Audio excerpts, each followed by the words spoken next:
Okay. Good morning.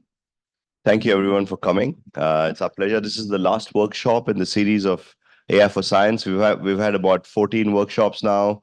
So thank you very much for everyone who's contributed from the community. And in just to kick things off, we're going to have the Executive Director for Academic Research from NRF, Professor Subodh Mhaishalkar, who will introduce where we are, how far we've come, and where we're going forward with this. So over to you, Subodh.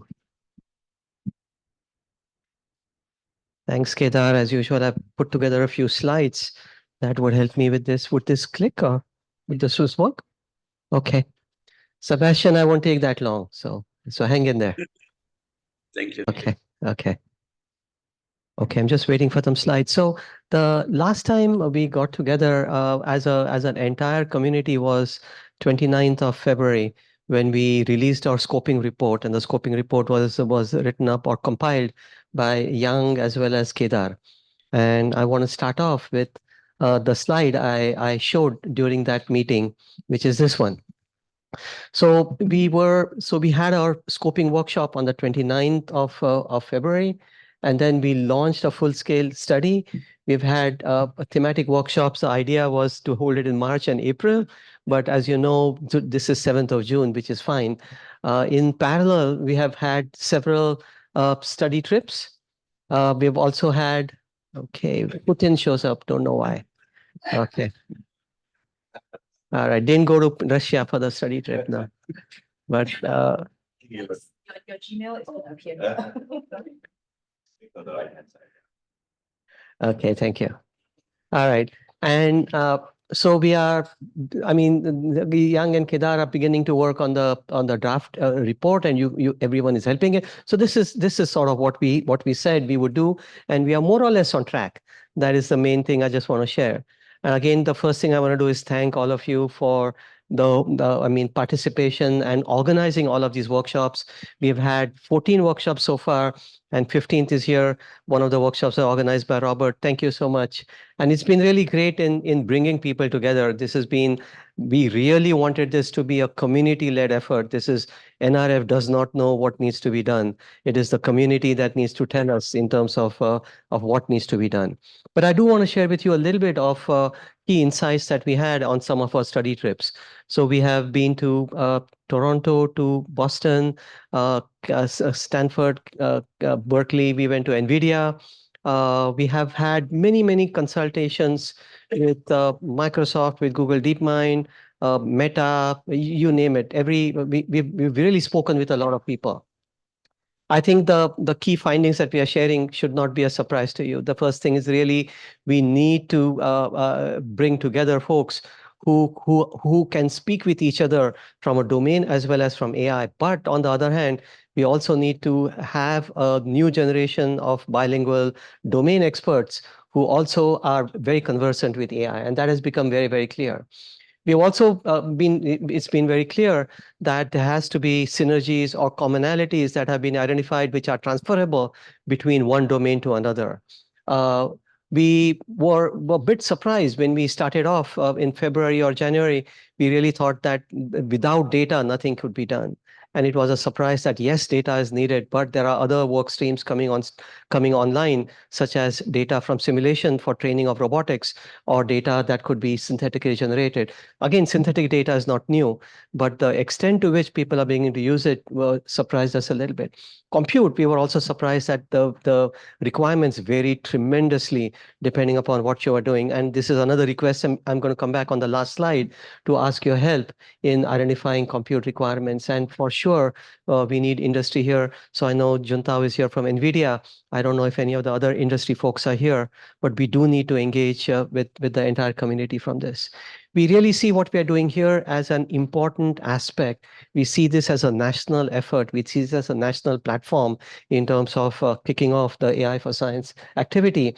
And I'll touch upon this a little bit going forward. We're not the only folks who are investing in this. There are many different countries who have announced investments. But one of the things I do want to share is we are in discussion with Japan to see if we can do a center-to-center funding, a model where Riken would probably take a lead and bring together a few university partners or research partners in Japan, and we would do something similar in Singapore. So a center-to-center partnership is also being discussed, for example, with ETH as well as with the Swiss National Science Foundation, and we will extend these discussions to, and a lot of the work going forward, at least this year, the work plan AI would be very much central to the work plan this year. We are discussing with the US as well. So lots of ongoing discussion in this space. So there's a national AI R&D plan which is being developed. Some of you may be aware of it, some of you may not. So there are really three aspects which I'll touch upon in the next slide, which includes research in AI, AI for science, as well as AI for applications. But as you also see, there's a big push in terms of creating data sets that could be shared trust, led the way for it. But there are other efforts like bringing in environmental data, bringing in other socioeconomic data, which is also ongoing. And of course, NSCC is leading the compute requirements, and talent attraction continues to be a priority for all of us. So all of these activities are ongoing. I'll just touch upon a couple of slides to tell you where we see these three things coming together. So there are three pillars, if you wish, in this.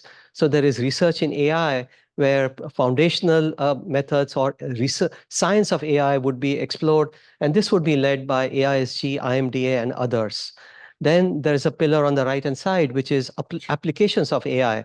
And that is being looked at by MCI, the Ministry of Communications and Information, in partnership with other players. Where NRF is leading or will take point would be on AI for science. What would this look like? We are still scoping this, and we're still framing this. So this is for discussion. We see the possibility of some top-down filters where we say these are national platforms, these are national priorities, and we need to invest in it. It could be, just for as an example, something to do with genomics or something with climate sciences. And there'll be some top-down programs that would be prioritized, but there would be enough space left for bottom-up proposals in terms of being transformative and what difference can AI make to it. And there is also a large effort that could go horizontal, and this would include quantum simulated computing or other methods of high-performance computing and so on as well. So we are trying to really and a lot of this was from feedback from all of you. So do continue to help us shape the strategy or the proposal that we are putting together. So we are looking at the possibility of two grant calls. One would be a little bit what we call challenge grant calls, and these would bring together research clusters. And then there would be smaller grant calls, which would be catalytic, as we call it for now. But really a key aspect of it is there has to be data available. There has to be use cases identified by the sectors, and the domain experts as well as the AI experts need to come together. And a transferability or generalizability of the AI would also be something that we look at. And how do we bring learnings from one sector to another sector? So this is again a target. Okay, please don't hold me for this. We are targeting to do this by October. We are on track so far. We have said this earlier this year as well. We are on track to do the first grant call by October, and this could be a couple of different aspects in terms of challenge grant calls or catalytic grant calls. We are thinking that we probably will not invest everything in one grant call. The reason being, this is a fast-moving field, and new ideas may come together or come to the forefront in a few months. So we may stage the grant calls over the next couple of years. Please remember that this is just the beginning of the AI for science investment, and this is being done from RIE 2025. There would be another round of investment starting April onwards of 2026 from the RIE 2030 tranche. So this will be a field that we will continue to invest in for several years now, not just in RIE 2025. But this is sort of the starting point of it, where we look going. One of the things we are toying with, and again, I stress this is a discussion, that we would really like this program to be co-located in CREATE, in these 4 buildings. The NRF's We have 30,000 square meters of space. This building has several, at least 2 floors, which are available to house people. So this would be a really a nice place to bring together domain scientists and AI scientists who would work together. That's our initial thought. If there are facilities in other places, of course, we don't want to move facilities, but wherever possible, our request is you come together here, because our foreign partners would also be located in these buildings. So it would be a nice place where people would work together. And I mean, it's really the unintended random introductions that can lead to new ideas is what we are thinking. It'll be nice to have a couple of 100 people sitting together, working together in this space. We'll continue to work on this further. So these are just my last couple of slides. So where are we? We are looking at final approval for what we are doing in the month of June, and being as transparent as possible here. There is a national AI R&D plan, which is being planned, and that investment, we are putting together the papers along with our colleagues, but that'll take a little bit longer. That approval is likely to come in February 2025. We are also looking at funding for compute through NSCC 2.5. Some of you are probably aware of this, and that approval is also going together now.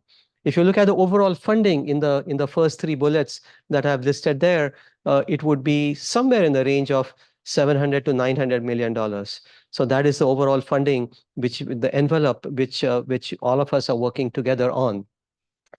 Then what we are also really excited about is the conference that we are arranging on the 23rd and 24th of July. And this has really taken shape. Kedar will share more about it. But definitely Kostya is here. We are planning a follow-up conference in 2025. And I think he and Kedar can speak a little bit more about it. So from our Grand Call perspective, our target is October, but we'll see if we can pull that schedule in even further and get this going. We have one last request, and we've been sending this to you repeatedly. For any investment, we need to understand the demand forecast. So we really need your feedback in what is the compute demand which is required. This will help us tremendously in justifying the investment that we need to make in providing the compute. And I'm sorry, we're going to really spam you guys with requests for this throughout the day. Please take during the break. We will keep showing this slide during the break, or anyone, please fill this out as much as you can. I think I'm going to pause here firstly to say if Kedar wants to add anything to that. If not, if there are any questions. It's a great opportunity with the sports here. If there are questions. Okay. I'll also be around in and out all day today, so you can find me at the breaks as well. Okay. So thank you so much. Thank you. Yeah, I really thank Subodh because he kicked this whole thing off in December last year. So I think we've come a long way from where the discussion started. So I think we, as all of you are aware, we've had about 14 different themes, and then in the morning, we thought it would be a good idea to actually get the domain leads from each of those to share what their workshops brought forward. So I think the slides that they have prepared, we will share it with everybody who's in the workshop subsequently. It wasn't ready in time to share before. It would have been nice to actually share it before, but we will do that. And unfortunately, Sebastian has another thing at 9 o'clock, so we'll let him go first. So Sebastian, over to you for the first one. Very much. And let me share the screen here. So I think I want to thank Subodh, Yang, and Kedar. It's really a very nice initiative from NRF, and the way it's done, it has mobilized a lot of different people from our different institutions. And in the workshop that we were asked to organize, we also tried to do that. Of course, this AI for biomedical sciences is a very broad title. So in some of the first workshops, there has been a survey asking what sub-areas people are interested in. And the ones that were not yet covered by workshops were AI in drug design, drug discovery, AI in synthetic biology, and also challenges and opportunities in AI integration. many of those, are crossover with the other. And today we are looking at giving some example of the challenges that people have discussed in our workshop, so that are maybe also crossing over to what other people have discussed, and they could be helping each other. So the design of the workshop was some domain expert talks, and then discussion on several of the topics. And here is a summary of the list of speakers. The biggest interest was in the AI drug design and drug discovery component. And we had speakers from EDDC, NUS, NTU, ASTA, and UCAN US. We also had a smaller session on synthetic biology and talked about AI integration in the breakout sessions. One unique thing that we did was we also used Pigeonhole, because we had I think 150 people online besides the 50 people on site, and we wanted to include them. And we in Pigeonhole, you can type in your challenge statement, and then everyone that sees it can vote. And in the order of preference, people have voted these grand challenges. And this is what I want to elaborate a bit on today in the very short time, of course, that we have. So there was a general theme that AI for drug discovery targeting Asian-specific disease mechanism was of interest. And the second one is also related, AI for precision medicine with patient-specific drug treatments. I think we are aware that human biology is human biology. There are things that is shared for all of us, but then there are also some differences that sometimes lead to that we need different treatments. We need to have a better solution also to treat a disease in Asia. And the third here was to improve readiness for disease X. This can go all the way from drugs and vaccines, but also robotics, supply chain modeling, surveillance, diagnostics. And fourth in the vote, let me use a pointer here, is something also that was mentioned by Subodh already. Data is important. Interestingly, it can come from many different sources, but wherever it comes from, it needs to be harmonized and interoperable so that it's ready for the AI to be used. And there was also a group of people very interested in protein-protein interactions. This came from two sides, the synthetic biology component, but also from the field of antibodies binding to targets. And that goes back to drug development. And we are here also to try to tackle grand challenges. And your grand challenges are also making drugs cheaper, for example. And then you go into detail, what are expensive drugs like antibodies? What can AI do to make antibody production cheaper? And these are the kind of questions I hope we come out of this workshop. So also AI for drug discovery to reduce late phase drug development. It's one of the key reasons why drug development fails. And I will just summarize a few slides on this. So for the AI and drug discovery, the grand challenges, there is a great interest in the world. This picture shows 700 AI companies doing things related to AI and drug discovery. And I think it's very difficult for Singapore to also play a role if we just do the same that other people are doing. So one important aspect is that we find a differentiating factor. Where do we have skills, or where do we have data or ideas or also problems that are more specific to Singapore that we can solve here better? And if you just look how AI can help speed up the drug development. In a classical pipeline, you start with many compounds, you narrow down until you have one final compound here. What AI nowadays can do, including generative AI, instead of searching, let's say, 100,000 compounds, we can search 1,000,000 compounds. So we make the beginning wider. This can be generative AI generated new small molecules. Then we use in silico methods to narrow the funnel sharply, which is in silico prediction, which of the compounds will likely not work, so that in the end, you end up with less experiments. The expensive, time-consuming steps, you want to test less compounds. And this is how you arrive faster at the aim. And it's not just a concept. It has been measured that AI-enabled drug design can lead to faster turnaround times to bring compounds to clinical trials. However, the first AI-designed drugs have the same problem like the classically designed drugs. There is a big gap in the end in the clinical studies where they fall short just like the others do.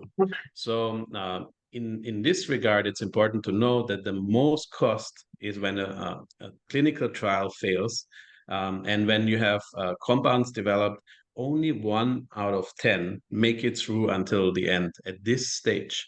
Before there is a lot of attrition already. This is the percentage of success rate, but here many of them still drop out. So a moonshot and the vision for this field for AI and drug discovery is to develop log scale improvements to accelerate and de-risk the process of drug development with the long-term goal of doubling the success rate in clinical development with focus on Asian biology. So we had a lot of the questions that were voted for here. This boils down to the different sub-areas that were represented by our different presenters in the workshop. We need to find the right targets, the right drugs, and the right patients. So when we talk about precision medicine, this falls on the right patients. When we talk about late-stage failures, we know a lot of it is either because the target is not right understood, the mechanism, or there is toxicity and efficacy problems. So the efficacy is the concentration not high enough at the place where the drug should be. So pharmacodynamic modeling including here. So the challenges that people should solve here is to find novel targets that also could address, for example, some of more Asian-specific diseases or more prevalent, not necessarily specific. And we also want to reduce the time and cost needed. The idea of a lead factory, a combination of small molecule generation and quick synthesis, including automation and robotics, will put us in the middle of the stage.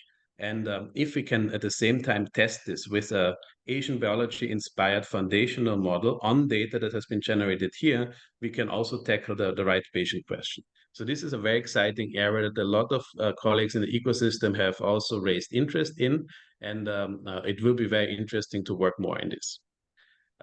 Moving quickly on to the AI and synthetic biology. Also here, there is a lot of interest for companies, but you see it is a scale lower than AI and drug discovery as a whole. Important is that there is a big market also for these applications. And in general, in synthetic biology, you try to engineer, design, modify organisms to produce proteins, products, compounds that come out. This could be related to the food, fragrance industry, but also could be related to making drugs. Again, to the question, how can you make drugs cheaper? One of the ways is biocatalysis and production in these organisms. And so there are grand challenges here. Also, it is expensive to do synthetic biology. Biology is less easy to predict than the classical physical or chemical engineering questions. And a simple way of improving in this regard is to make it cheaper, better, and faster. So we could achieve more that we couldn't do earlier. It also has become clear that there are many different data sources here that you can utilize, and you can bring new additional source in. So we had an interesting concept. So for example, if you need to define a new sweetener, there are proteins that can be designed to be sweetener with language models that were presented, but it all relates to also how do the people perceive sweetness? Does everyone perceive sweetness in the same way? It also relates to things like safety. We are making a new food component. And so there are many aspects that need to come together to develop this. So last for the ground challenges, that's something that I think we share among the work streams. We need to have data harmonization for the AI use. I just give you one example. Our moonshot could be to enable large-scale AI-driven analysis of a multimodal Asian data set securely. And I also say securely because the MOH trust system is one of our key elements that not many countries have. What MOH trust has achieved is that we can link data sets, different data sets together. And different partners in the ecosystem, including us, are helping to harmonize, for example, using the OMOP standard, the different data sets that are available. And we don't want to stop within Singapore between hospital clusters, but also we are working with international partners to try to connect there. And this really is making data ready for AI use. So the magic will happen here, but the tedious, long time work to make it happen happens here. So I think this is something that we all can benefit from if we collaborate here. So the resourcing of this, of course, is often difficult. We use here a color code where green is more ready availability or lesser compute requirements, and going to orange and red, less availability. So I'll start with the green outliers first. So we know for disease X readiness, for pandemic preparedness, there are great databases available. GISAID, one of the platforms that we strongly contribute to, has all of the virus sequences from bigger outbreaks coming together. At the same time, then once you have the data, virus genomes are reasonably small compared to human genomes, so you do not need that much of compute requirements, but you still benefit, from let's say 100 H100 GPUs in this space with this color. And if you go to the space that you want to train foundational models of, and I'm not saying a foundational model of everything, a targeted a translational model that takes into account single cell data, different omics data, in order for us to understand Asian-specific disease mechanism, then you do need much more compute requirements. And it's also more difficult to have this Asian-specific data set available. In the end, all of this coming together, there are great opportunities. There are some gaps in terms of the data, but that can be generated or sourced together. Sometimes it's not a question of generating the data, but connecting and making it interoperable. And this is the conclusion that we have for our workshop. There were many great talks from all of our colleagues across the ecosystem. And I thank again all of you in today's workshop and also NRF for this effort. Thank you.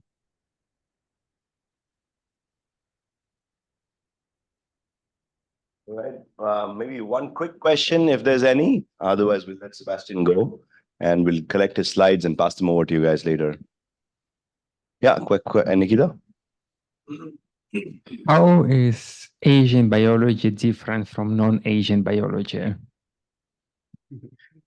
Yeah, so when we mentioned that there needs to be bilingual talking. So you have people that know more about computers and people that know more about biology. I'm in fact in between there. But when we talk about Asian biology, like I said, it's also philosophically difficult to call something Asian specific. But one example is you have age-related macular degeneration as a disease. You have anti-VEGF treatment. This works less well in Asians. So if you want to talk about, let's say, an Asian-specific treatment, then you need to find out why is there a difference. This could be genetic factors. There could be non-genetic factors in this as well. So in fact, a lot of nutrition relation is more specific to the Asian context. So it's not all about the genetics too. So this is what we mean with Asian biology. It's more like Asian relevant. All right. Thank you very much, Sebastian. Let's move on. We're going to have a few more biomed health related ones a little bit later. But for now, because of the schedules, we'll go with Professor Ben Leong, who's going to discuss AI for education. Himself and Professor Tan Nguyen from NTU led the workshop. So over to you, Ben. Thank you. All right. Very good morning, everyone. So myself and Seng Chi from NTU were tasked to lead this AI for education workshop, right? And unfortunately, Seng Chi is unable to join us today, so you get me for the next 10 minutes. And right, so before we continue, I think I'd like to thank Hans and our colleagues for helping us to organize the workshop. It was actually quite well attended. I think there were like 70 or 80 people in physically in attendance, and then we had some people online. We were quite worried actually that because it was actually the beginning of the summer holidays that people will be around, but it was quite well attended. So let me just say this. So teaching is inherently kind of a very human activity, and much of this, many of the people who were invited were more from the education side. There are a few of us who are from the computational side, but mostly it's actually kind of like a human activity. And to be honest, the general sentiment from the workshop is that to improve education, it is really a question of figuring out how to improve pedagogy. I mean, how we can teach better, and using technology, AI data to help us improve that, rather than just a matter of figuring out of applying technology just as in and of itself, right? And so I must say that it was really quite difficult for us. You can imagine education. So we had like 6 tables of people discussing things. The views were very diverse. And what Xingqi and I tried to do was to figure out what's the general theme, right? And I think we have submitted the white paper, so you guys are kind of like encouraged, to read it and get feedback. But today's presentation is really what myself and Xingqi have tried our best to synthesize, right? What the general people who are doing education in Singapore feel. All right. So all right. So the high level kind of grand challenge and vision that I think came out from the workshop is the following. Really, how can we kind of integrate AI into Singapore's education system in a way that kind of improves the teaching and learning, right? And generally, I think most people are not in favor of replacing teachers, right? I mean, that's kind of a thing. There's a group of people who are kind of proposing that we use AI to replace teachers, but I think the general sentiments of the participants is that's not what we're going to do, right? And then as I mentioned, it's actually very difficult. The teaching and learning is inherently very complex. It's actually very difficult to measure. So I hope Keda is nodding. I hope you appreciate the challenges that me and Xingqi had to summarize. Okay, and essentially we look at the question of improving education, teaching, and learning using AI. As a kind of grand challenge. Okay, and the way we kind of like summarize the kind of discussion points is through a kind of list of important, what we call urgent questions to address, right? And we kind of figured out that there are 2 categories. One is the micro level, pedagogy concerns related to the use of generative AI in teaching and learning. As you can imagine, your ChatGPT is one of the hottest things, right? So many of the discussions were revolving around generative AI as a result, right? But we also felt that there's also a need to look at these problems from a more macro level, right? So how can we use AI to study and evaluate programs and policies that are important to the country in terms of the long-term evolution of teaching and learning with the application of AI, right? So let me just give some details here. Okay, at macro level, right? The folks who attended are kind of obviously keen to understand, right? What are different ways that generative AI, right, can be used to improve teaching in the existing domains. Okay, we also, I mean, one of the things that came across quite strongly was that teaching and learning is also very diverse, right? Depending on which domain you are teaching in, the applications are likely different. So that's one thing. And then the question is really the kind of typical question of assessing effectiveness, right? Is Gen AI is kind of cool, but is it really doing anything to improve education, right? And okay, so there's also a very important question that came out was, many teachers are a little bit unnerved and they're excited, but they're also a little bit lost, right? So what practical advice can we give to them in a very practical way? So let me just say also that I guess one of the things that we were kind of like focused on was really instead of just writing papers and doing academic conferences, what can we do for Singapore, right? That actually will benefit MOE, right? So what tools can we use to eliminate hallucination? Hallucination came out quite strongly because generative AI was actually one of the things was discussed quite a lot. Then how do we mitigate the negative impact of generative AI? So there's a lot of excitement, but there's also these issues of cheating, plagiarism, right? So concerns about how do we mitigate this negative impact. And then, so another thing is really this thing called artificial general intelligence, AGI, right? So as AGI becomes a reality maybe, or we get closer to it, then the question is that, what things, how should the learning objectives, traditional learning objectives change? What can we, what do you do to basically kind of like adapt to this new world, right? Whereby potentially maybe our students we need to learn different things from before, right? And we need to teach them different skills.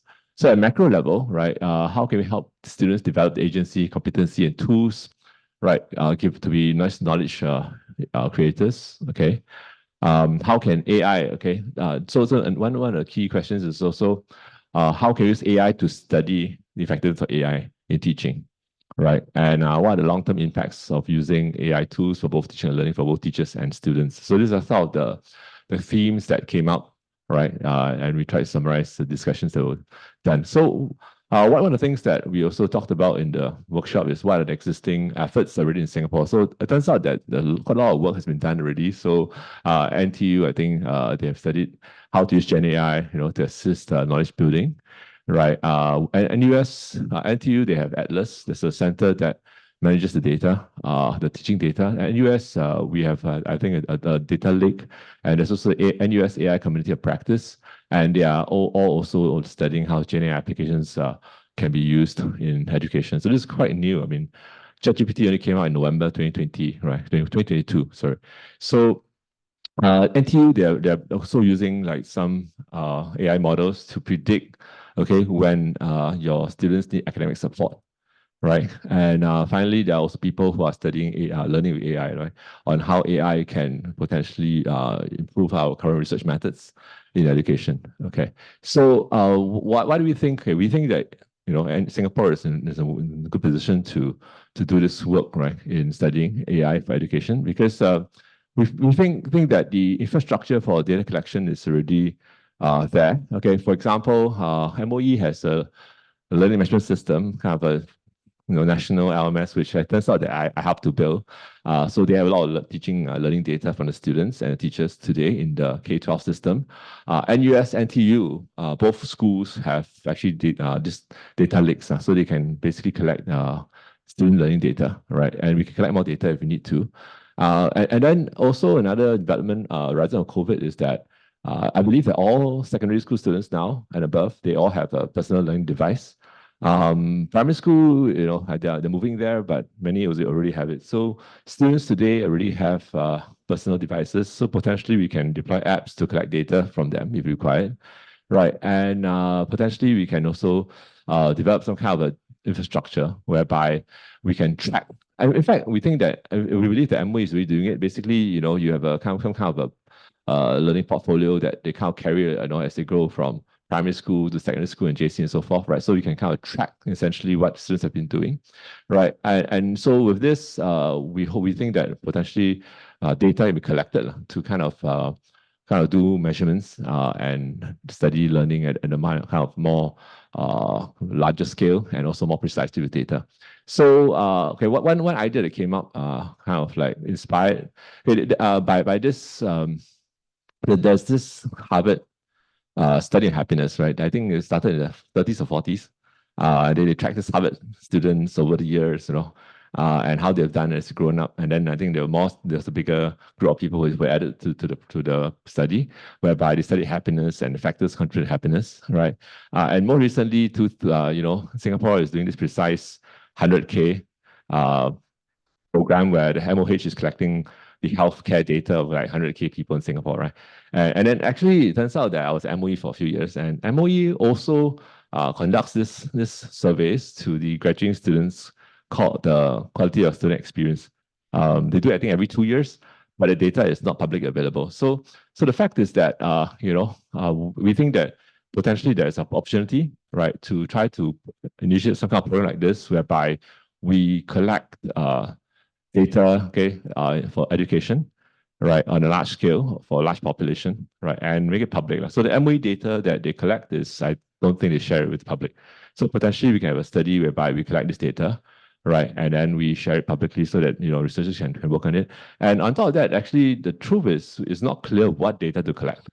So I think there's work to be done in figuring out like what is the baseline that we need, right? What data do we need to kind of measure or at least have proxies, right, for to measure the students' level of creativity, critical thinking, right? And what additional data can we capture if we are able to use the PLDs, the personal learning devices that the students have today, right? And potentially the point is not just about doing it once, but doing it, annually over a period of time, because we also want to understand changes. And the truth is, as a teacher, you realize that, I was talking to some teachers, okay, and I've been teaching, this is my 19th year at US, right? So I've been seeing many batches of students.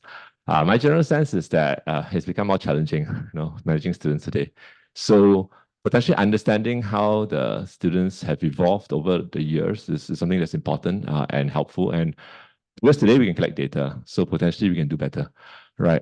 Yeah, and I think that's all to summarize the workshop. So on this note, I'd like to thank Keda and also Hans and the team for helping us with the organization of the workshop. Thank you very much. Thanks, Brian. Take one quick question, if there's anything that's less philosophical and more pedantic. Yes, sir. Has this, I appreciate that MOE has this, to collect data on student learning progress until JC, I believe, maybe. No, the survey is not, to be honest, I don't know the details, but my team did help MOE run the survey. They do this, I think they do this kind of a survey for the graduating students. So I think primary 6, primary 6, Sec 4 and JC 2, and they do it every 2 years. To be honest, I don't know the questions exactly, and actually they're quite secretive. The teachers actually don't know the questions, I think. So they have a group of people who administer the survey and something like that. But this data is not made public. I think it's used by MOE internally to do their own planning. Interesting enough question is this. So MOE, we were talking about cyber wellness is important, right?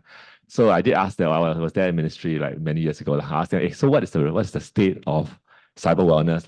And then they were like, actually don't know. So that question I asked actually initiated a whole survey to do cyber wellness. Because you don't know what's the state of cyber wellness, then if you do policies and changes, right, then you don't know whether it improved or not. So interestingly, I think we have been we have not really been so data centric in the way we have been doing policy. But I think given the current trends, we can probably do this better with more data.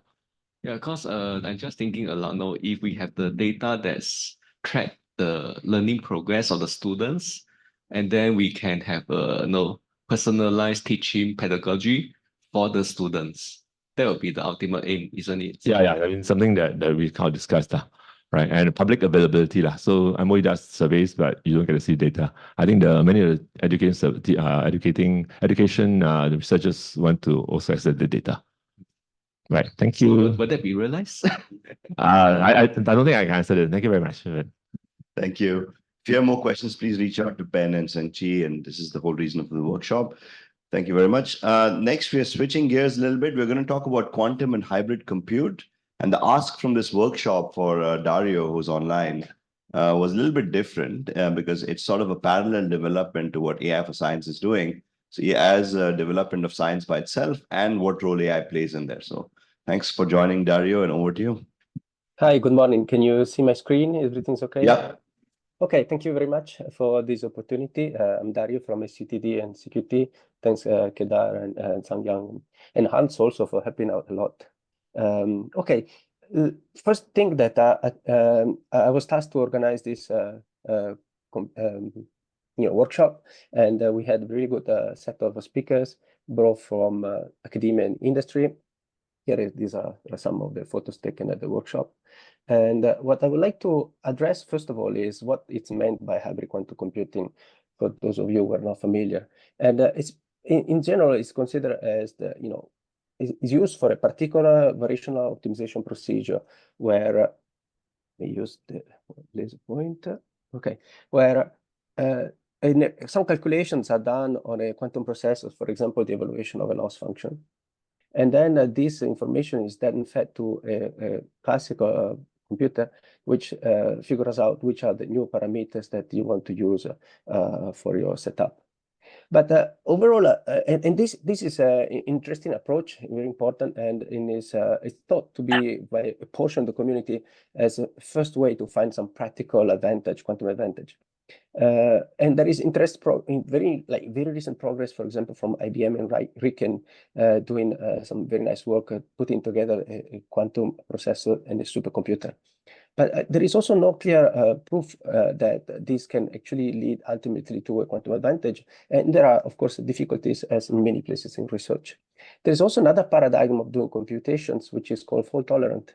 And actually, also this one ultimately will need to work together with the classical computers, whether you use it for control or for compiling or for noise reduction. So whether you use variational approaches or fault tolerant, you still need to have a hybrid setup where you have both classical and quantum computers. And for fault tolerant, there are clear proven advantages, even exponential speedups that can be achieved using quantum computing.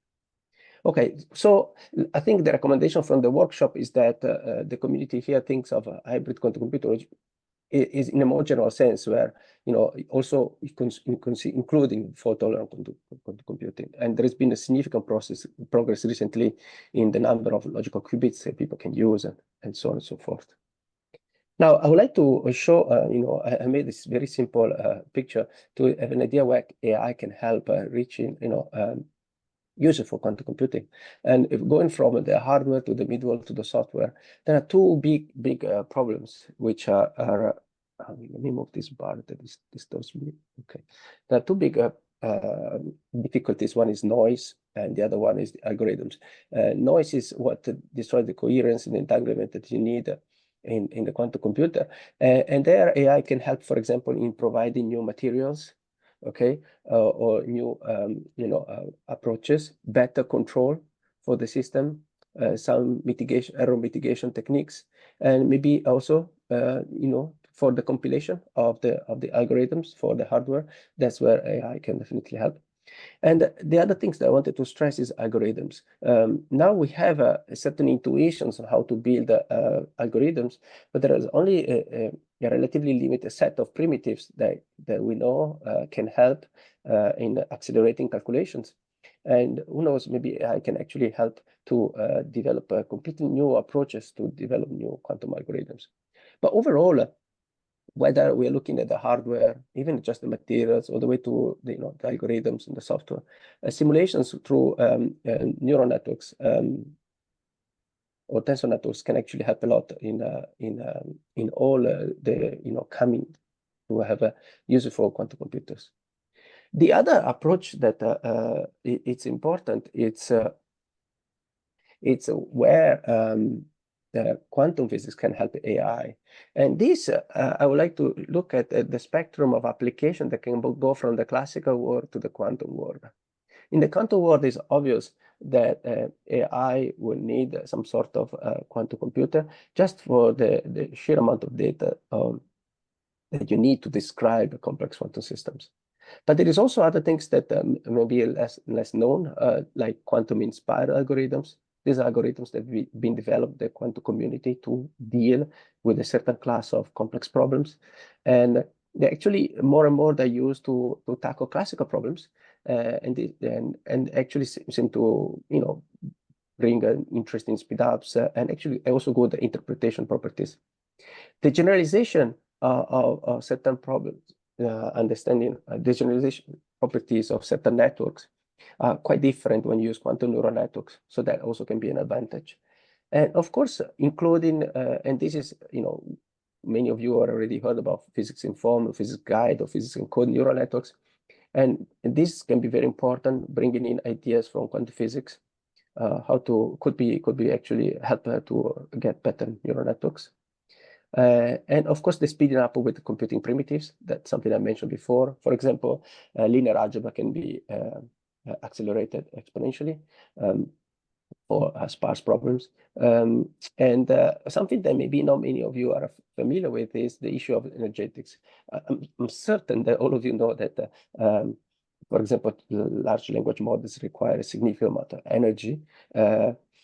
But maybe you're not familiar with the current effort that there has been in the quantum community on understanding the energetic cost of using quantum computers and whether this can significantly reduce the cost of computations. So this is something interesting to keep in mind. Now, one thing I was asked to look into was, together in the workshop, together with all the participants, is the possible applications. And whether you are planning to use quantum hardware or classical hardware, these, I think, some of the applications of optimizations. And this can, have applications from finance to logistics and so on. But one path that it seems to be really, quite natural is to start from physics and, sensors, materials, strongly correlated materials, and the dynamics of these systems, and then chemistry. Chemistry, why? Because, of course, difficulty in understanding molecules formation, for example, but also because these systems are inherently in a noisy environment, and quantum computers are noisy. And so if you can tailor the noise well, then maybe this is one of the natural first applications. And from physics, chemistry, move on to biology, understanding complex biological processes. And this also with quantum-inspired algorithms, only with quantum. And if you can tackle biology, then eventually move on towards pharmaceutical and so on and so forth. What platforms are people using? And well, the four current main platforms are neutral atoms with Rydberg atoms, superconducting qubits, trapped ions, and photonics. Photonics actually is quite interesting, talking about neural networks, and because inherently they can manage both classical and quantum calculations depending on how you use them. And all of these four platforms are actually present in Singapore, and they have been developed and studied and worked on. Now, one question that I was asked is, what kind of AI methods and data do we need in our community? And actually, for certain kind of problems, like, for example, neural network quantum states, where we use a neural network to represent a wave function, complex wave function, we don't need, many of these cases, we don't need data because it's often an unsupervised problem. And so that is not so much an issue. And what we try to work with is, use the latest technologies developed by computer science, like transformers and so on, to see how they work towards our applications, and then maybe further tune them to improve the performance in our applications, and maybe return this back to the classical community and see whether this can be useful there. So this is one path. And reinforcement learning, of course, to control the systems for noise mitigations, and this requires data. Actually requires data from quantum systems or simulators, and this I don't. For the best of my knowledge, there is no really clear data set that somebody can use and say, oh, okay, well, let's use this and benchmark with that. Large language models also, together with reinforcement learning and simulations, can maybe help to develop these new algorithms that I talk about that we are not aware of, and we don't have this intuition yet. And as I mentioned before, noise is a big problem. So challenges in the material engineering that can help us to have devices and better device fabrication, devices that are less noisy. This would be very important. For this, we can tap on our colleagues here and in Singapore and around the world that work on these areas and have data for this kind of processes and systems. What are the strengths of Singapore? We recognize that actually Singapore is, first of all, a CQT that has catalyzed and still accelerate progress in quantum technology in Singapore. And we have key competencies in A*STAR, NTU, NUS, and ACUTT. So this is quite good. And on top of it, the National Quantum Office steers a nationwide effort so that we can try to be efficient and collaborate together towards a greater goal. So we also have actually a number of quantum technology companies that started in Singapore, and we invited them, and we came also to our workshop. And overall, a strong ecosystem in material science and engineering, of fabrication and computer science that we really need to tap on to achieve these grand challenges that I'm going to mention in the next slide. So what are three grand challenges that we are thinking about? One, how to reach user for quantum computers. Why do we care about it? Because they can accelerate classical tasks, classical computations. They could possibly result in significant energy reductions. And they're definitely necessary if you want to tackle quantum technologies, because the system cannot be described efficiently on a classic computer. And so then application in chemistry, physics, biology, optimization, and so on. And the main challenge there is noise. If you can tackle noise, it's good. How do we do this? Control, better ways to control, algorithms, compilers, things I mentioned before. Now, then how to use AI to simulate quantum systems. And here, currently there is a lot of effort in this direction, but and they can come up with new ways to simulate systems, discover new material, new effects, new phenomena, maybe. But what the current algorithms are not accurate enough. They demand too much memory, too much time, and too much energy. So here we can work together with computer scientists with hardware and try to apply latest models and techniques and develop them, co-develop them. And then last thing, improve AI with quantum and quantum-inspired computing. AI systems, could be accelerated, and then also the use of these quantum-inspired algorithms I mentioned before. They still use classical hardware. It can be maybe and certain types of complex systems that can be very effective. Now, why? Because currently, it's very hard to manage certain systems, especially quantum ones, and there is a difficult interpretation of the data. Yes, so how to do it? As I mentioned before, there are different pathways, and including tensor networks, quantum neural networks, and so on and so forth. I conclude by saying that, as you can see this, as maybe also the previous ones, there are a lot of links with other of the thematic workshops that have been discussed and will be discussed later on. The complexity, for example, finance and biology, chemistry, materials, very important, semicon, and sustainability, as you mentioned, that there can be energetic advantages. And with this, thank you very much. Right. Thank you, Dario. We'll take a quick question as well, if anybody has anything for Dario. If not, again, we'll circulate the slides. Thank you very much for joining, Dario. Appreciate that. Thank you, Eka. All right, we're going to switch to healthcare and biomedical again.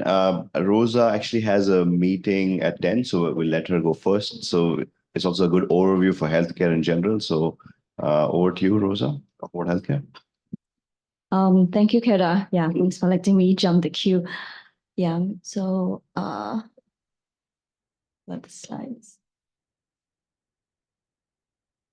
Okay, so this was held at the end of May. So thanks a lot to Keda and team for inviting us. And it was a really good session where we got, people from all three health clusters, as well as many from the IHLs, A-Star, and even others from the ecosystem like Synapse to come and join us for some discussion. Okay, so this was the agenda. We had to massage our breakout session topics a little bit because imaging was just a really popular topic right now. I'll go into a little bit of that. But we had a good mix of many different speakers, as well as representation from both the healthcare cluster as well as the AI side. Okay, so I think the pressures on the healthcare system is quite obvious. No need to belabor this point. Basically, the healthcare burden is going to be increasing in the coming years and decades, right? Because we do have a growing population, and the number of staff or healthcare workers is shrinking. So we can always build more hospitals, but this is not a long-term solution. So how could AI come in? And also to keep people having a longer health span, so that we could be productive for longer periods of time before burdening the healthcare system. So AI is already everywhere. The figure on the left here is okay, so that figure is really the number of FDA already approved AI technologies. And you can see that it's going up exponentially. Traditionally, it's been very much dominated by radiology-based technologies because medical imaging is really the first wave of AI technology that matured, right? Because of all the imaging AI that has been, progressing leaps and bounds. I think probably there's going to be another wave because of all this excitement due to LLMs. And you can see all these different companies that already has AI solutions. So, I mean, surveying the landscape in across the healthcare clusters in Singapore. I think although there's a lot of solutions out there, it is not commonly deployed and used in the workflow still. Compared to some other countries, for example, I listened to a talk by a speaker from Israel. Some of these AI technology are already incorporated into their daily workflow. So we are a little bit behind, I would say, in that respect. So obviously, there are still many different gaps and challenges in order for AI or new generative AI technologies to really make an impact on our healthcare systems. Okay, so I think for many of the talks, we intentionally gave a lot of the domain experts time to describe the kind of gaps and challenges that face. Why isn't AI making the kind of impact that it should be, right? So we identified 4 different categories, right? The first is that, of course, the availability of data is there, and we're making progress, right, through the Trust platform, through other platforms. I think just now Sebastian touched upon some of them. We are making progress, but still, it is not quite there yet in order to fully deploy or even create better and better AI, right? So the problem of access to data, they're still largely in silos. Even between the healthcare clusters, it's difficult to cross that barrier sometimes. The long duration needed for any kind of validation, because these are healthcare related technology, right? You do need to make sure they are safe and effective. So it is a long journey. And many work, cannot sustain for that long period of time to really get the impact that we see. Deployment challenges, I think we talked about a whole bunch of them, mainly related to sort of AI and human collaboration. How do you really use the AI to, in a way that, boost your own workflow? And how do you do that in a way that doesn't add more workload? Because I think the complaint now is that a lot of AI technology, if it's really implemented, actually you're creating more work for the humans and not decreasing it like what it's supposed to do. And then there's some discussion about, there's some hope and excitement about maybe AI can see what humans cannot, can it even outperform the experts? So in the discussion breakout, actually we had planned for 6 different ones, but then when we surveyed who wants to be part of which discussion topics, we had to narrow it down a little bit. So these were the 3 that had enough critical mass, right, to form discussion tables. The most was in radiology and imaging. I think there's still a lot of excitement around that because it is the technology that people can see it coming to fruition in the near future. Population and precision health, I think definitely a very important topic. And we'll talk about some of this in terms of how to do better screening and even personalized management. Remote and coordination, I think this is already, some of these are already being scaled up nationally, right? But how do we do this better? Because now one person is being taken care of by multiple people, different specialists, different internists, and moving forwards, even community care and such. Okay, so this is actually my last slide to just summarize sort of the grand challenge topics that we have identified. So first of all, can AI be used to shorten the research and development cycle, right?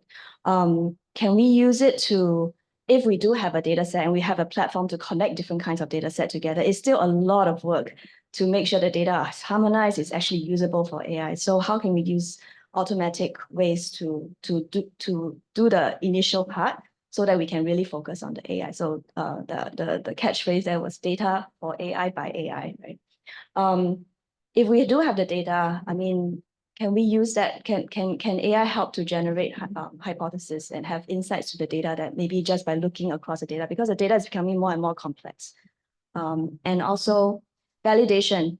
Can we cut short the trials? Do we really need to plan for more and more trials, POC, POV, and then health economics to find the value before it can even be adopted and rolled out?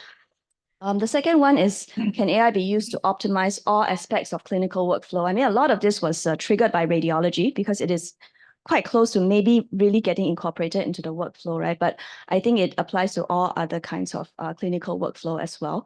But for this, it really needs the help of an interdisciplinary team, right? And everybody has to have buy-in to see how we can work together with the AI. And the worry here is that a lot of AI is being used to generate things like diagnosis, how to automatically detect the disease. But there are other, what is determined as non-sexy parts of the workflow that nobody has the interest or time to devote to it. So if we want AI to really help end to end, actually a lot more work has to go in. and how to do the AI-human collaboration in a better way.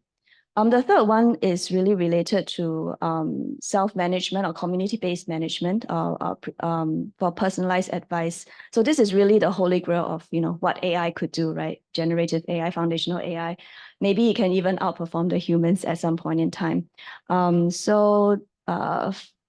Talking about population level data sets, digital twin, personalized intervention. I think these are all very big and grand challenges, and a lot of work will still need to be done in order to achieve that. Yeah, so with that, I just thank you for the time. Thank you. Do you have any questions for Rosa about healthcare? I think the themes about AI for multimodal are quite cross-domain, so other domains have seen it too. So if we have some data sets that people can play with, I think that'll be really useful as well. All right, if not, thank you very much, Rosa. Next speaker is Dr. Min Lin Sikic, who's going to talk about genomics. Him and Professor Joanne Neo ran this workshop for genomics. So over to you, Min Lin. Thank you, Kader. Next slide. Okay.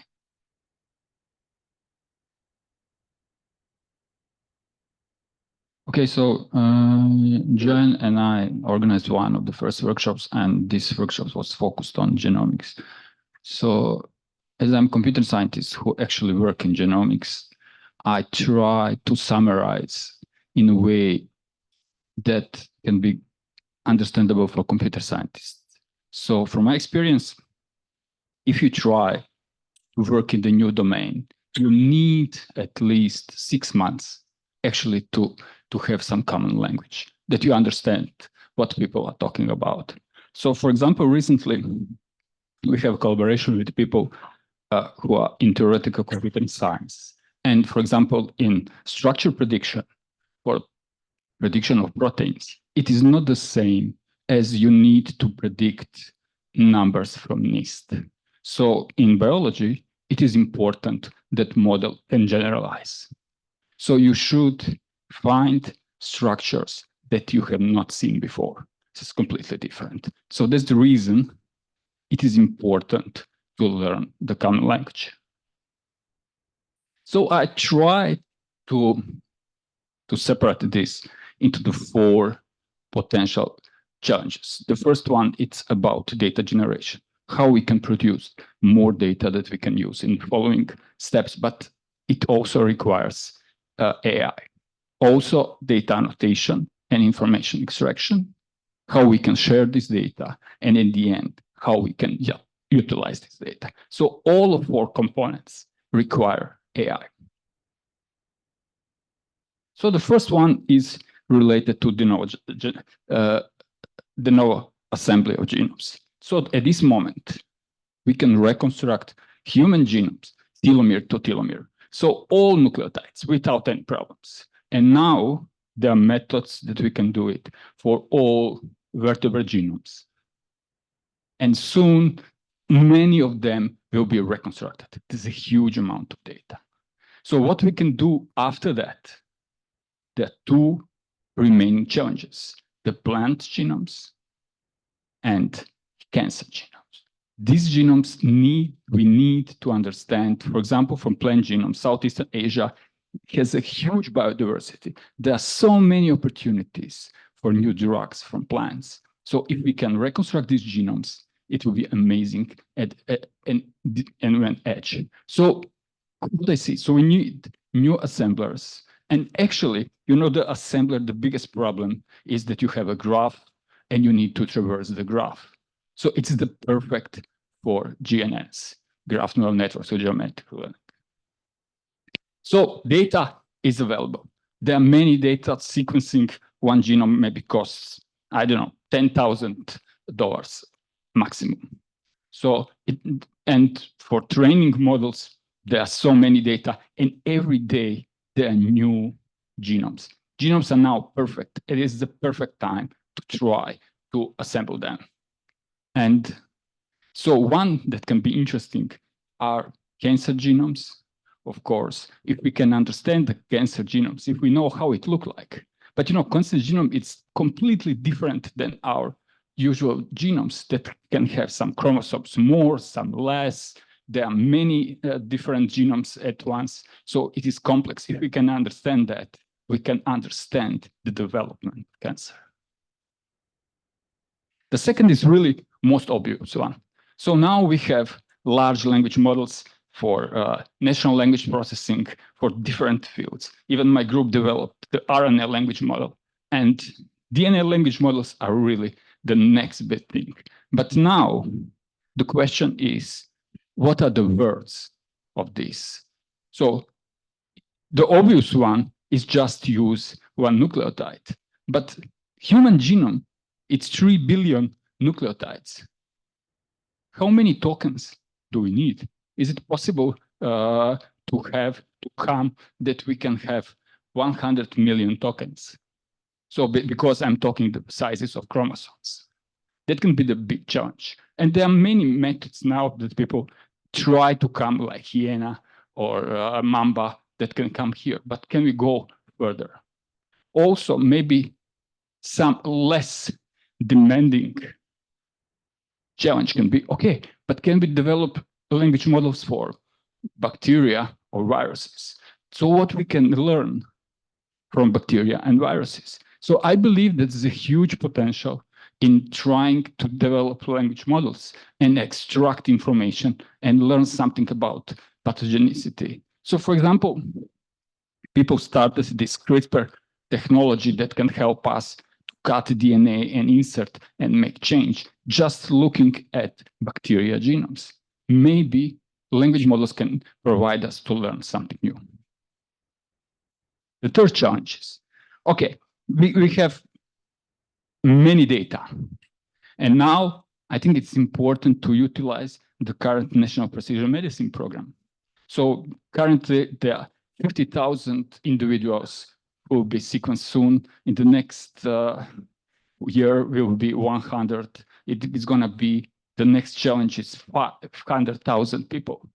So how we can use this data? And also it is important how we can provide others to use this data. So for example, 2 weeks ago, I was talking with people at Genomics England. So they provide companies to access their data, to learn the data. They earn money from this. But how to do it in the same way and keeping privacy? So this, I think it can be important challenge. So we can think about federated learning or maybe some other approach, how other people can use this data while keeping our privacy, that we don't have any leaks or something like that. And the last one is, okay, now we have all of data, we store them, and how we can utilize all of this data to try to target some important diseases like cancer, diabetes, if we can follow and we can have some longitudinal study that we can collect this data, we can understand what one mutation in our DNA can result in maybe 5, 10, 20 years. And I believe the methods like inference or maybe even flow matching, so how from the normal genome come to cancer genome or come back, can we learn it using flow matching or similar tools? So I think it's a great challenge. And I think data is available. It requires some additional data that can be used. So it is not only genomics data, it is also epigenomics data, which is very, very important, so that we know this modification of DNA that have a huge role. And yeah, there are metagenomics. There are many, many different fields that can be used. And I think that one of the challenging is how to think how to help aging population, how to keep them healthy longer. Using combination of genomics and AI, I think this is feasible. Thank you.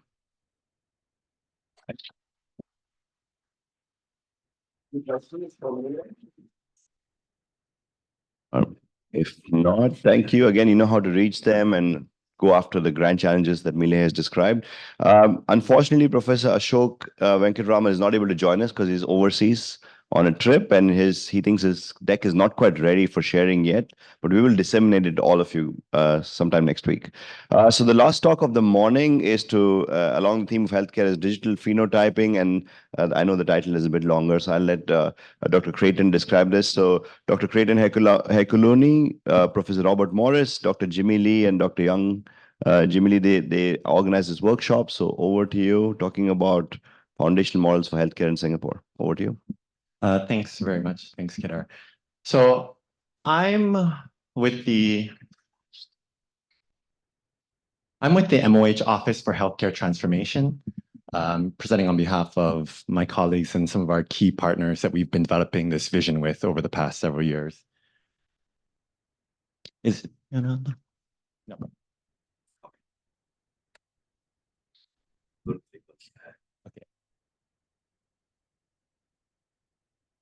Anyways, yeah, I'm going to be talking about what we would call working towards a foundation model towards healthcare, all of healthcare in Singapore.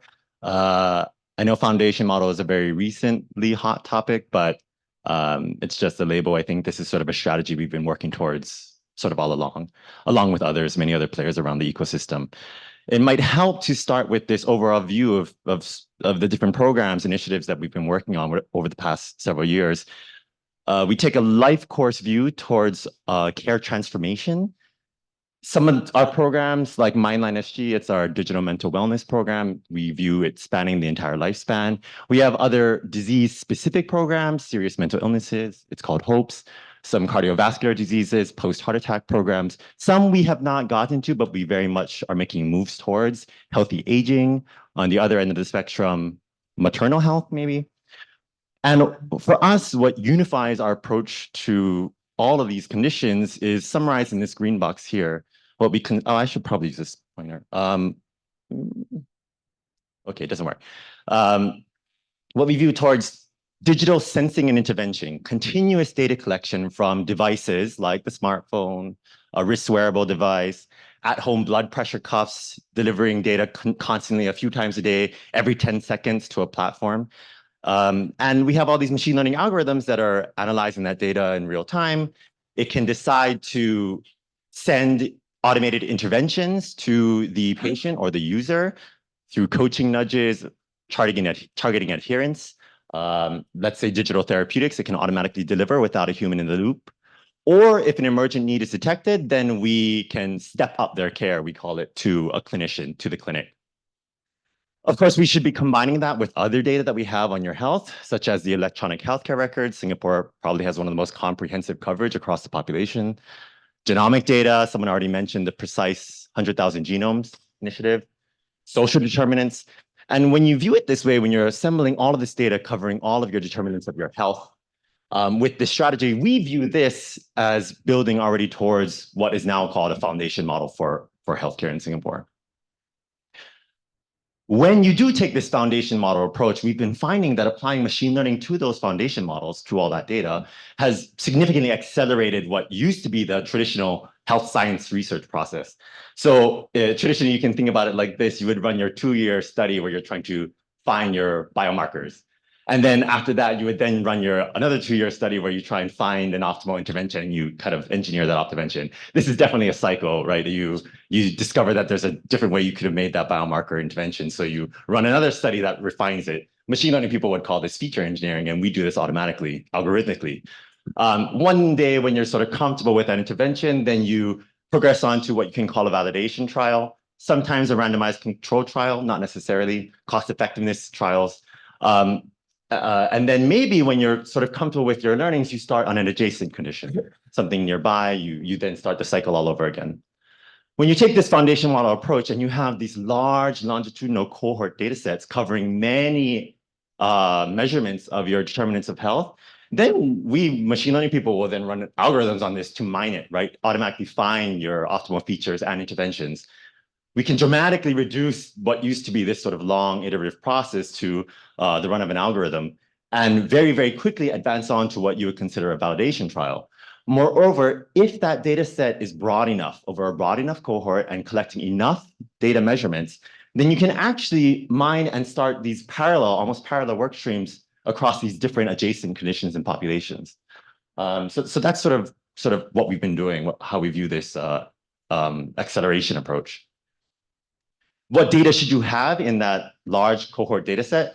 Well, you can be guided by this breakdown, very influential in medicine, showing the different determinants of your health.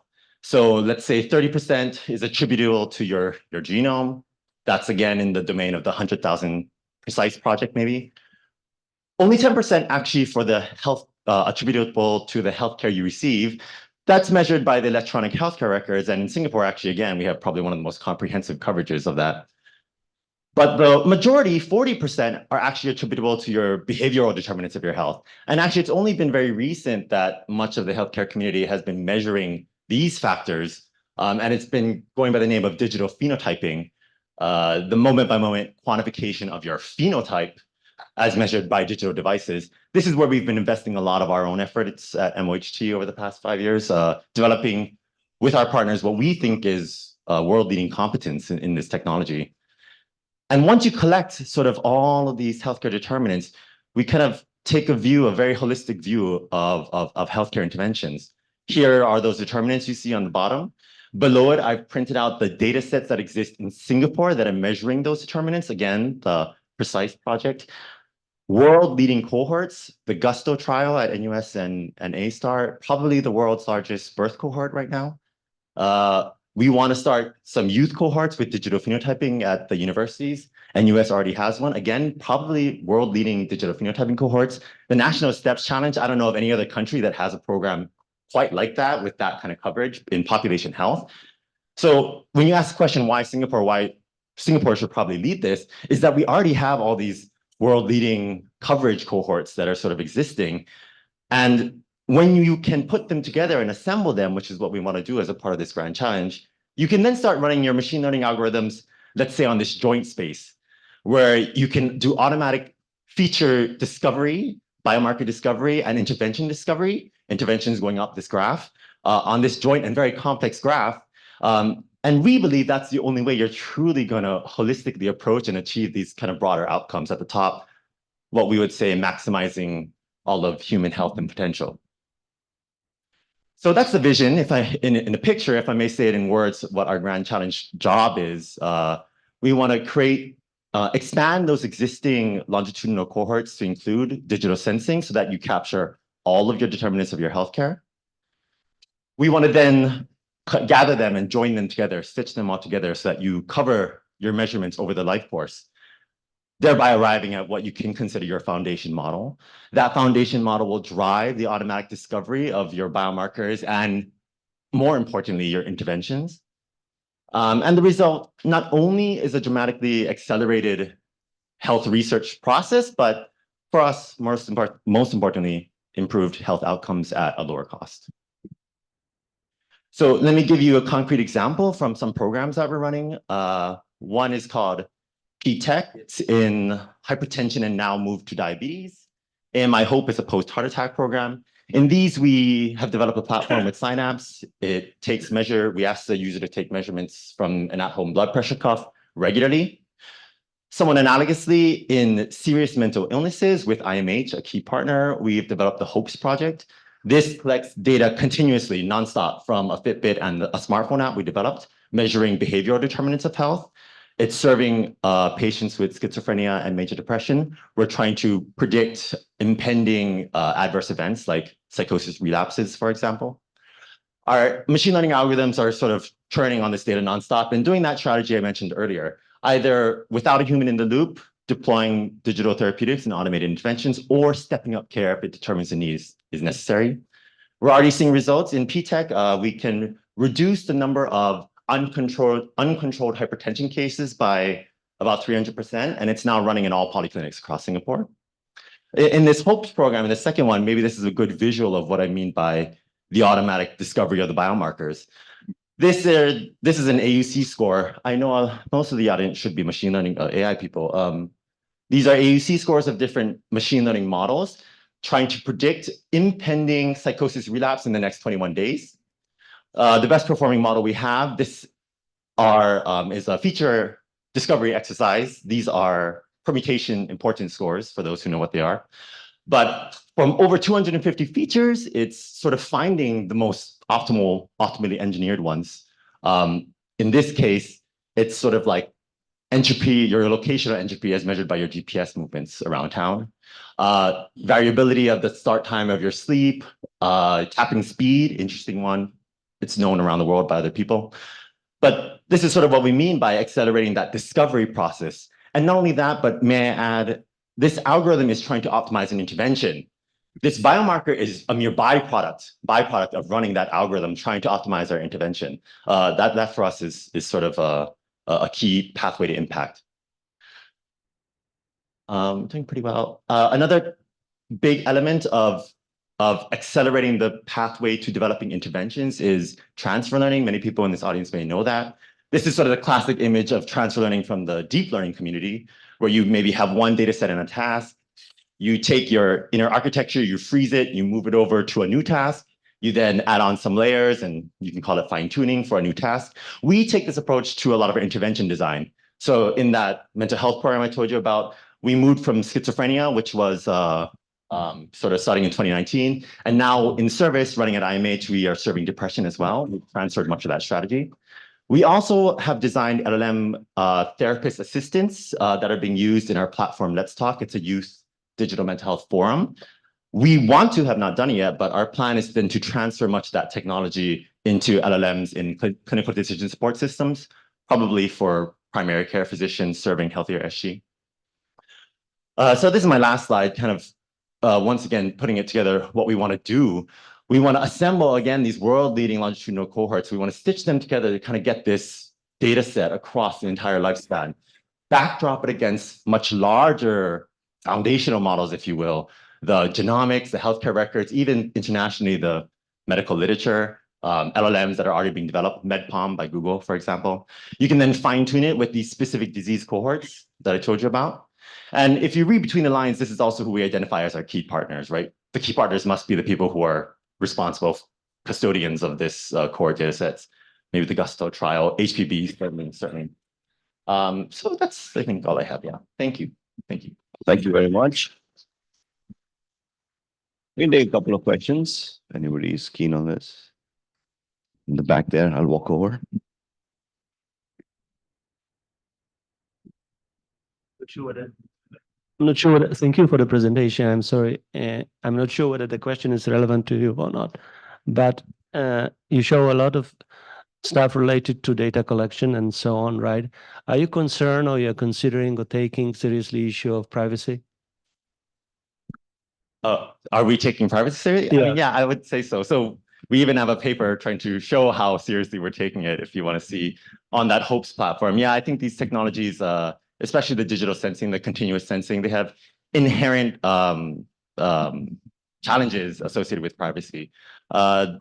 We take many measures to ensure anonymity, both tech-based measures, I think, tech engineering builds to preserve privacy. I won't detail them now. And also policy-wise, I would say, the way that we approach a lot of these programs. I don't know how to detail them to you, but yes, we do. I can talk to you about it after. Again, we do have sort of descriptions of the security measures in our platform. Yeah, I can point you to them. Maybe another quick question. So what do you see the challenges in terms of the methods? I mean, you presented a lot of stuff that you've already done, right? But going forward, what advances in machine learning do you think are needed to help you push this forward? Yeah. Well, yeah, so I was trying to demonstrate some things that we've already developed competence in, but one thing that we, and I don't think anyone has done, is really stitching all of those data sets across the different determinants of your healthcare together. We maybe sample across 2 of them, but we want to sample across all 5 of them. And then we run machine learning models to kind of learn on that joint space, whatever that joint multivariate space looks like. And not just joint multivariate in terms of data, but also both biomarkers and interventions. So can you learn on that sort of discovery of features and interventions simultaneously, jointly? That's sort of the machine learning challenge in our view. I don't even know what that structure of a model looks like, but yeah. Yeah, a quick question on your models. Are you developing all your models yourself, or are you using models from open source and developing it further? Could you comment on that? And also on data standards. If you are really want to stitch together so many different data sets, do you need a common standard beyond OMOP? Yeah, maybe I'll start with the last one. The standards, I actually have no idea. Like, how do you join the Gusto trial with maybe SG100K makes sense, but our digital phenotyping data? Yeah, I have no idea. Definitely something that needs to be figured out. Probably need a standard. I'm not sure. On the models, many of them we do develop ourselves, like the hypertension, the cardiovascular disease models, and the schizophrenia and depression models we develop in-house. Some we take from abroad, like we're trying to use open source LLMs, for example, even some that are fine-tuned to healthcare, like MedPalm. Yeah, a mix. Okay, thank you very much, Creighton, for a great talk. If there's no more questions, we will have we'll discuss more. Yeah. We'll have a Robert. there's a question. Robert, sorry. He has a comment. Just want to help with the answer to that question. The Trust project's been mentioned a couple of times. That's a major project in MOHT. It's our sister project, which sits with us. They are beginning that integration, and they've done that for the genomics and the clinical data, working with both Helix and SG100K. So that's the beginning of that kind of integration. And as you know, they're focused on OMOP. For us at the moment, we're by and large the digital phenotyping that we're collecting through PTAC, through AMI Hope, which is the heart attack program, and through mental health, both the MindLine, which 20% of our population uses in Singapore, and the serious mental illness, depression, schizophrenia. They have no standards at the moment. There is a base standard for clinical events, which we can use, but eventually we hope that our Trust colleagues will lift up one more level and begin to integrate that. The key, though, is the ability to do modeling, machine learning-based discovery in this joint space. So while our partners are putting those foundational models, by the way, Helix is a major integrative effort as well. I should have mentioned Trust also brings in some third-party ICA, births and death records and things like that, which is very powerful. You want to know when the longitudinal record that you're following has deceased or emigrated, for example, those kinds of things. You won't be seeing them anymore in the clinic. So while that base integration, and there's a lot of effort between Synapse, MOH, and Trust going on, while that is going on, we're working at a higher level in terms of discovery with features that are not like all those features that Koa listed. None of those are recorded in the clinical records today. None of them are in EPIC. None of them are in the EHRs. So they're actually events. We have 250 million events in HOPES, and they're things like instantaneous heart rates, heart rate variability, sleep stages, all those kinds of things. No standards for those yet, but the hope is eventually they will be brought into this picture. But the mining we can do now, the mining we've been doing for 4 years now, the mining and the creation of the new interventions and the triggering of the new interventions and some of the interventions are AI-based, like the EMIs. If a patient's not sleeping, we give them a sleep exercise, which is AI-based. It's a third-party exercise, which we've obtained from partners. If they you have a very high heart rate, we may give them a calming exercise. So all of those things need to be brought in, and that's basically exogenous insertion of AI, not just for identification, not just for modeling, but also for intervention. All right, with that comment, I think we can take the coffee break. We're running a little bit behind, but we have a buffer on the panel discussion. We'll probably make it an open Q&A sort of session. So let's get back here. We have some nice food and coffee outside, but let's try to get back here at 10:35. And we have 8 talks afterwards from the other domains. So thank you very much and see you in half an hour. I'm going to hand over the mic to Professor Kostya Novoselov for just a minute or two, because he has an announcement to make that we're putting together. Right. So it's been great pleasure to listen to all the talks in the morning. Just looking forward for the second session. And just to say that Keda obviously invested quite a lot of time on his own into the preparation of all those workshops, and it was an amazing efforts and the amazing result to see after. all this landscape of the AI related work in Singapore. And what we thought that it would be stupid to waste all those efforts just for nothing. So we would try to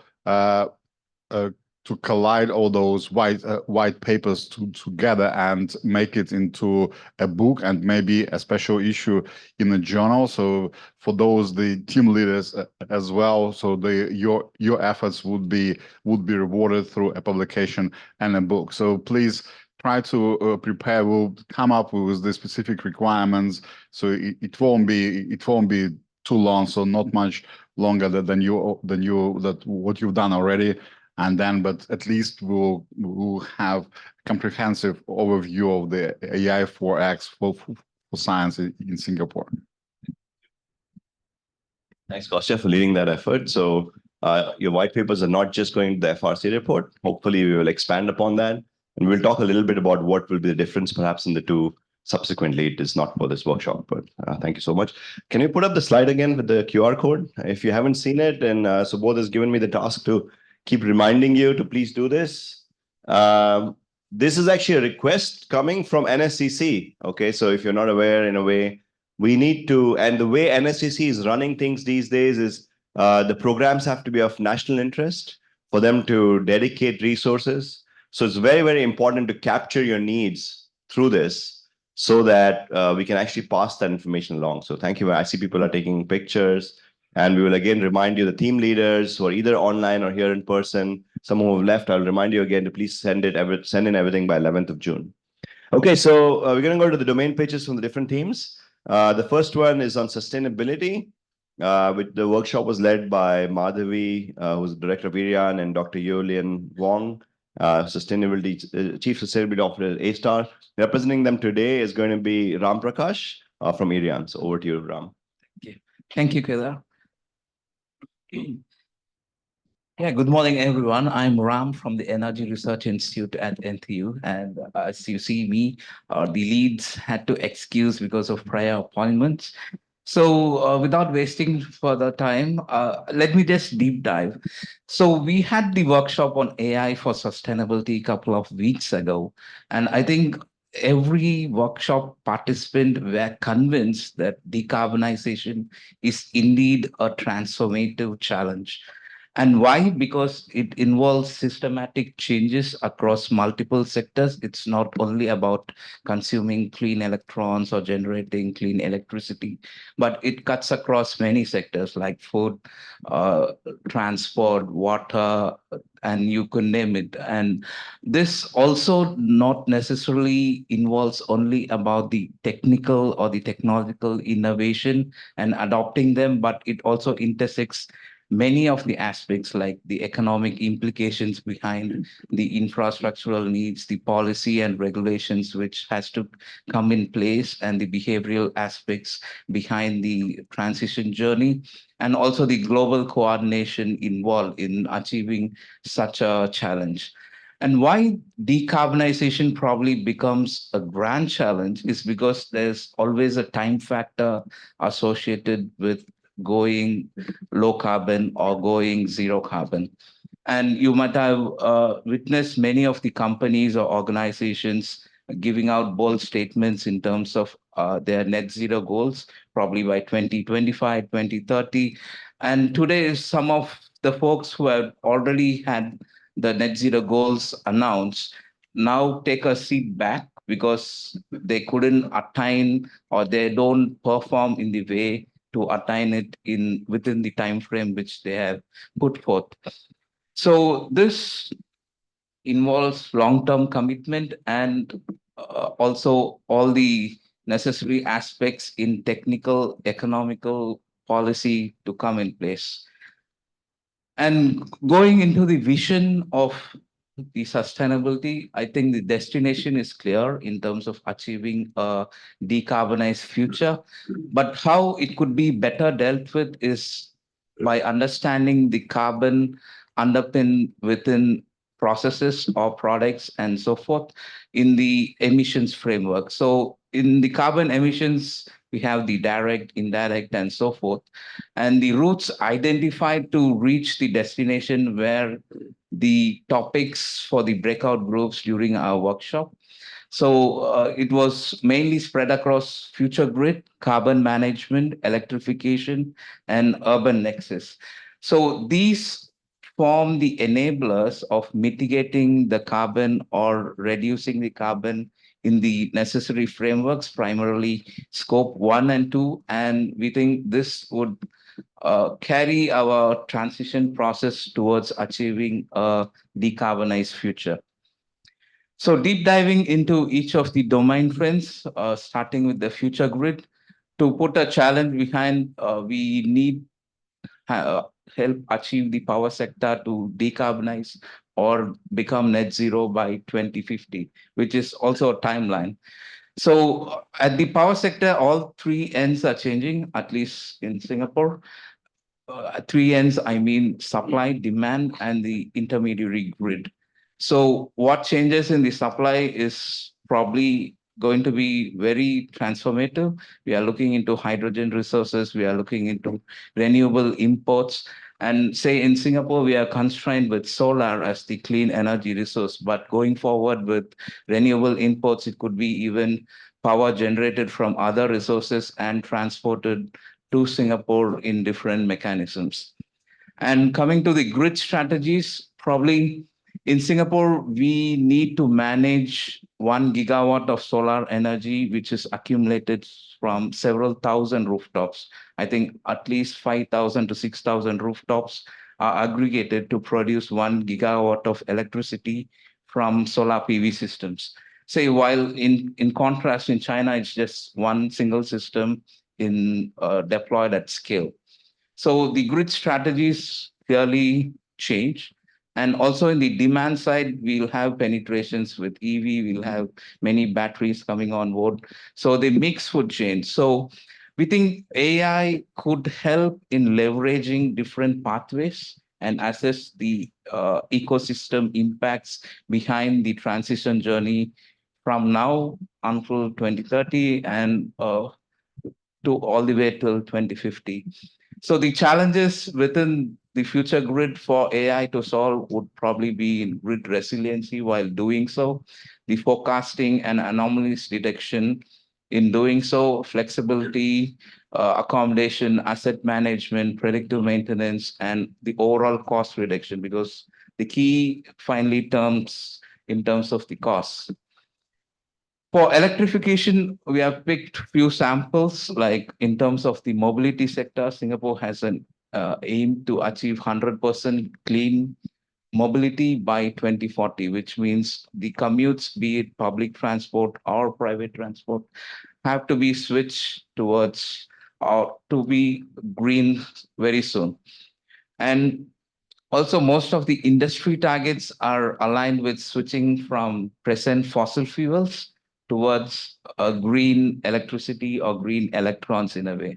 So this would also involve changes in their infrastructure, in how a reaction or a process occurs. Say we are in talks with some of the breweries around, and with the electrified version, I think brewing beers makes a serious impact in terms of the infrastructure that they need to change.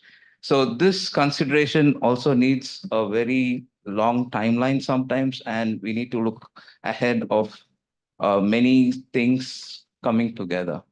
So for AI to play a role, I think it's more on the cost savings, time optimization of the processes when it's switched or going electrified, the infrastructure usage and the footprints behind the transformation from A to B in terms of from fossil fuels to green electrons. And while doing so, also address the safety and reliability concerns, and also look into the planning mechanisms, where we need to start, how we need to start, and how we need to do it. And going into carbon management, the best way is to avoid carbon, but it is not feasible in a way in all kinds of processes. And going to the bottom of it is offsetting, where many companies or organizations feel that they could offset and claim to be net zero, which is not the case, because there are not serious carbon credits or reliable credits, or the source of credits is not that available to do so. So there could be different paths or different routes where the carbon has to be managed. It could be all the way from avoid to reduce or substitute or sequester or offset.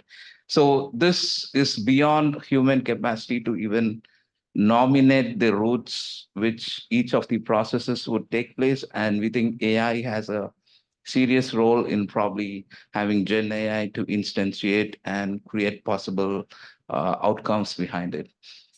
And other part of it is handling the data and the physical side of carbon.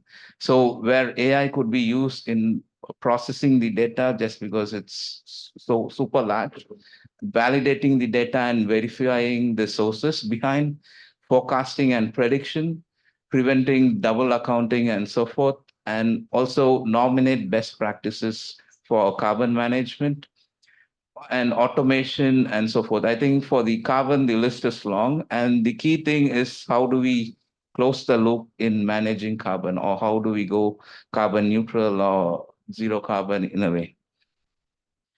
And urban nexus deals with the intersect with the other components in an urban environment. Say building fleets has to be 100% net zero by 2050.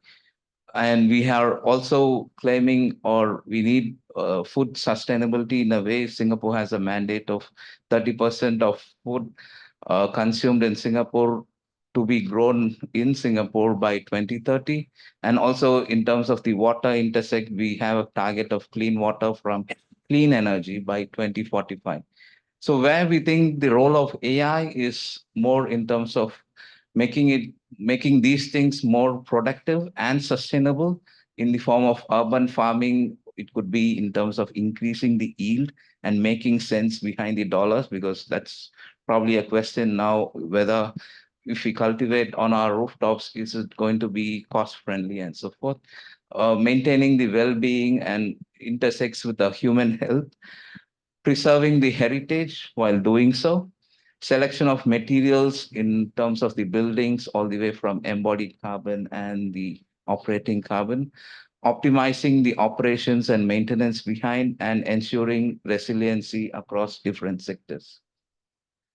So the bottlenecks were more in terms of across all the domain trends, which were in terms of data, the interdependency, whether we go 1D or multi-vector perspective, the resources behind, the suitability of AI to that process, and finally the embraceability in terms of having human in loop or so forth. And why Singapore? Because we know data is a key problem, but Singapore has mandated ESG reporting, and in a couple of years, we'll have different things erupting. I think that solves a concern. We know what is the strategies primarily involved in our net zero future. And there is also investments being made in terms of the infrastructure to go net zero in a way, and the technological or the technical innovation we have nurtured over the decades in terms of the research outcomes from different research institutes. So this is my last slide, and it describes one step ahead, probably what the AI schema would involve.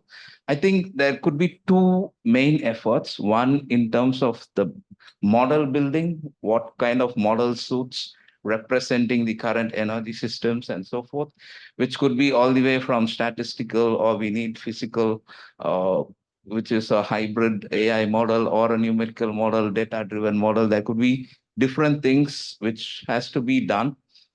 And when the data which is unprocessed becomes information, I think this would be a circular loop here, because the sustainability transmission would be an incremental process where we use data, make sense of it, and again go into the loop of improvising things until we achieve net zero in different processes. And I think Ken are mostly conscious about the computing needs. I think it's more of putting the boundary of where we apply, because the technology or the philosophy remains same, but the computing needs would probably differ in terms of whether we apply to a district, a nation, or a continent, or all the way to a planet. So this is something work in progress, and we are trying to assess it with different scenarios behind. And for the partnerships is few of them which we already work with, which have academic intersect and the industry components involved, which would probably make things pragmatic in going forward. Yeah. Thank you, Kedar. All right, thank you very much. We'll take one quick question while perhaps the next speaker is sped up, if anybody has any questions on sustainability. I think from the AI side, one thing I saw at the workshop on sustainability is that the problem might be a little different because they need to be dynamic in the response. Sometimes when you respond to the needs of the customer. So that is an interesting challenge, which is different from just a static model, for example. So maybe something to think about for people who are doing AI. Thank you very much, Ram. The next speaker is Professor David Lowe from SMU, who worked with Professor Reza Qi and the topic is very broad, science of software and security. So over to you, David. Thank you very much, Kedar. I would like to also thank Subodh and also Yang and also Hans for all the help in organizing this workshop and having this exciting event where we can actually discuss and collaborate together. Very good morning still to everyone. So I'm very happy to actually present some of the summary of our workshop in the intersection of the science, software, and security. We call it AI for SQ. And Reza, unfortunately, will not be able to come here because he's overseas, but I'm presenting on behalf of us together, of course, and a few other discussion needs are also in the room. So our workshop were held in May 2nd, more than about a month ago, and it's pretty much well attended. And we have participants from all over Singapore, various research institutions, universities, and also some government agencies also joined us. And then in this workshop, we discussed these intersections of science, software, and also security. And we put them onto this grid. So we've discussed 4 different areas. One of them is the software of science. Another one is the security of science, and also science of software and science of security. So why these 4 different areas? Well, we take a look at the exciting lineup of workshop that have been prepared for AI for science. So AI can be applied to many different vertical domains.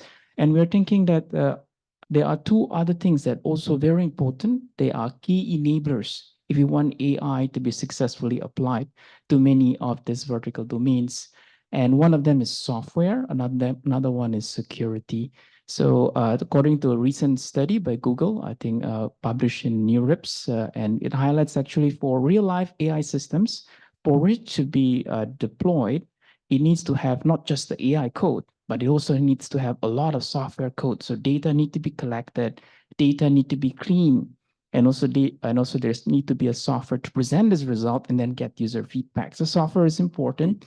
And without the security layer, so any benefits that the AI can give to the vertical areas, so that can be offset, right? The benefits can be reversed because they could be attacked by malicious parties. And then in this workshop, we also discussed 2 new verticals. So one of them is about the science of software, and another one is about the science of security. So that's the areas that were discussed in the workshop. And we have actually very exciting research talks coming from many different universities and also from the home team, Science and Technology Agency, or HTX. And you're talking into different aspects in this intersection between software, science, and also security. And of course, how AI can be the transformational catalyst that can enable fast developments in these 4 major areas. So we have a 4 discussion group after that. It was a lively discussions. One is on AI for software and security of science. Another one is the AI for the science of software, the formal aspects of it, and AI for the science of software, the empirical aspect of it. And the last one, but not the least, is the AI for science of security. And because I'm just given 10 minutes, I'm just going to give you a few of the many findings that this 4 discussion groups have found. And then all these findings will be in the white paper that will be distributed, I believe, in the near future. So first of all, I'm going to talk about the few findings from this group that talk about AI for software and security of science.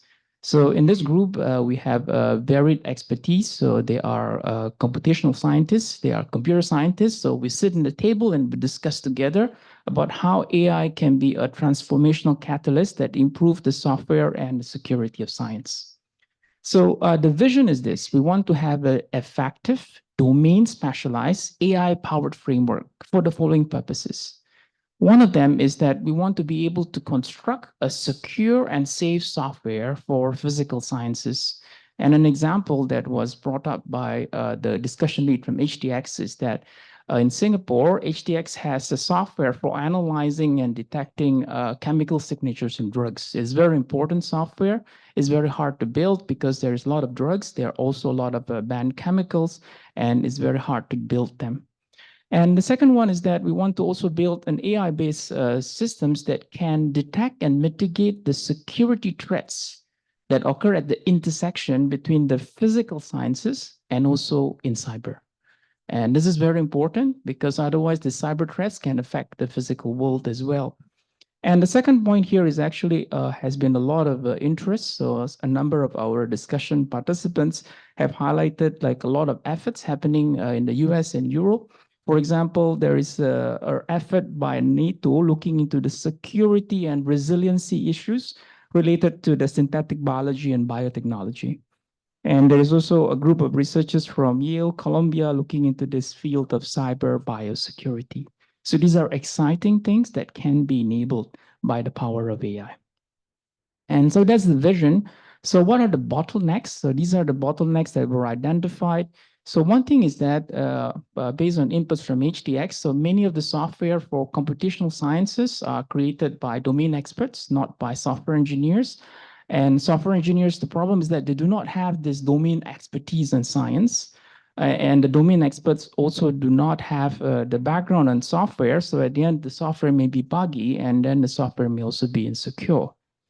And then the discussion actually talk about low code and also no code environment. The challenge is that of having this low code and no code environment is that scientific areas are so broad and each has their own challenges and characteristics. And then we need to build a customized environment so that it can be user-friendly and used by the target scientists. So the question is, can generative AI helps in this aspect?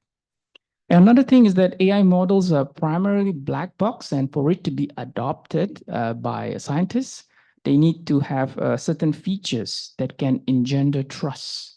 And these features are not just a generic explainable AI solution, but rather they need to be domain specialized. They can be understood by the end users or by the scientists using it. So that's a few of the findings from the first discussion group. The next discussion group talk about the AI for the science of software, the formal aspects of it. And then the vision is this: we want to synergize AI. We want to synergize formal methods so that we can automatically synthesize verifiable software systems. So today we are very excited because ChatGPT can generate code, for example, but that code is not verifiable. So how can we generate an entire project that comes with contracts, with tests and formal proofs? So that's beyond the capability of the current foundation models.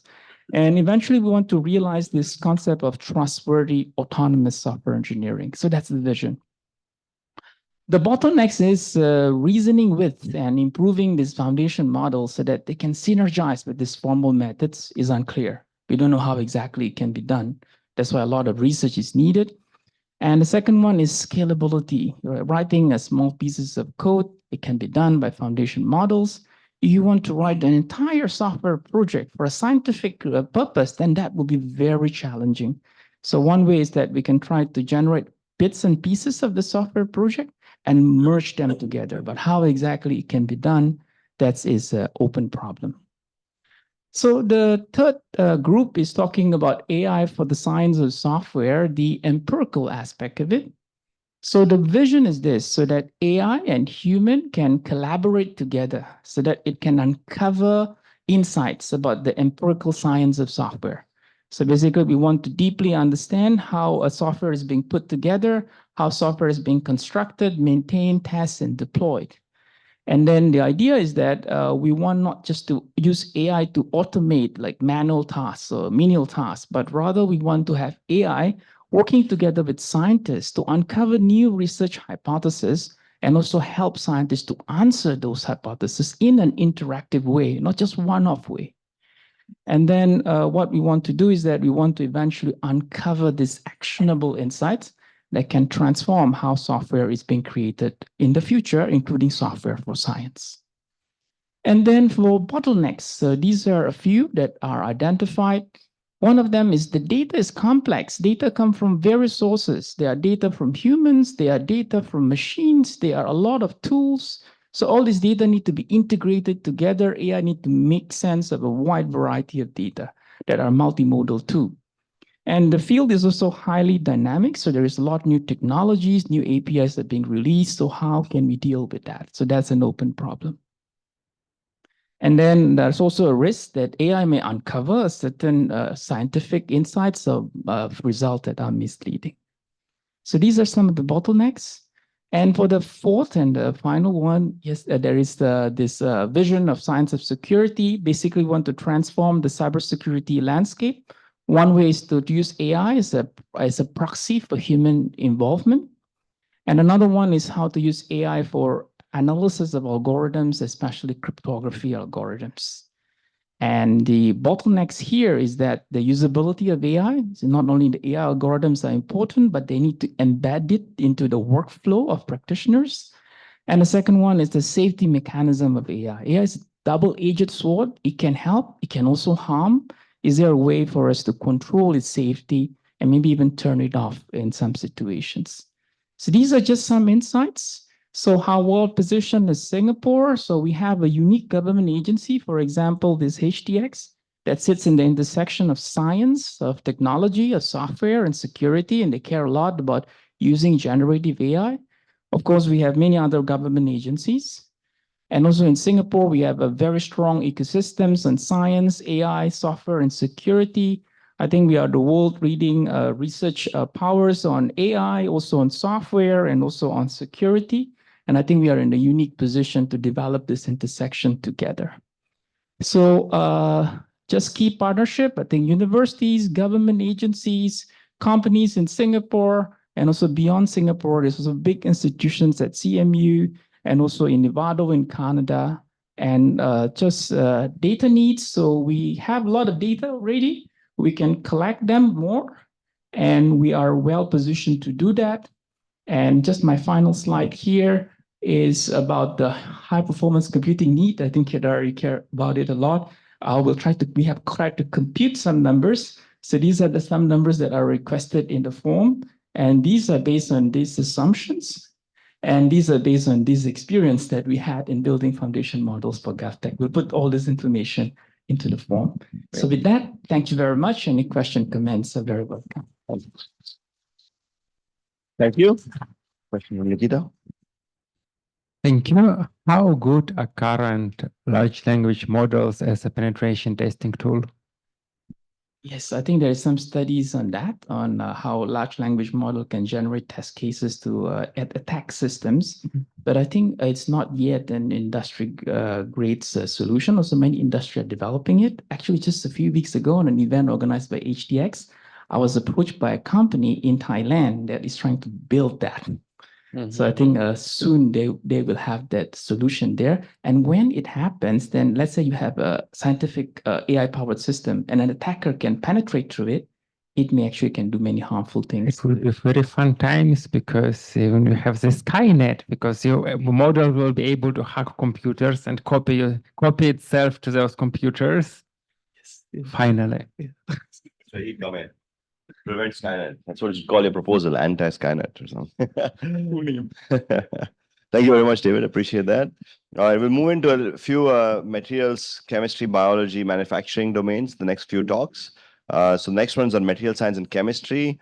And this is will be co-presented by Beatrice So at IMRI and Andrey Stuzanin at IFM. And this is organized by Kostya, myself, Beatrice, and Andrey. So over to you, Beatrice. Thanks, Kedar. Good morning, everybody. I'm here to summarize the what we discussed at the material science and chemistry workshop. So I'd like to start with a very big overview picture of what the goal in material science and chemistry is, and that is to design functional material. So it's to design a material for its function. That's not just its static properties, but also its dynamic functionality. So for example, how does a material respond to its changing environment? The central concept material science and chemistry is this idea of processing, structure, properties, performance. It's trying to identify how all these different elements interrelate with each other. And so we can gain a comprehensive understanding of the whole system, and that will allow us to rationally design the materials. I'd like to highlight that in material science and chemistry, there's a big gap between experiments and theory. We have seen digital twins in other aspects being used. Some examples here. One is foam over here being used to model the safety of a car seat from a company in Germany. And then we also have one that recently made the Straits Times, which is modeling the urban heat effect in Singapore, led by the Cooling Singapore initiative. This is different in material science and chemistry. We cannot do all of this in situ, and there's a big gap between computation and experiments that needs to be bridged. So now I just go very high level into several challenges we highlighted from our workshop, and Andrey will go into deeper detail about the ML methods and the bottlenecks that we face. So as I stated in material science and chemistry, we really want to understand the processing structure properties relationship and to understand these, identify these links rigorously. The challenge is that material systems are multi-scale. I like this schematic over here that we see. This is of a cellular organism, and it really shows you that the different scales that exist within any given material system. And we have, for example, even in a polymer system, you start with a single atom, you build up to a monomer, builds up to a polymer chain, builds up to network, to the bulk material. And we have different computational methods to study phenomena at different length and time scales. And we have data at all these different length and time scales. And the question is then, how do we link all of these data together to get a fuller understanding of the underlying physics? The second is for a given material system, it's not just the chemical composition that matters. You have many other elements that go into it. So you have, for example, the phase, the composition, defect, the processing history, the environment. And so we have many elements that need to be fed, many different types of data that need to be fed into a model. So take, for example, here with a polymer chain, for a polymer system, we have the chemical composition. We also have the monomer structure, chain structure, the forces that are being applied to it. We have the phase that it's in. We have the environment, the temperature, the pressure. So all of these data needs to be fed into a model, AI model that can understand this data in a machine readable form. So an example of a challenge right now is that there is no good accurate representation of, for example, macromolecular structures. So how can we develop ways to overcome this? So the second challenge is current computational methods are not cannot be done fast enough to predict accurate behavior. As mentioned, we have many different types of simulation techniques to investigate phenomena at different time and length scales, but this cannot be done fast enough, and there's a trade-off between accuracy and computing resources. So can machine learning help to bridge this gap so that we can push our simulations towards higher accuracy with reduced resources in terms of computational time? And lastly, in terms of, we have our computational data, it's then imperative that we validate on experimental data. And can we generate these experimental data sets so that we can verify our computational data? So this is another, this is a big challenge in material science. And now Andrey will move on to the more details about the challenges. Thank you, Beatrice. So my part here is just summarize what was discussed during the workshop, maybe in more details, but highlighting some important aspects. So I would like to start with just reiterating what Beatrice mentioned nicely, that the main problem, name of the game, is like to try to analyze the very huge, like mind-bogglingly huge space of possible material configuration that not only covers static properties of materials, but functional materials that adapt to certain properties of the environment that we can later on exploit to our own use. And so we need to somehow be able to like develop models, AI models that help to search this huge space in meaningful and computationally efficient manner.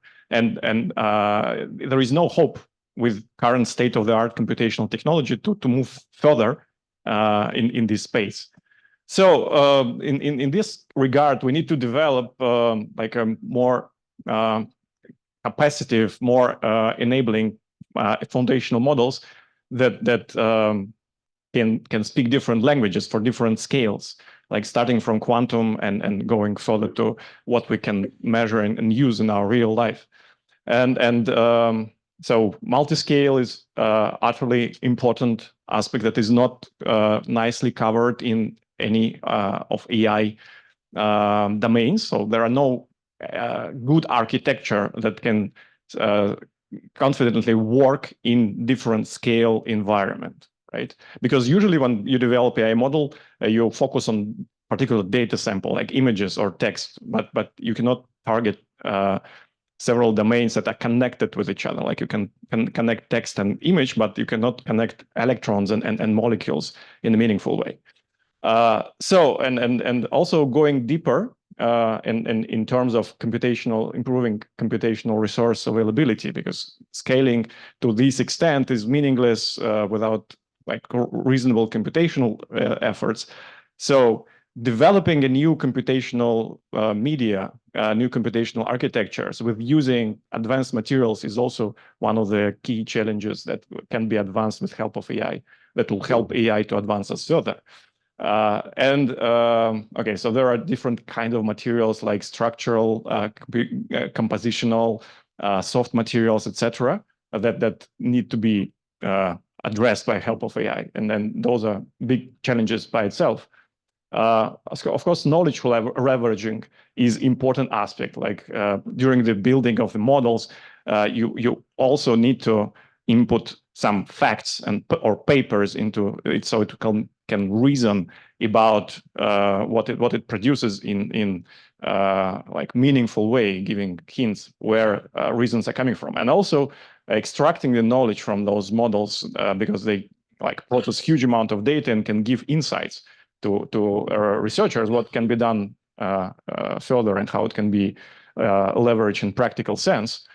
So it's all important aspects like from the challenges, and of course engineering, like how okay, you build the model, how you can plug into some industrial manufacturing process, so industry companies can leverage such models for their own profit, and optimizing manufacturing processes like also utterly important, like how to scale out what you developed in a research environment into much larger and much more noisy environment, I would say. Of course, the bottlenecks are important, like starting from the infrastructure components, like how people working on material science in Singapore know better what we are doing and exchange data, which is also very important. The data is pretty scarce. I will mention it in details on one of the following slides. Engineering, so about the scaling out and research demand, as mentioned, the absence of AI models is a major like bottleneck, I would say, for companies, and also people that can speak both languages. AI and material science is important. So Singapore is not a very big country, and so we need to be able to attract people out from outside.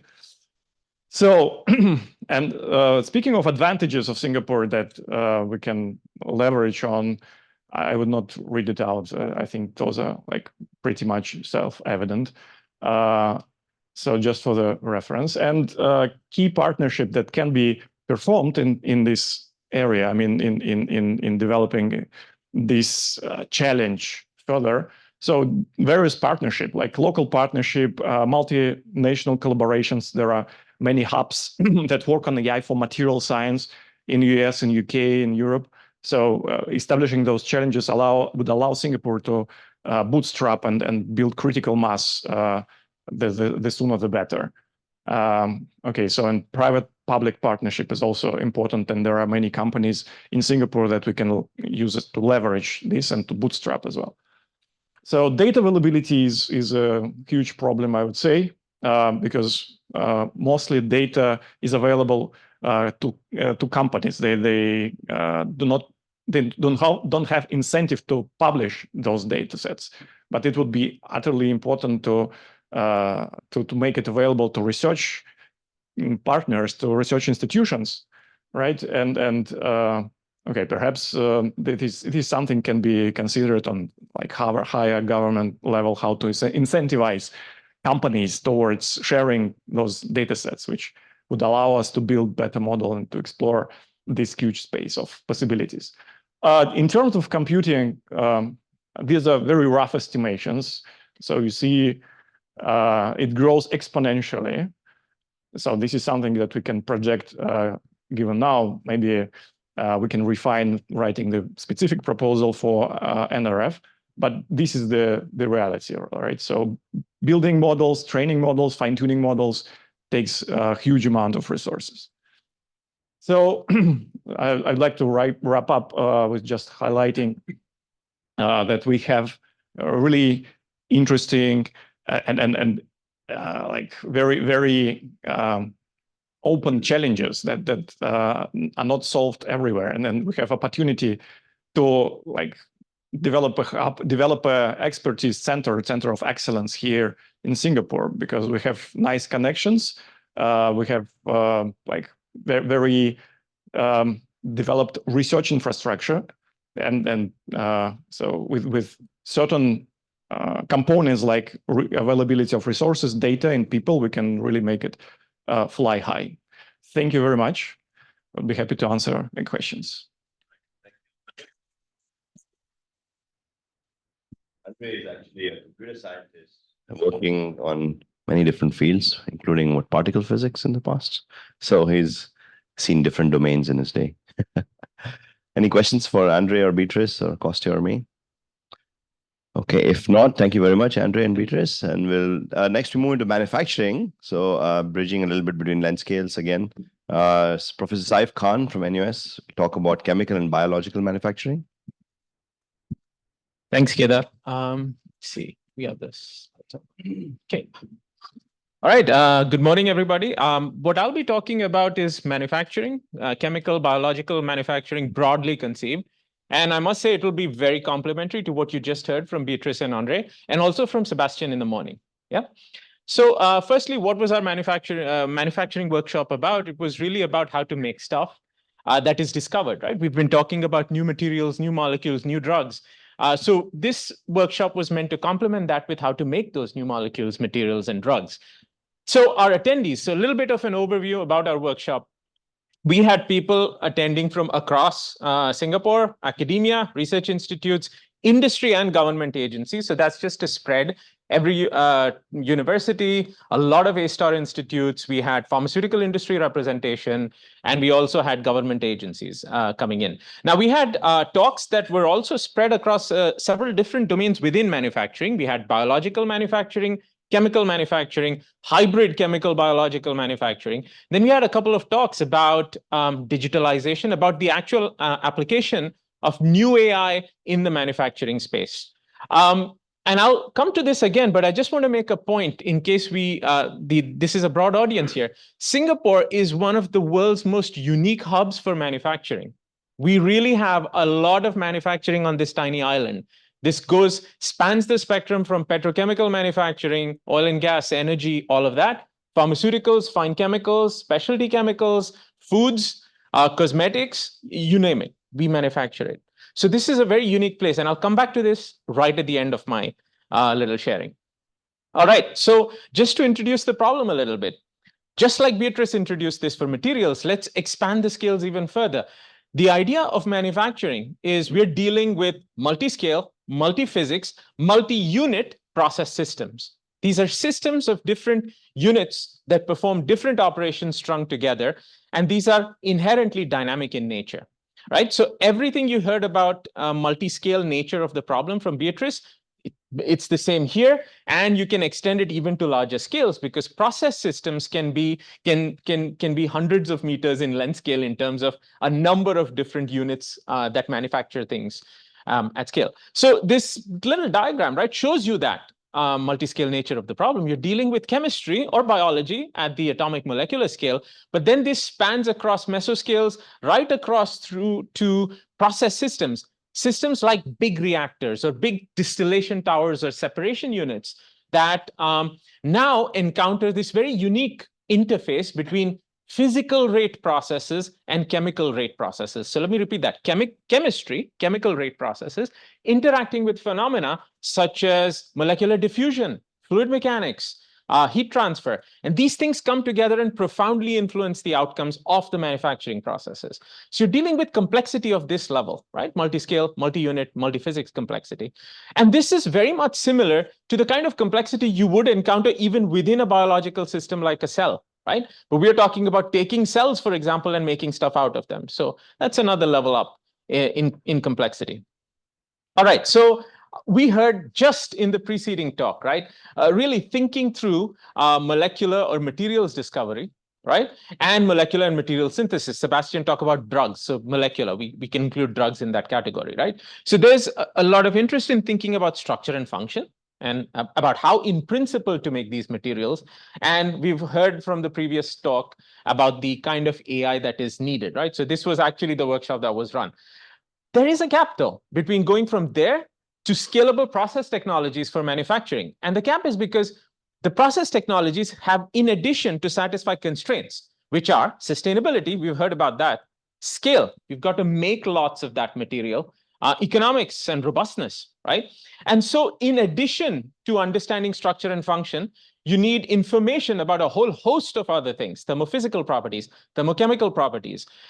We need to know about system dynamics. Time comes into play in a very big way.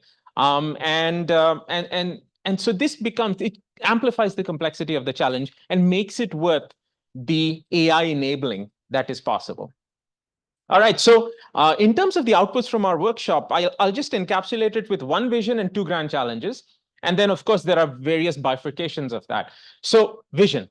One example of paradigm-changing disruptive impact would be a scenario that's just on this slide, right? So discovery of a new drug, or you could think about new material, with the accompanying a priori complete specification of a scalable and modular manufacturing process right at the get-go, so that the final drug product can be made, prototype, deployed, right, in a timescale of weeks instead of the years that it takes. And conventionally, that is a problem because the conventional paradigm thinks in steps, right? You discover something, you in principle make something, then you look around about what equipment you have and try to string together something to make it. So the disruptive impact would be AI-enabled deployment of a priori scalable manufacturing processes that complement the new molecule that you've discovered or the new chemical route that you've discovered. So the two grand challenges that we discussed, we actually zoomed in on primarily in the workshop, are listed on this slide. And the little statement up above is actually a statement of fact. As active molecules become more complex, our drugs are becoming more complex.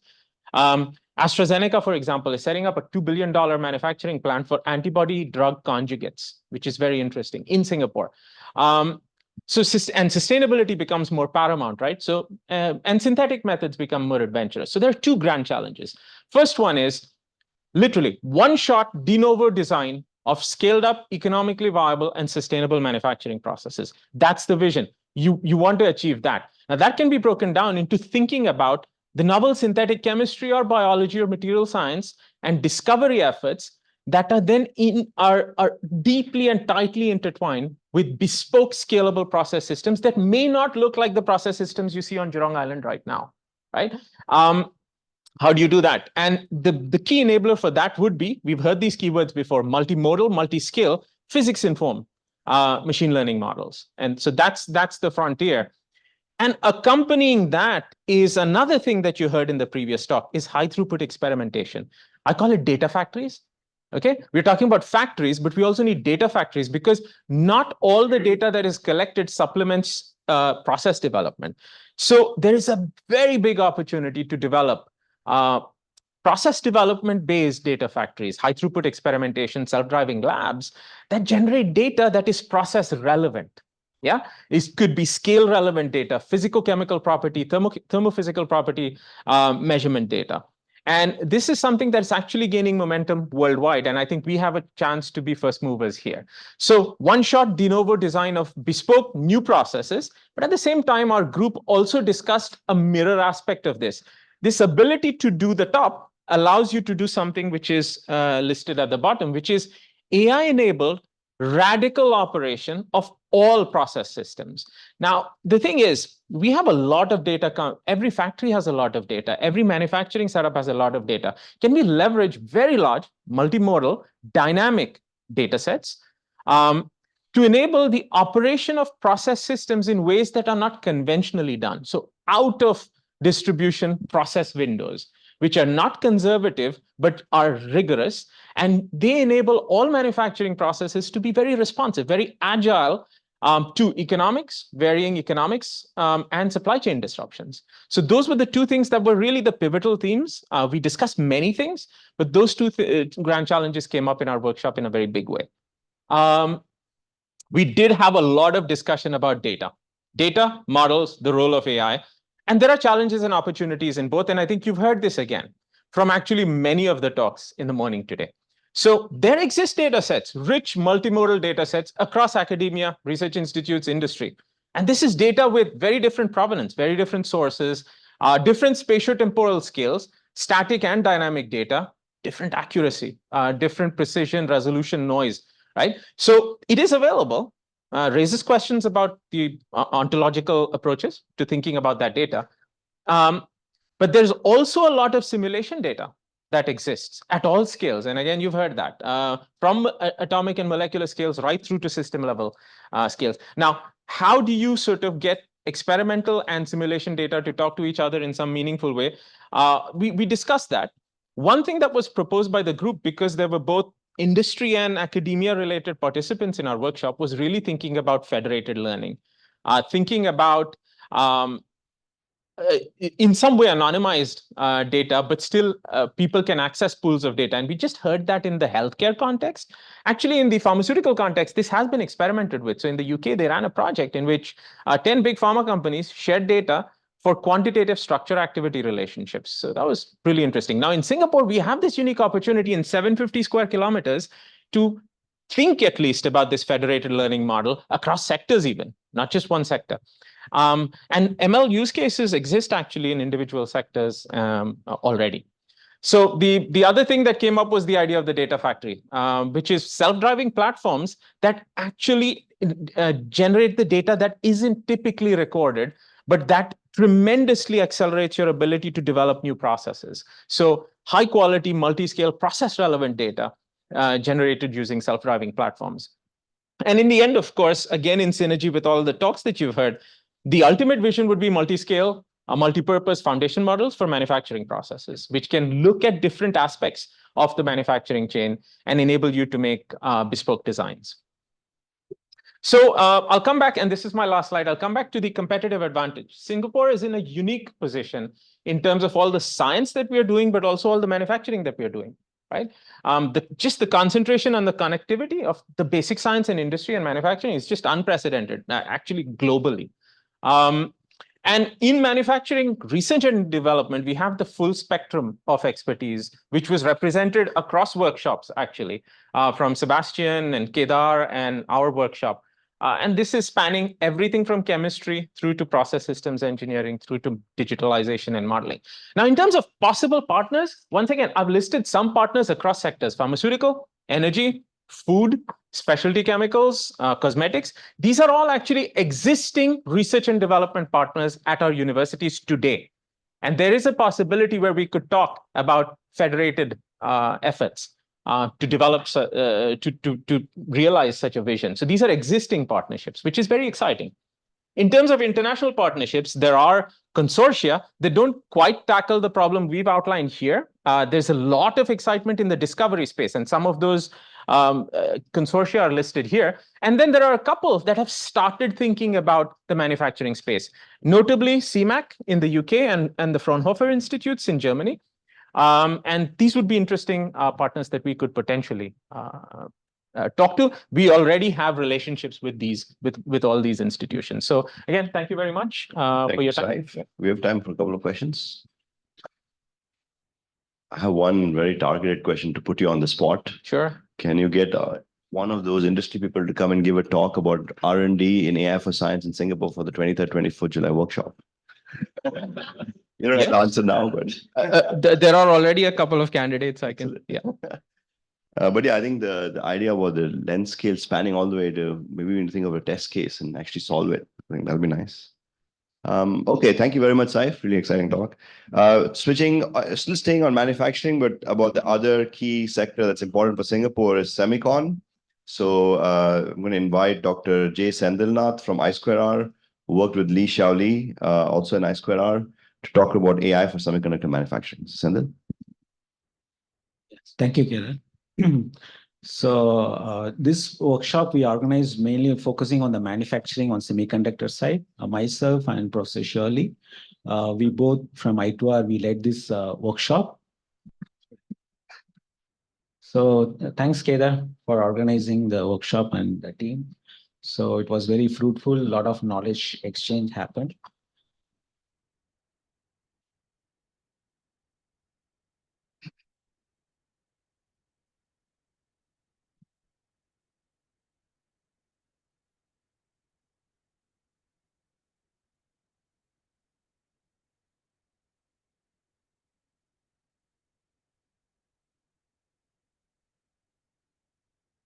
I may get extra minutes for this. Oh, you can. So based on the points what Kedar listed out, I just followed up the slides, and also finally I'll be providing the summary report what we shared with NRF. Okay, so this will be the outline of my talk, and before going to the workshop details, I want to highlight the basically on the semiconductor side, we have the microscopy with different way of acquiring the data. It has its own potential, advantage and drawbacks. Say X-ray takes a lot of time and huge data, and that is compensated by MFI. With less data, you can use it. And to achieving the same thing, how to find out the defect. In addition to that, you can also have certain physics law to embed, like Biot-Savart's law and all Ampere's law to come up with the microscopy. In addition, this is where the interest comes, how we can embed this physics law into generative AI instead of just focusing as a data-driven approach. That's one more thing which I want to emphasize here. That's what we are here for science. Otherwise, it is mainly AI means just data-driven. And finally, the applications on different tasks in semiconductor. As we know that our country economy is mainly relying on this. GDP is mainly on one of the thing is on semiconductor manufacturing that I want to emphasize.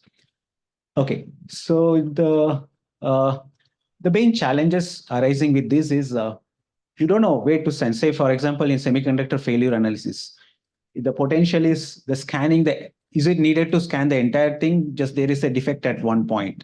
That's what the challenge, one of them. So that takes a lot of time. The next one is data quality. So this is common issue in all the domains. And in one of the thing is we mostly work on the experimental data. In that case, we have a lot of challenge in the noise part and also the limited data also. So we have experiments, so we have certain limited data. So the AI model, as we know that it needs a lot of data also. And most of the acquired data is imbalanced. So on the data set, I just comprehended, okay, so how AI for semicon can be adopted to address all these issues I listed in the previous slide. One is the data augmentation. Classically, we can do rotation and all those things on a given data. But we can also use certain reinforcement learning approach, which we tried also for data augmenting for a better quality, and generative oversampling is to synthesize the data, and domain generalization is one more, where you have certain data which with noisy and which is clean, and we try to treat as a different domain how the ML can adapt well. And finally, if you have limited data, there is a you don't need to have a huge deep learning architecture. How we can learn on the fly so that we can evolve the architecture itself instead of fixing the architecture. And then finally, you have the generative inverse design. Mainly, it acts like a realistic surrogate physical simulator. So in compensating those things, I want to highlight the database is one of the concern in most of the field, because without data, we cannot apply AI. So there, I just try to review a couple of data which is publicly available, and say for time series, this is popular one. So where there is an imbalance of the defect, and this is the pass test and the wafer pass test and the fail test. And this is one of them. And there is a wafer map data set. It has multi-label, means you have two defects in the one sample itself, like donut and outer ring defect and all. So this is one more challenging data we have. And PCB data set, and also there is a 2D X-ray data sets. All this data is readily available, and you can use it to run the model. And there are certain real data, which is more slightly challenging. This had one of my colleague, Raman, who had a project. So where he got this 3D X-ray data, and it's a huge data, is huge, and time consuming is also huge for scanning this data. So you have vertical and lateral, all direction. If you have seen in few direction, you may not find the defect. In one of the version, in the one of the view, you can find the defect. This is a wide defect. So in compensating in 3D setup also, it will be very much useful in addressing. I forgot to highlight one more challenge is in developing a 3D solver is also one of the challenge. Okay, so to synthesize this, we try to adopt diffusion model and try to show how the real data, from there we can generate, because experiment data we had very less. From there, how to compensate by using the generated samples. All this right side, all the generated ones. The left one is the real data, how we could generate. This is a 3D X-ray data, which I showed. And also in parallel, we are also working on some project. We need a lot of data. So it is time consuming to get. So what we started doing is also, my team started developing a model to generate the data. This is magnetic data, field data.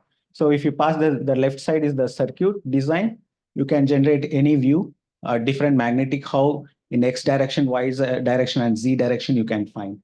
So this is like, it uses the physics law for generating the data, which we can emphasize it.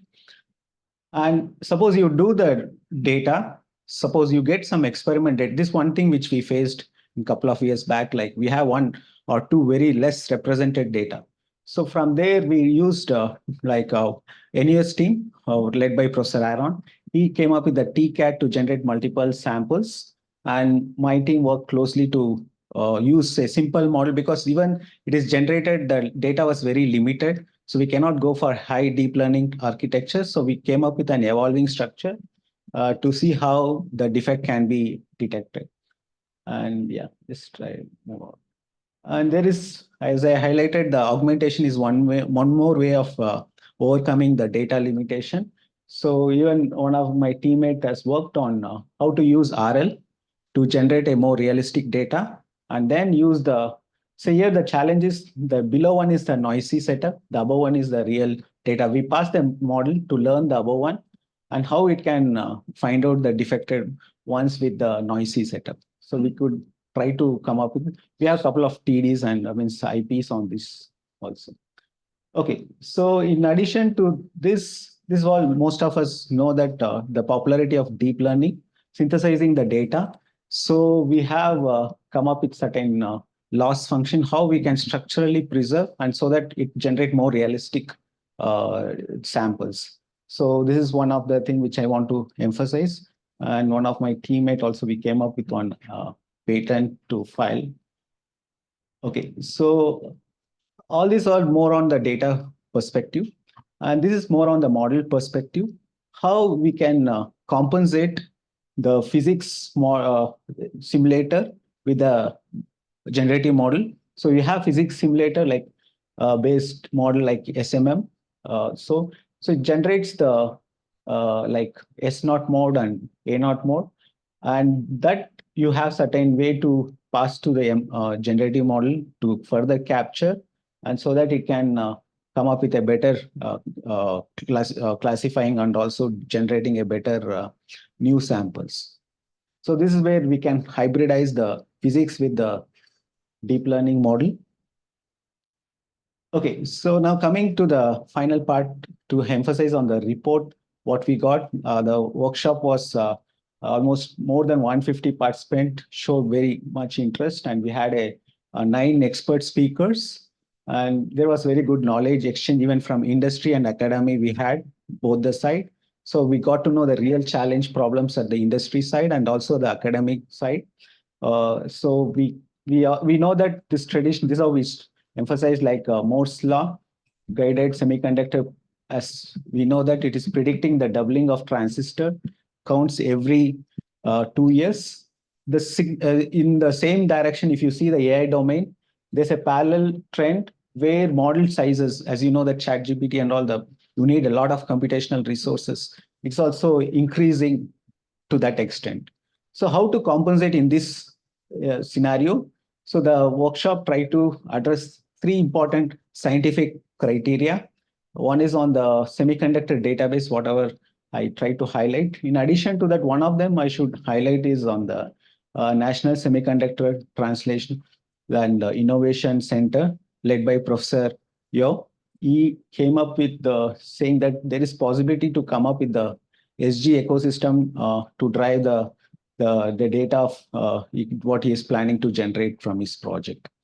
And also, in addition, we also plan, it's very useful to integrate the physics law rather than just relying on the ML to capture the specific distribution. And finally, we also emphasized on the development of AI surrogate model so that we get an efficient surrogate model to generate that, to accelerate it. Okay, this is what the slide I want to highlight from Professor Yeo, which is, I think this is one positive which we find in our ecosystem, that getting the data, we can rely on this NSTIC. Okay, so the final slide to emphasize on the main 3 grand challenges part of this AI for semiconductor manufacturing is to say that how AI can guide the manufacturing process, basically how to integrate the digital twin simulator and DOEs to facilitate a more better data generation, optimize the manufacturing process. That is one of them. Another is on AI-enabled yield estimation, utilizing AI technique to optimize the yield estimation. And final part is to see that once you manufacture process, how to do the failure analysis, leveraging on the sensor analytics and visual inspection to predict, localize the defects. And to summarize this 4th point, I need to emphasize is it needs certain microscopies to scan with multi-source, because we cannot rely on one source of data. How we can rely on multi-source is one of them. And embedding physics law in AI model, and also learning with less microscopy images. This is one of the project led by in ISTAR by CS. Shensheng is here. And also finally the generative AI models for data efficient and Gen AI and resource efficient Gen AI. Because we know that Gen AI, you need a lot of resource. How can we come up with a better data efficient and resource efficient Gen AI? That's one more of emphasis we want to. Yeah, thank you. We'll take one quick question, if anybody has anything. There was also a parallel workshop, apart from the AI for Science, held by Aaron Tian and his team, where industry is quite heavily engaged. And I think they talked about the AI aspects as well. So it's quite an active field. Okay, so we move to the next speaker. Oh, you had a question. Sorry. Sorry, maybe it's open, not necessarily to answer fully, but anyway, so there is a trend when semiconductors are connected with other architectures like optics computing. So are there any challenges on the research on the interface between those, or it's kind of out of the scope? So interface here we are not emphasizing as of now. But there is what you mentioned is makes sense. If there is some integration, there will be certain challenge to address also. Yeah, I think. Yeah, there's a question online about the source of the data here, and I think there was a heated discussion point in the workshop because a lot of the data in the electronics industry is held by the companies who are not willing to share. And perhaps some federated learning that Saif mentioned would actually be able to work for your domain as well. Right? Maybe you want to comment on this while. Yeah. Even in the workshop, we emphasized on the data part is to come up with the digital twin model, as well as certain how to use the model not to share, especially the company with whom we will be working. So security is one more reason, federated learning and other. Thank you very much, Sandin. Appreciate that. All right, we move to complexity science and physics. This is led by Professor Dwayne Lowe at NUS and Professor Lock Chu from NTU. So Dwayne is currently in the Bay Area somewhere. And so thank you very much for joining us, Dwayne, and over to you.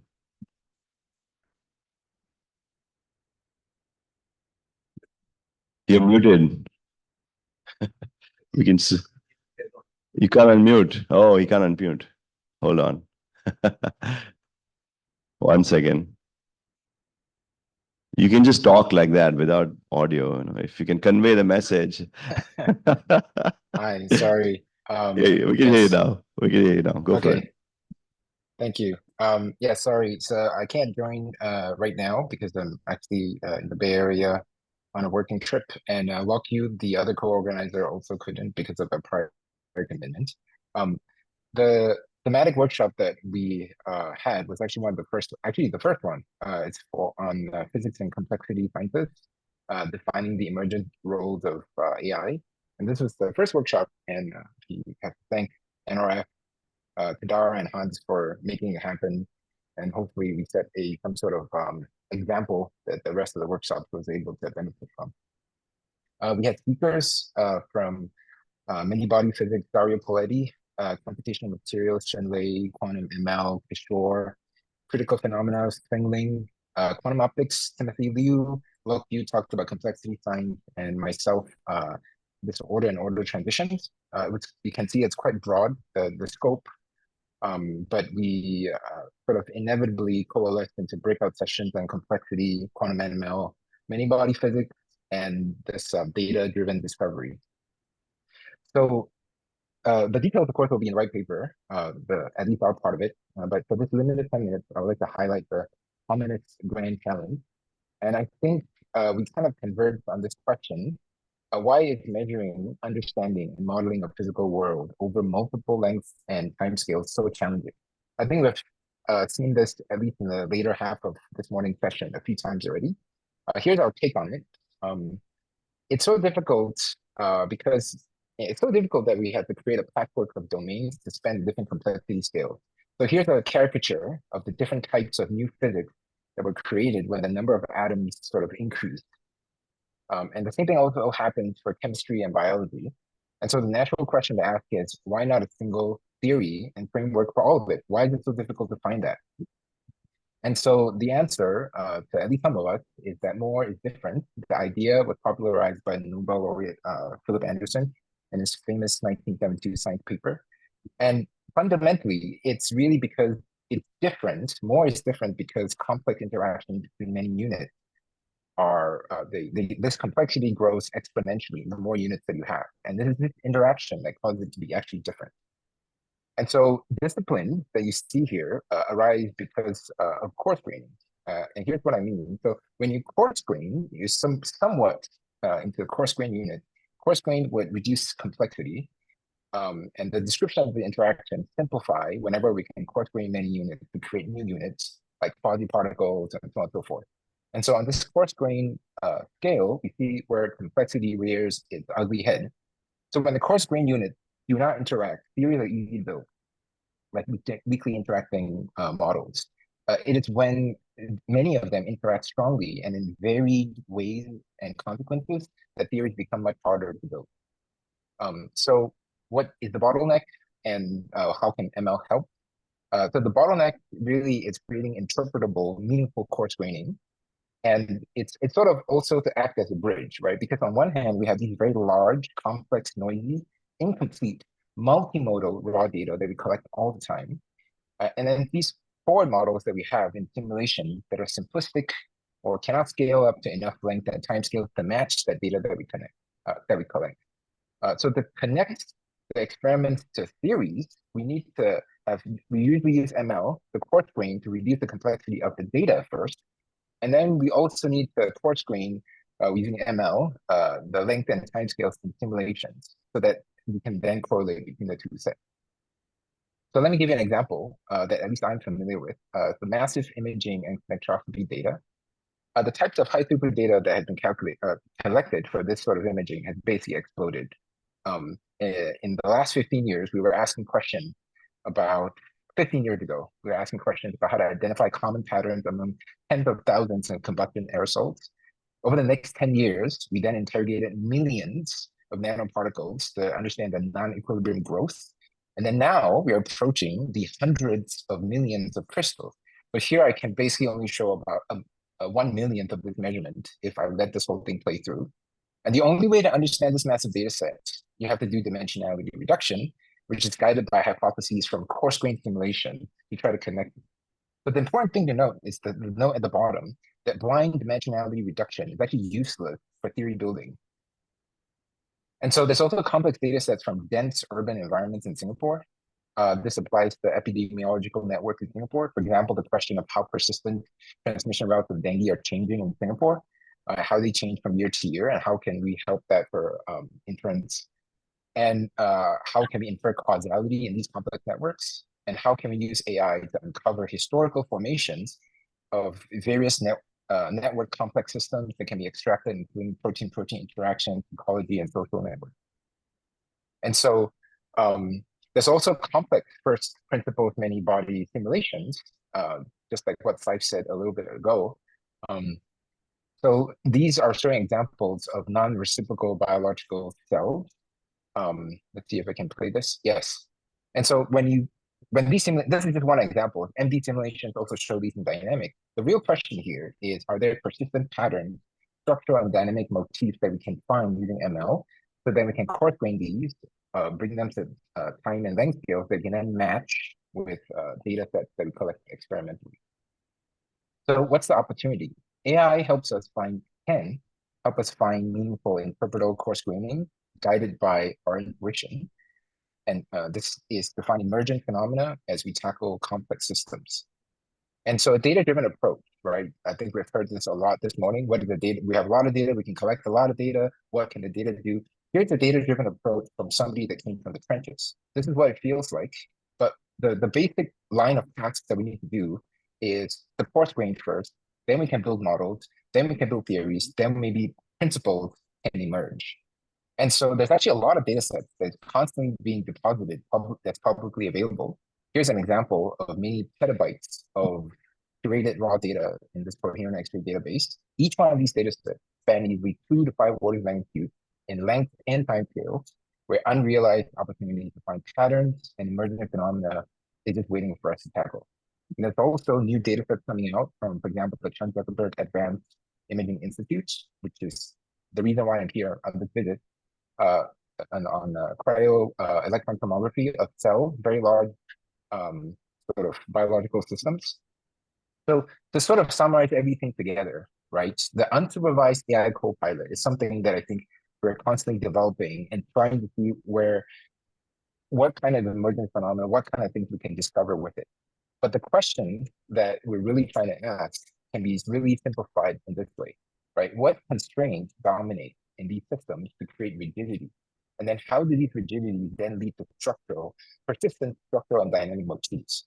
And then what emergent interactions / rules exist between these motifs? Then on top of that, because in the real world, how much disorder is there in the applications of these rules? And then finally, once you're coarse grained to that point, then you start getting to the many-body new emergent sort of regime. Then when are we able to coarse grain again? Then we can move up to higher length scale. And one of the things that I was told to say also from the discussion in our workshop is that AI for science is sort of in parallel to science for AI. Whatever tools that we use to solve all problems, in many ways, historically and probably in the future, will also then benefit to create new tools of how to understand how to create better versions of machine learning models that can help AI. Okay, so I was told to put this in. What do we need? HPC requirements. Large data sets, many petabytes of raw data transferring and archiving. Many of these, it's not just GPUs that we need. In fact, many of this data reduction on these raw data requires very large, big CPU compute farms that can run through the data set and reduce in different ways over and over again. And then also for final model building, we need bigger GPUs to leverage and compute and try to infer on these large, higher hierarchical correlation, kind of like what transformers now are doing for us. Potential partnerships, there's a lot of databases in this list, potentially more, but also places that generate these large data sets and also the user base that they serve. Okay, so I think that's it for me. I can take any questions if there are. Thank you, Dwayne. I think it's only 9 p.m., so we can hold Dwayne for a couple more minutes if you have questions. Any questions for Dwayne? If not, I think we look forward to the work. Thank you so much for joining us, and we'll let you go. Productive trip. Thank you. Thanks, Dwayne. Okay, so we move into finance. So AI for finance. The workshop was led by Professor Bo An from NTU, Professor Huang KV from the AIDF, Asian Institute of Digital Finance. Thank you, Keda. So I'm going to summarize the findings from the AI for Financial Services workshop. I guess everybody here understand how important financial sector is to Singapore. I just checked the number, it's roughly about 100 billion GDP last year, roughly about 15% of Singapore's GDP. So this is, I organized this together with Kwei from NUS. He's not available today, so I'm going to make a short presentation on behalf of him. So basically, we try to identify pain points and potential solutions and research avenues linked to the implementation of AI solutions in the financial sector. So in the end, we identified 3 areas. I'm going to give a high-level picture before I go to the details. So let me start with the last one. Last one is more about regulating AI usage in financial service. This is certainly something the government, such as MAS, is super interested because financial sector is dealing with money, so there are lots of adversarial behaviors, and we need to deal with data. It's highly sensitive, so there are lots of issues relevant to how to regulate the AI usage in the financial sector in the future.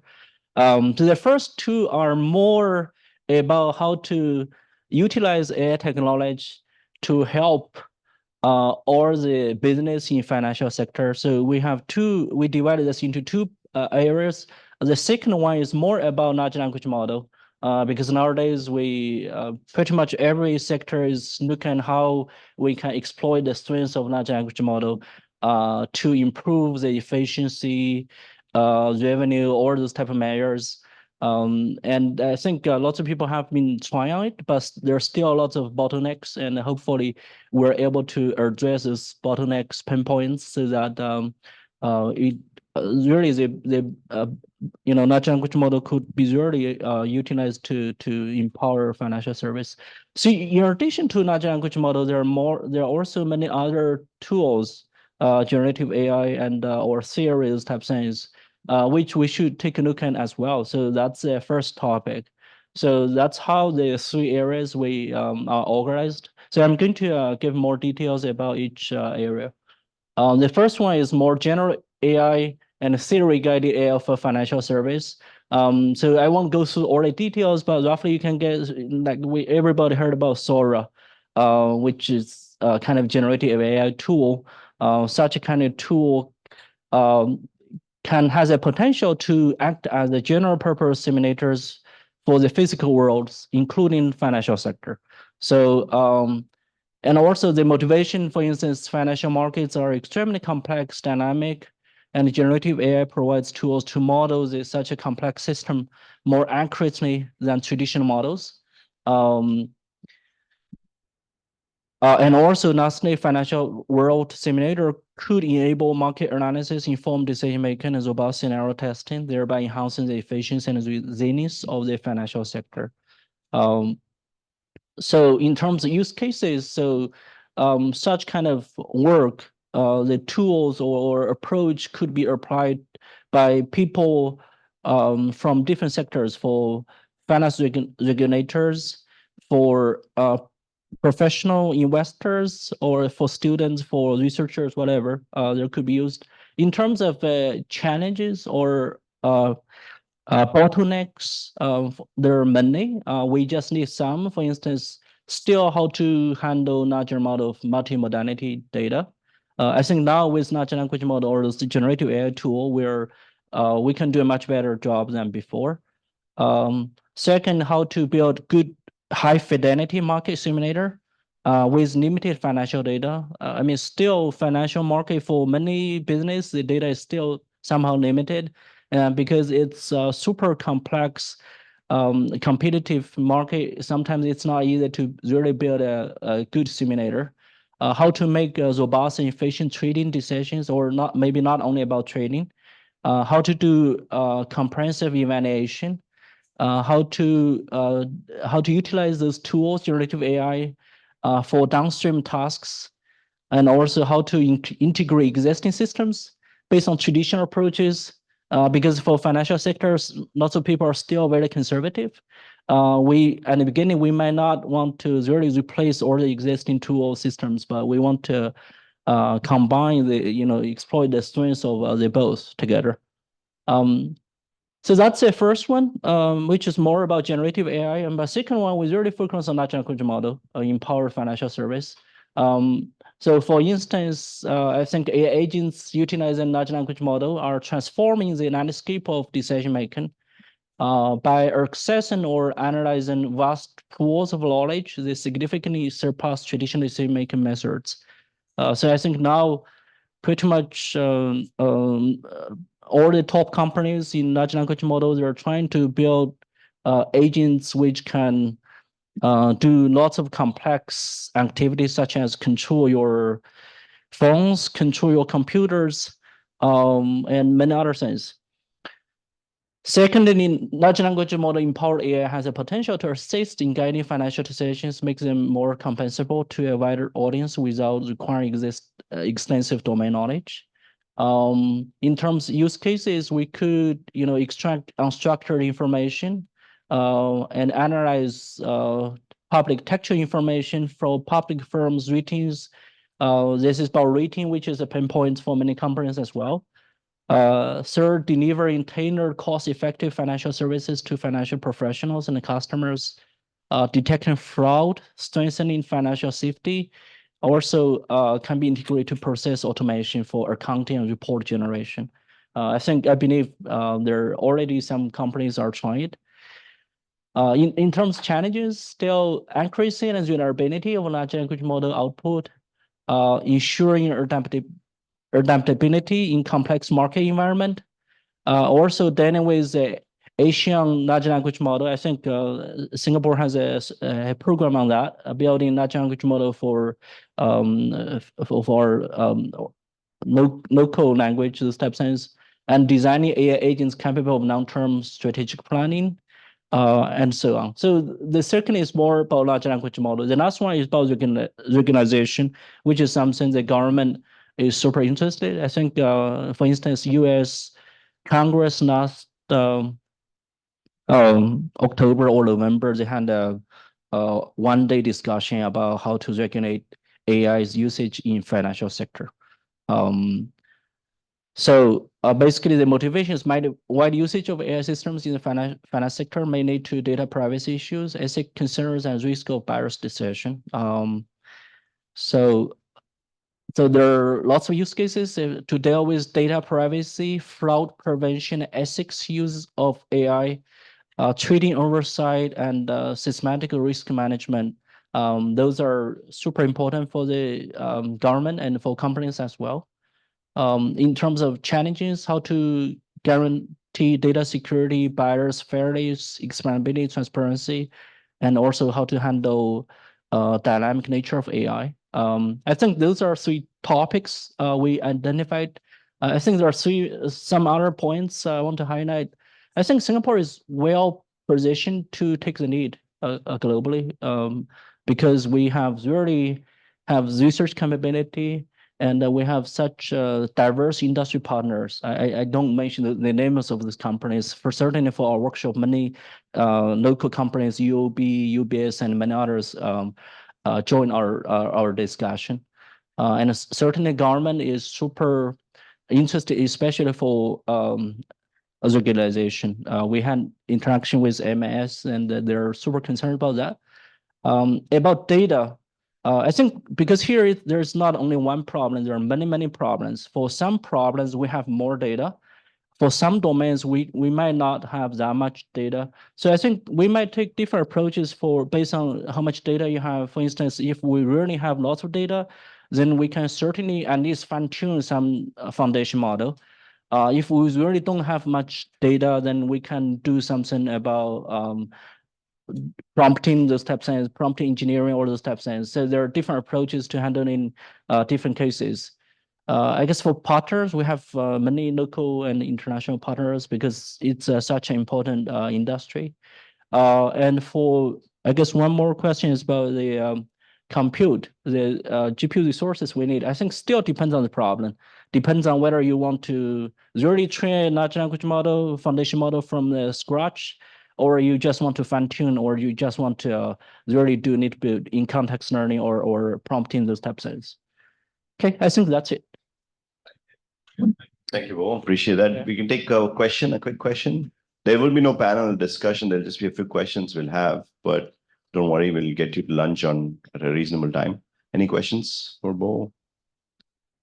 Oh, thank you. Appreciate that. All right, we save the best for last.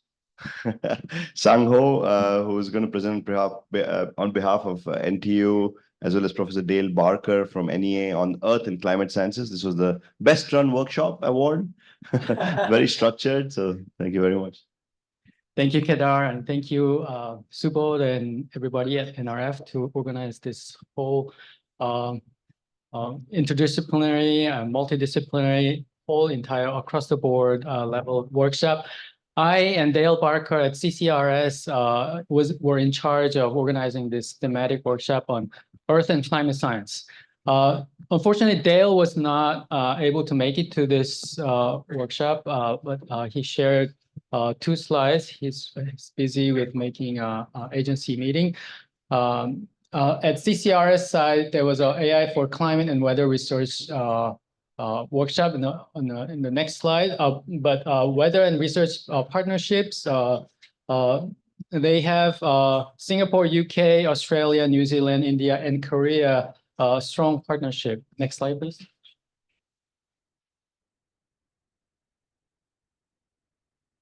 Oh, thank you. Thank you. Not working. So this is PDF files. Can you press right arrow? Or, okay, thank you.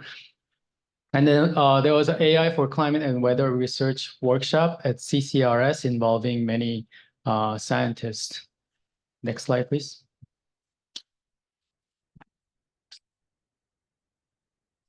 Oh, do I have control? Oh, I think I have control.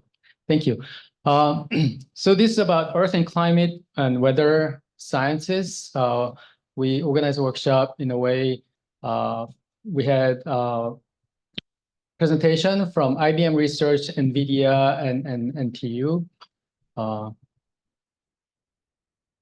So the way it was organized was that following the presentations, we had 6 tables. Each table had 8 people, and each table is composed of 6 subject matter experts in either earth and environmental science or weather and climate sciences experts.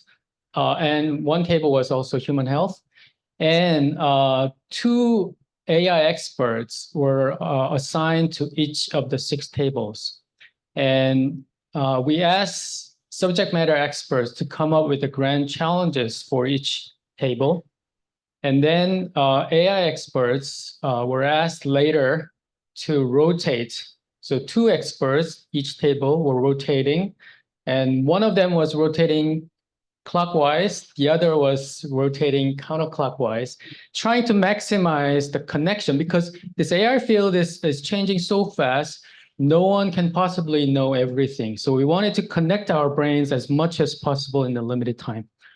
So that's what happened. And then at the end, and then individual were asked to write down like a small essay exam, write down their input, and then pairwise discussion was administered. And afterwards, table-wise discussion, and then summarized onto this flip charts. So, and then shared, each table shared, this is Dale Barker, and this is Senior Vice President of NTU, also Dean of Lee Kong Chan Medical School, Joseph Sung. So we had a great conversation.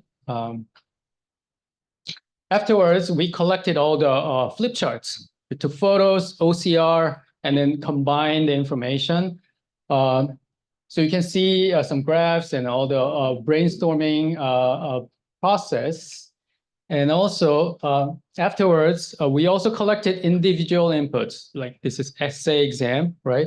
Some people are thriving in a discussion. Some other people are thriving in a introvert, reflective thinking. So there, you can see the variation of various people's input. We combine all this, also going through OCR and then typing and then AI process, and then produce the white paper draft. And this was submitted to NRF, KEDAR. So there may be some updates later, but at least this was boiled down to the summary of the white paper. And here's the grand challenges of Earth and climate and weather sciences, identification of tipping points in our science, in our system. So I'll go each one a little more detail, and then automated identification and classification of large volumes of data, and identification of complex links between different elements of the Earth system with attention to causation rather than correlation. Quantification and reduction of uncertainties in climate, weather, and hazard forecasts, and forecasting and communication risk, including risks not previously considered. So for each item, identification of tipping points of the Earth system, we are seeing the climate change and human impact is causing, we're feeling the impact of that, where urban heat and ecological systems are changing in a unprecedented way. So can we possibly work with AI and make a prediction of the tipping point over which we cannot come back? Or we have to do some radical action to prevent like some species extinction, which we cannot revert, for climate change that we may be already getting very close to that, but can we harness the power of AI for doing a better job? Earthquakes and volcanoes as well. For automated identification and classification of large volumes of data, everybody is dealing with large volumes of data. However, in Southeast Asia, there's also a large data gap. Collecting data and then automatically classifying the collected data is a big task. For example, in an environmental samples like insects or plants, when scientists are engaging AI technology in the fields to identify insects, it does a good job on identifying already previously documented insects, but how do you classify undocumented insects? And also automated disaster response. Disaster events are by design an outlier. So it's not a normal event, it's an extreme event. And how do you automatically identify and classify them? Same with the carbon stocks and biomass globally and continuously is a great challenge. And rapid analysis of seismic and geodetic data is also a great challenge. Also, we discussed identification of complex links. So the Earth, as you know, has geosphere, hydrosphere, atmosphere, biosphere, and anthroposphere. this complex system. It's a really large macro system. It's a precious planet that we have. How do they interact with each other? If human activity perturb or disturb one part of the system, how does that impact other part of the system? Can we get help from AI to understand the interaction between the different parts of the systems? Can we merge physical and physiological factors that influence human health? Can we predict earlier than like many decades later, oh my God, this has a serious human impact that we didn't know, but it's too late. How do volcanoes and earthquakes talk to each other? They obviously talk to each other, but the mechanism is not very well known. Climate hazards and climate ecosystem is also an important topic. Fourth, quantification and reduction of uncertainties. This is a great question on every field. Okay, AI, especially Gen AI, the beauty of it is that it always gives us an answer. It produced something. It never says, I don't know. It produce something or sometimes pretend to know and hallucinate us. But the uncertainty, how do we reliably produce uncertainty of like a super resolution of a climate and weather prediction? Is that how reliable are they? So that it's all about uncertainty, modeling earthquakes over multiple cycle. This involves like Dwayne Lowe's the time scale. Earthquake cycle also involves like seconds to minutes to hour to hundreds of years cycle. How do we better understand when we have very limited sample of only going back to a few hundred years or so of knowledge and samples? And propagation of uncertainties, how do we properly do that from data to prediction? Lastly, forecasting and communication risk of including risk not previously considered. This talks about the what if scenario where black swan. Do we know that Singapore is absolutely safe from seismic hazards? Is the answer yes or no? We don't know. Just because we have not this generation or a few generations have not encountered and experienced doesn't mean that we're earthquake safe or different type of extreme events safe in the world that is already changing. And health application and communication, how do we deal with like climate anxiety? How do we effectively communicate to minimize the risk of other type of hazards that involves a lot of human activities? So going back to I have another slide, last one. Okay, just to put back to the grand challenges from this mini workshop. Thank you for your attention. If you have any questions, I'll take. Thank you, Sangho. Do you have any questions for Sangho or Dario? Right, if not, I think this sharing was great. Thanks to all the domain leaders for contributing to this. And I had a couple of questions that I thought we'd put to the panel, but perhaps it's a good way to do a discussion. And maybe it's to comment more than specifically point to anybody and answer. But, we've heard many domains speak, and many of them are clearly AI challenges where you need new or development of existing AI algorithms with data that exists. It's about access to the data, and then it's an AI challenge. But in many domains, it seems to be a data challenge, right? So it might be good to calibrate. And if anybody feels, if you want to comment about your domain, if that's the right way to look at it, or if that's the wrong way to look at it, it doesn't mean you're excluded from thinking about this as an AI-driven problem. It's just that the weight of the problem lies in solving the data issue and not so much on the AI side. So I had this thought, and I thought if anybody wants to comment on this, please feel free to do so, or this could be a topic for discussion. Yeah, Qianxiao. Okay, thanks, Kela, for that very interesting insight. So I mean to ask this question actually after hearing a lot of talks. So I've seen this foundation model being mentioned a few times.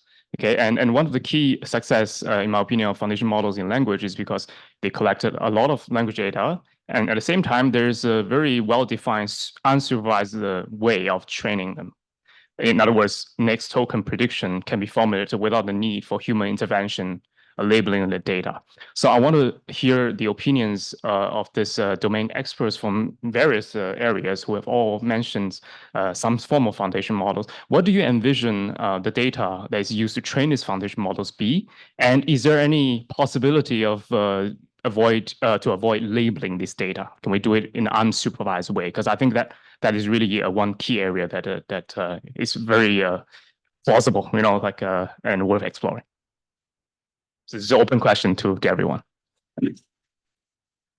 Yeah, I have a comment. We're struggling with that in healthcare because we have a massive data. We have like 35 million papers in the medical literature, and they're changing very, very fast. New information is being discovered all the time, and they're highly inconsistent, meaning that methodologies and causes and treatments are constantly being revised and old theories are being overturned over those 35. So we have that in the literature. But then our strongest suit in Singapore is the longitudinal records. So we have very good longitudinal records in many different respects, such as Creighton described, if you were here.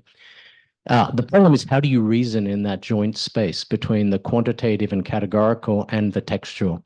It's very hard. And in fact, if the current language models like 4.0 and Llama 3, they digest quite a bit of the literature and all the junk that's on the web as well. And they give very defective, they give quite good qualitative summaries and very terrible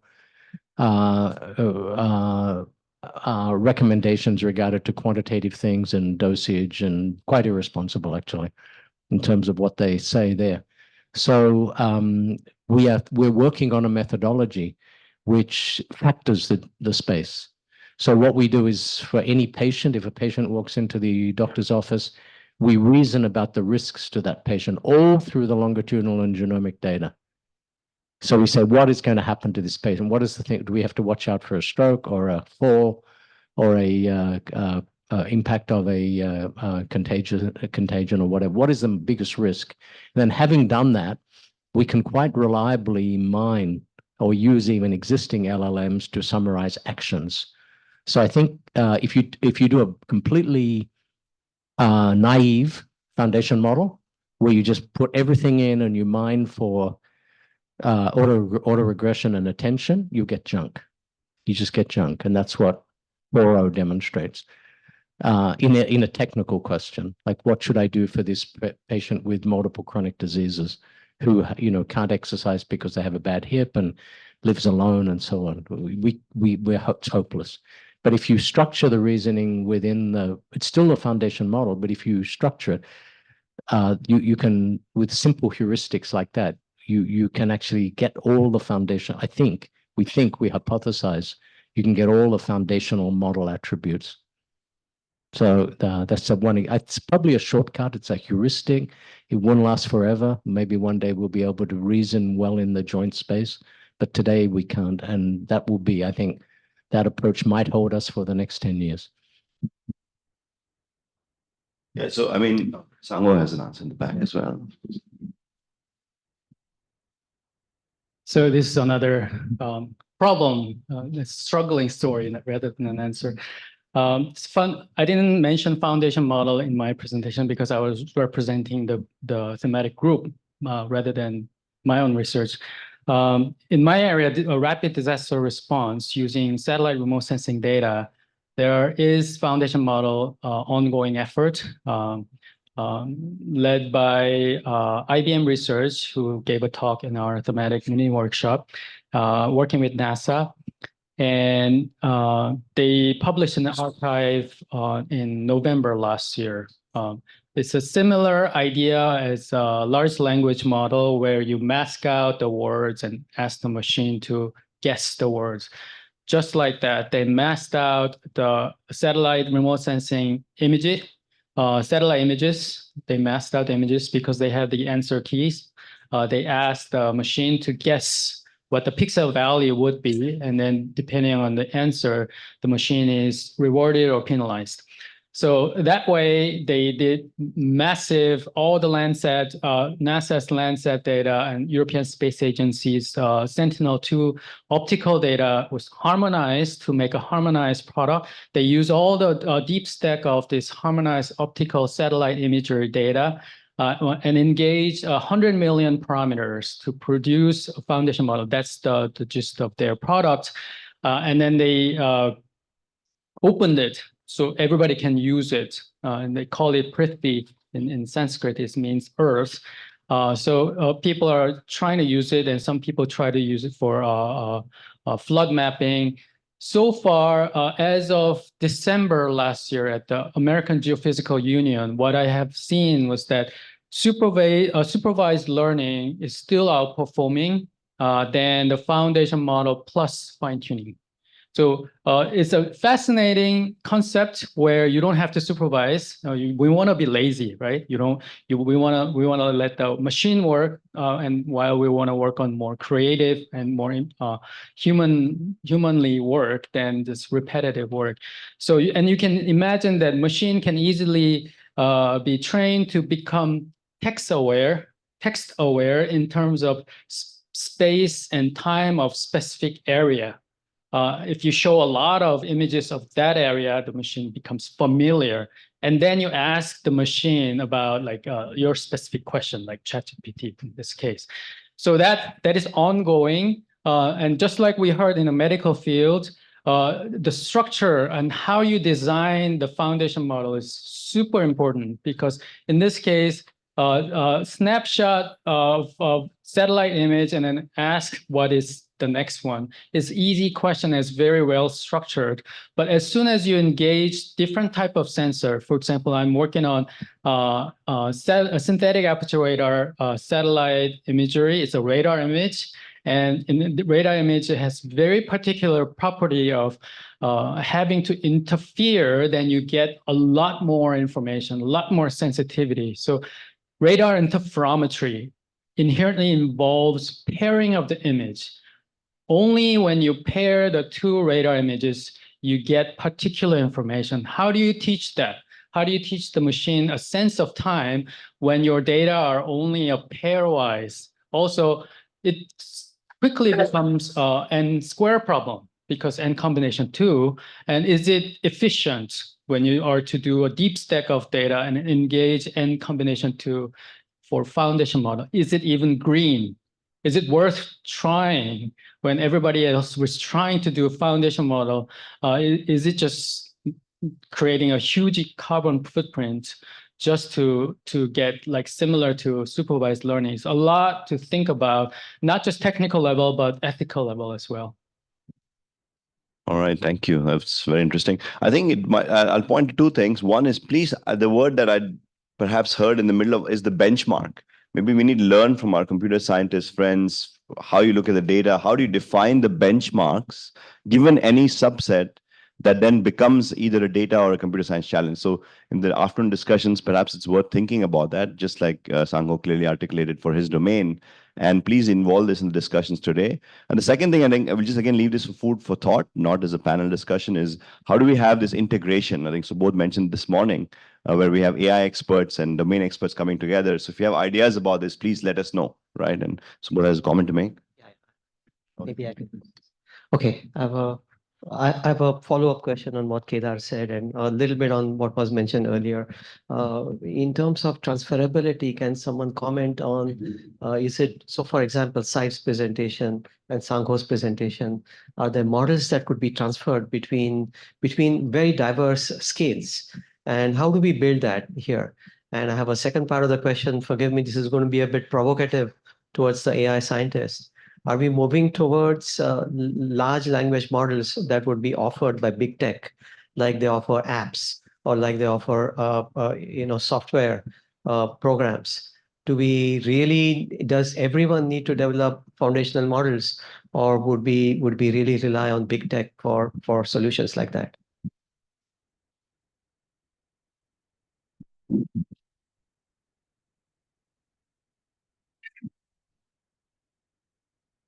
Maybe I'll just make a comment about Subodh's question, the first question, right? And I think there's definitely transferability. The moment, and I think what Dwayne spoke about, what Beatrice, what Sangho spoke about, whenever we deal with large-scale, multi-scale physical systems, where physical phenomena are being analyzed, modeled, there is transferability. Just a simple example would be climate simulations involving very detailed fluid mechanics in the atmosphere, but at the same time, reaction chemistry in the atmosphere.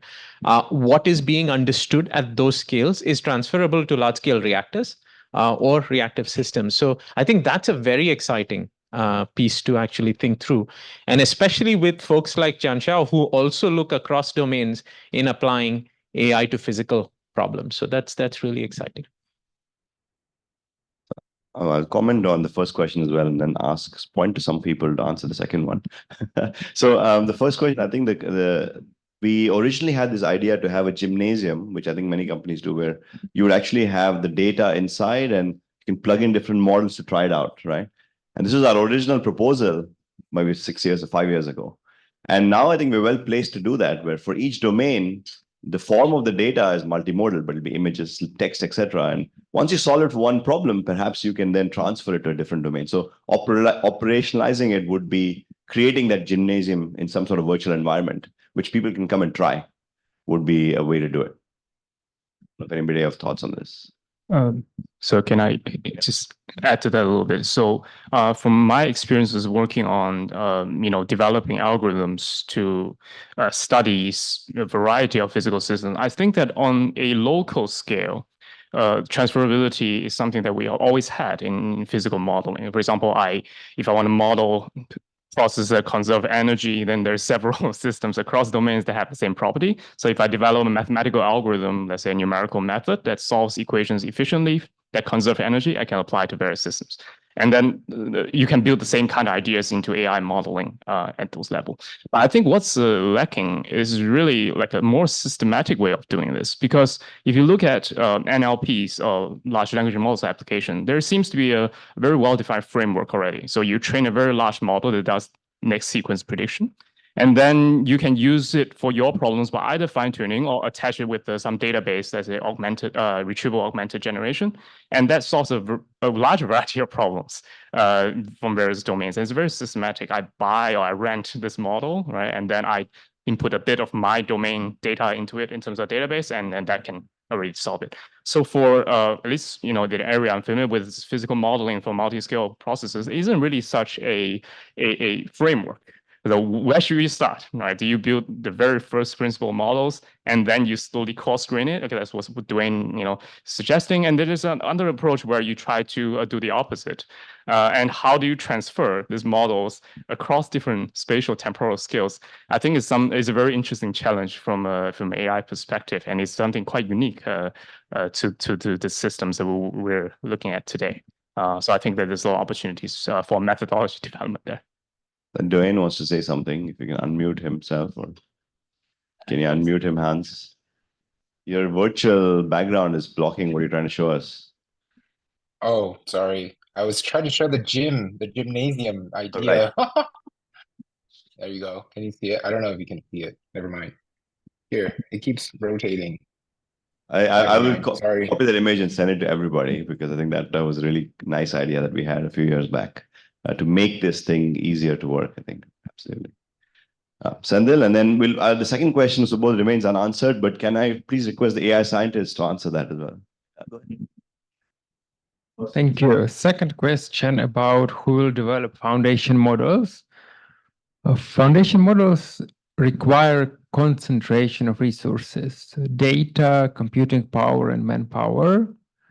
So this is a almost political question. So who will pay for it? And now we see that commercial companies are doing a good job finding those resources. So if you can convince some government to fund such initiatives, and there might be a government-funded foundational model. And there are some big countries with a lot of money and a lot of national pride. Why not? Last thing I would maybe to remark that I greatly appreciate the time we live now, because so far, almost all artificial intelligence developments are available as open source. It is probably coming to an end because of the reasons just discussed. It has been a very fun life. Yeah, to quickly comment on Professor Subodh's question is on the transferability. I should say my teammate Zoe we had a limited data on magnetic data.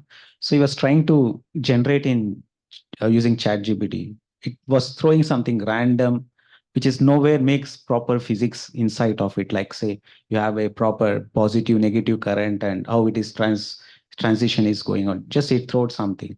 So I believe there is some need to focus on how to incorporate some of these ideas, say, into it before it can throw some output randomly. That's one thing. So even one more teammate is also, we felt this not randomly, it is doing just like that. Why don't you incorporate some physics part of it? So then slowly it was able to capture something better than before randomness. So that's what the transferability is, based on the scale is still questionable, how we can focus. On the second part of foundation model, okay, so I think in a way like the computational part of it also I need to highlight is we have certain issues in using a huge task of it. Say sometime experiment data you may have limited, and also how you get out of it is also one more challenge, too extreme. Large data, you may have sufficient data, one of them we're highlighting. You may have very less data in that context. So in both the aspect, how the model can be more generic in addressing both. So that is, I think, still it lacks currently. So only we are focusing, say, for huge enough data, we have different model. We have very limited data, we have some specific model to focus. Yeah, thank you. Thank you. I think there's going to be a lot of discussion around this. So perhaps we'll also take it and we'll ask that question specifically in the discussion sections, maybe, and then get some output out of it, right?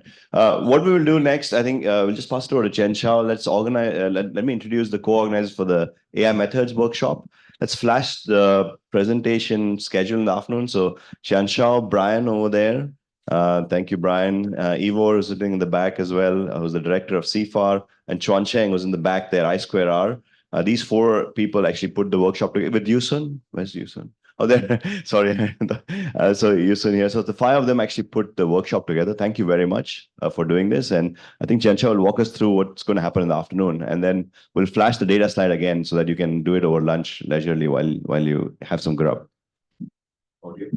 Okay, so yeah, thank you, Kedar and Hans for helping with this workshop. So it's a very nice program in the morning. So I think a lot of people who are interested in AI methodology development have heard a lot of very interesting arenas of application, right? So the purpose of this afternoon is to first, really to get together between AI experts and also, application domain experts to talk about what kind of methodologies in AI and machine learning that needs to be developed in order to tackle some of the challenges that we see being outlined today. Can you show that? I have the, maybe I can use my computer? If you're on Zoom, share. Oh, I'm not on Zoom.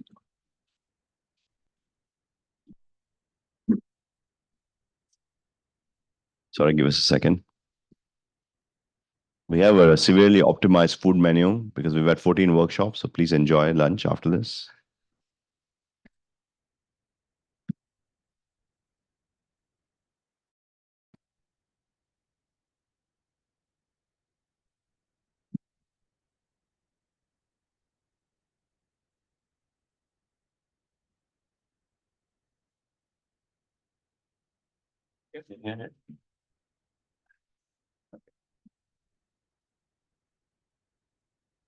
Something's happening. Those online can't see it, right? We share it later. It's coming. It's coming, it's coming, it's coming. Sure. All right. Okay. All right. Okay. Good. All right. So yeah, let me just run through the program in the afternoon. Okay. Yeah. Yes. Next slide. Yeah, okay, so we'll start off the afternoon with a series of short talks by methodological AI methods experts here. So again, I think AI research itself is probably not any less diverse than the applications we heard this morning. So the goal is, of course, not to give exhaustive list of what kind of work that's being done locally, but it's just to get a taste of what AI topics that we're interested in, and also potential applications, or maybe even ongoing applications. And you see a lot of this in AI for science. Okay, so this will be very short talks. And then after that, we'll just go straight into the breakout sessions. So we'll have a total of 5 sessions, and we have 3 rooms. So we'll split it according to this arrangement. 2 of them are on level 16, and 1 of them is on level 2. So I think if you have attended some of these workshops, you have seen these rooms before. Okay, so the themes there are on the left. So what I suggest is you take a look at them and see which ones you're interested in, and just go. You're not obliged to stay in the single one for the entire session.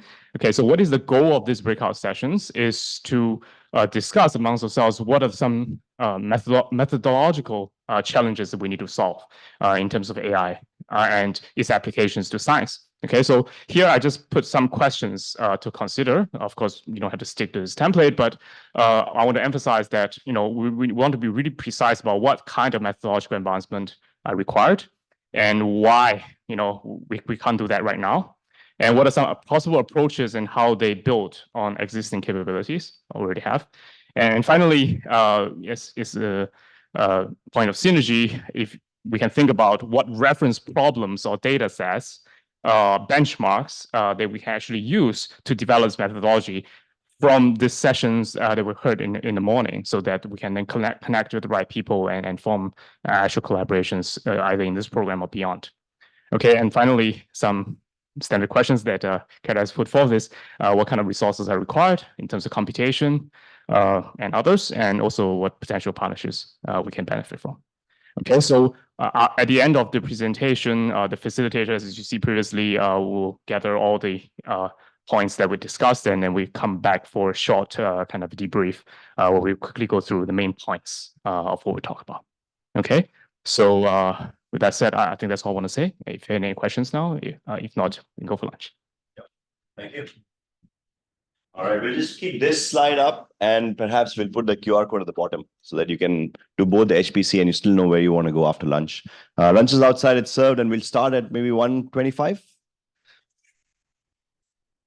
45 minutes, 45, 40 minutes. All right, 40 minutes for lunch. Thank you very much. Thank you, everybody. See you later.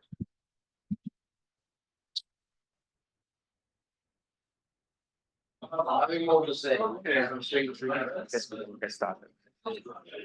Testing. Hello, everyone.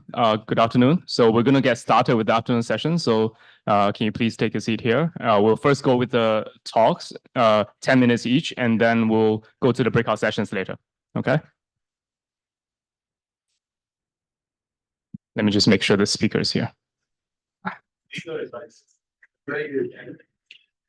Okay. Maybe you can get set up with the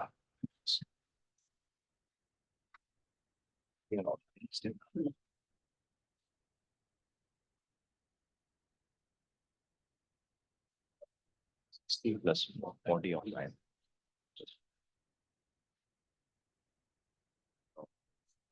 Back, announce we're going to be away for 45 minutes. If you want to listen to the discussion, please come back in 45 minutes. That's what we've done for everyone.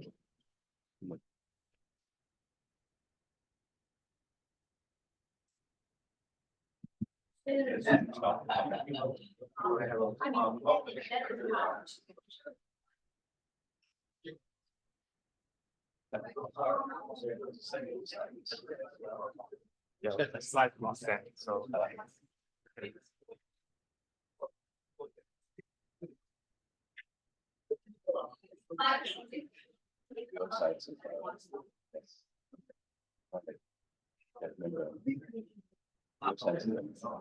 won't be out of the family lines.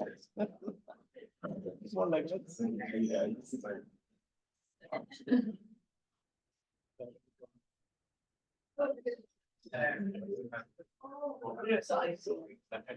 That's right, like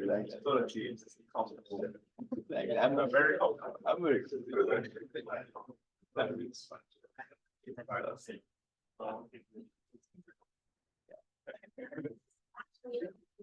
next slides.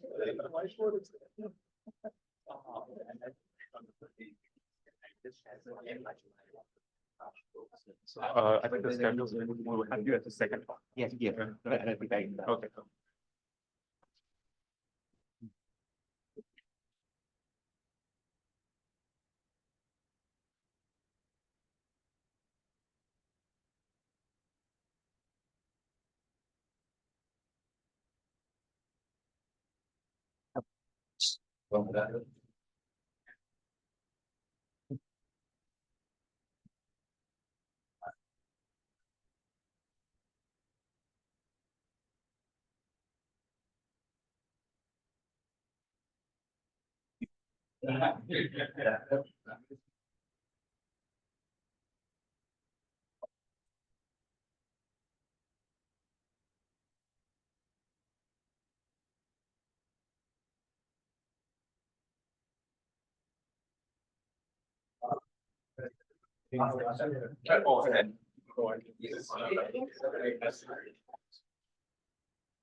Join the Zoom session.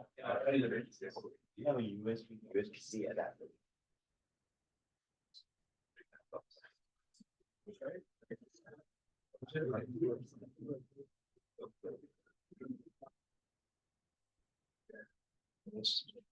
Just a quick announcement, right? So for those of you, the speakers, can you please come here and get the Zoom link?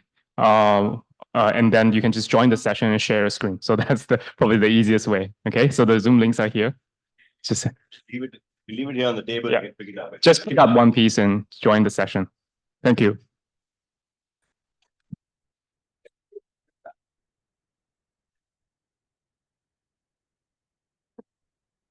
Already got it.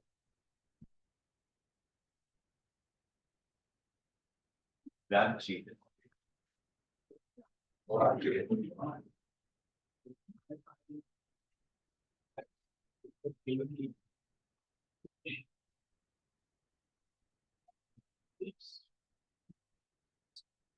And one song. We're looking for Professor Tan Nguyen. Oh, sorry. Do you have the Zoom link? Yeah. Okay, ready. And Fang Guan Song. Okay, you have it all. It's good. Yes, it's you.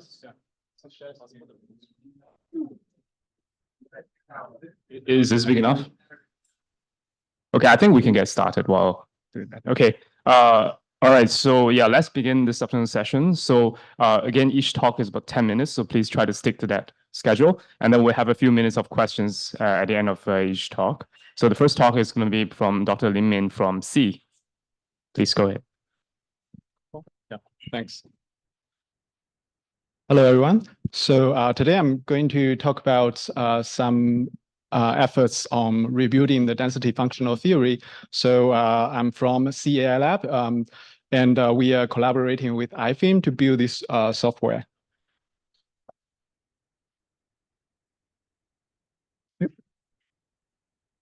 So first, I will briefly introduce what do I mean by modern technology. So basically, it's the pillars for the success of deep learning, and they are I summarize as these 5 points. So the first point is about data, and I think we have already talked quite a lot about data this morning. And in every science domain, we are using data to build black box models that tries to make predictions. And there's also inductive bias. So it is applied in the physics-informed neural nets, and also used as wave function ansatz in solving quantum many-body systems. And there's also the differentiable programming. That's the programming part that makes all the inductive bias possible. Otherwise, it will be too difficult to write any complex neural nets. Yeah. And there's also optimization, and SGD is one of the most representative algorithm. Nowadays, it's hard to imagine we can go without a stochastic gradient descent. And finally, it's the hardware, and I will not talk too much about hardware. So the question is, what can we do? What can we do for density functional theory? So I'm going to focus on these 3 points. So first, it's about automatic differentiation. Before we go to automatic differentiation, I'm going to briefly introduce what is density functional theory. So basically, it is trying to optimize the Schrödinger equation, the time invariant Schrödinger equation, to get the ground state energy. And based on the energy, you can compute a lot of properties of the system that you calculate, and it can be applied to calibrate to study the property of graphene on solid state electrolytes, and also some use it to study superconductors. And the core problem of density function theory is that we want to minimize the energy of the system here, which is made of a few different energy functionals under the constraint that the electron wave functions are orthogonal to each other. And this is a simplification from the original many-body Schrödinger equation. So traditionally, the algorithm is called self-consistency field. It starts with the guess of the wave function and construct a Hamiltonian. And then we can solve eigenvalue problem. And then since it's an eigenvalue problem, so the solution will be orthogonal to each other. So we satisfy the orthogonal constraint. But from the deep learning perspective, we would say, okay, this is an energy minimization problem. We should just use gradient descent to optimize this energy function. But the problem is about the constraint here. There's another way to satisfy this constraint, though. So we can parameterize this wave function as a linear combination over basis functions, let's say using plane waves. Then we just need to impose a constraint that these coefficients, they are orthogonal matrices. And this can be easily satisfied by using things like QR decomposition that generates orthogonal matrix.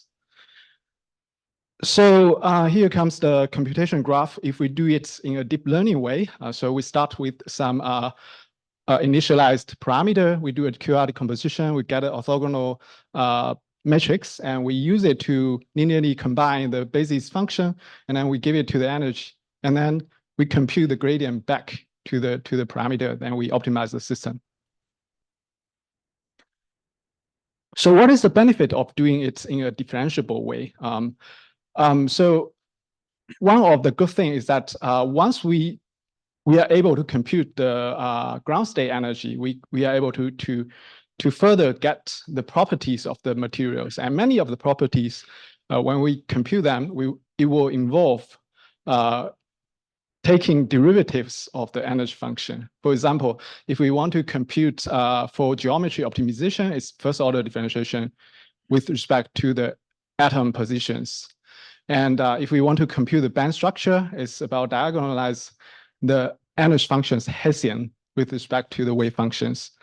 And if we want to compute phonons, it's second order differentiation with respect to the atomic locations. So once we get the core energy computation done, then everything is easy because we are in an automatic differentiable framework. And if we are bold enough, we can even do something like this. So after we compute the macroscopic properties of the material, then we can take the derivative of the macroscopic property with respect to the microscopic structure. For example, we can try to find a material with certain band structure by putting some loss here and then propagate back to the crystal constants, atomic positions, species, etc. So that we can directly search in the material space using some loss function.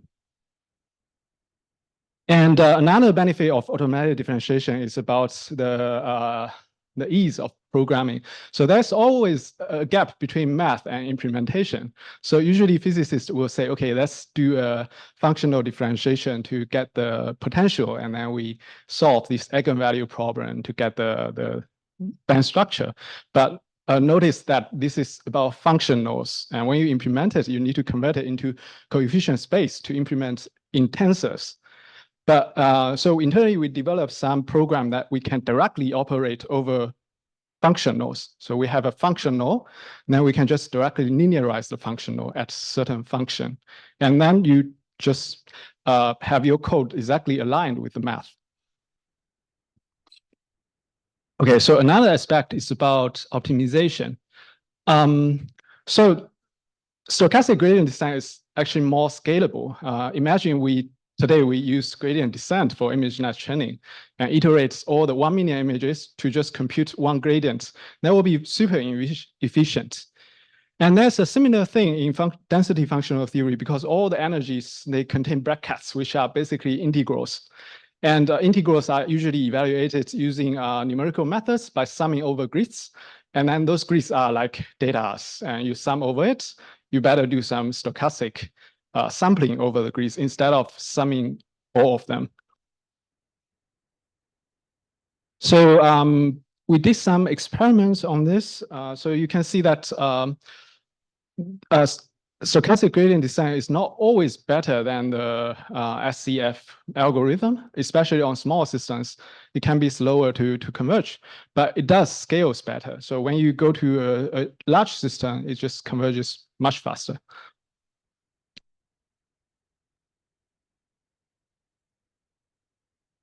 Yeah, so the third point I like to bring up is about inductive bias. So as mentioned, it's being used in physics-informed neural nets to develop the answers for wave functions. And what we are trying to do is, so the problem is this. So when we try to solve a wave function for the system, there are regions where the ground truth of the wave function like oscillates super fast, especially around the atom centers. So here, if you want to simulate these wave functions, you have to use, let's say you use plane wave, you have to have a very high cutoff to have those high frequency components. And if you have a high cutoff, the entire system will be inefficient. So usually it's treated as a special case. So around the atom center, you dig a hole and then put another set of bases here and try to do some complex math here. And the idea is, can we have some wave function that automatically adapts to this? And this is a work ongoing that we try to apply a normalizing flow to squeeze the space so that we can allocate more computation resource around the atomic region automatically.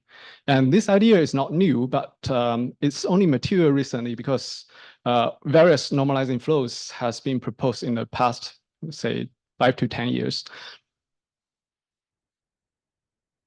Yeah, so yeah, I just used one slide to show what are the softwares we built on DFT. So we have the code for molecules, code for solid states, and exchange correlation library. These are all differentiable. And we have automatic functional differentiation tool. And currently we are working on deformed plane wave. And we also have some work ongoing on direct optimization for the occupation when we are under finite temperature. And there are some other things on our radar, and we can discuss later.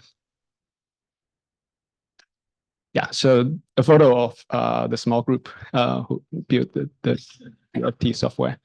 Yeah, thank you.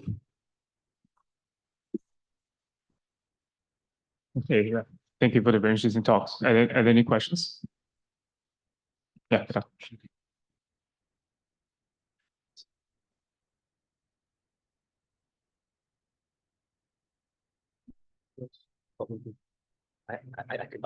Thanks. I have a question. So I like the approach, the differentiator of your approach is that you're doing the orthogonal bases and doing differentiation constrained to those spaces. Is that correct understanding?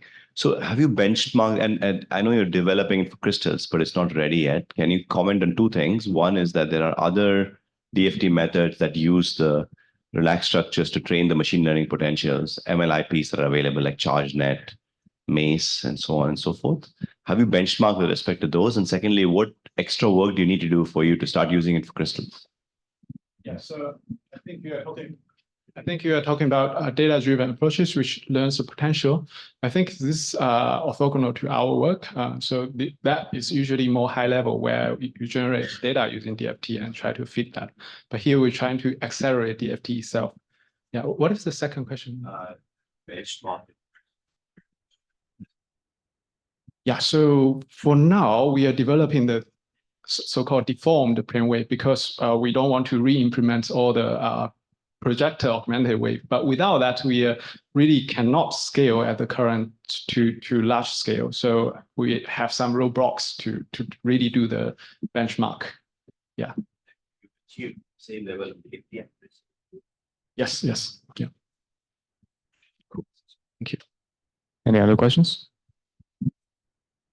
So I have a quick question for your functional derivative framework. So here, can you talk, what is the input and output of your system? Like, do I give you a neural network parameterized function into a functional and you give me back another function that is derivative? Yeah, so basically when you, in Python, you can write functions and functions can take functions as inputs. And when a function takes another function as input, it's actually a high order function, or we call it functional. So you can define a functional using operators. So I have implemented a set of operators inside. So you can write your functional and then you can just directly take the gradient with respect to its input, which is a function. And the gradient itself is also a function. So you actually construct a function that you can call that it will be equal. Okay, yes. Well, that's pretty useful. Yeah, thanks. Okay, so let's go on to the next talk. All right, so the next speaker is Professor Tan Nguyen from NUS. All right, thank you, Qianxiao. Hi, everyone. So today I will present our recent work on transformer mid-controlled and the image denoising. So this may be a little bit more machine learning AI talk compared to science, but I hope to convince you that we can understand the deep learning model like transformer in a principal way, so that we can adapt this model to scientific application.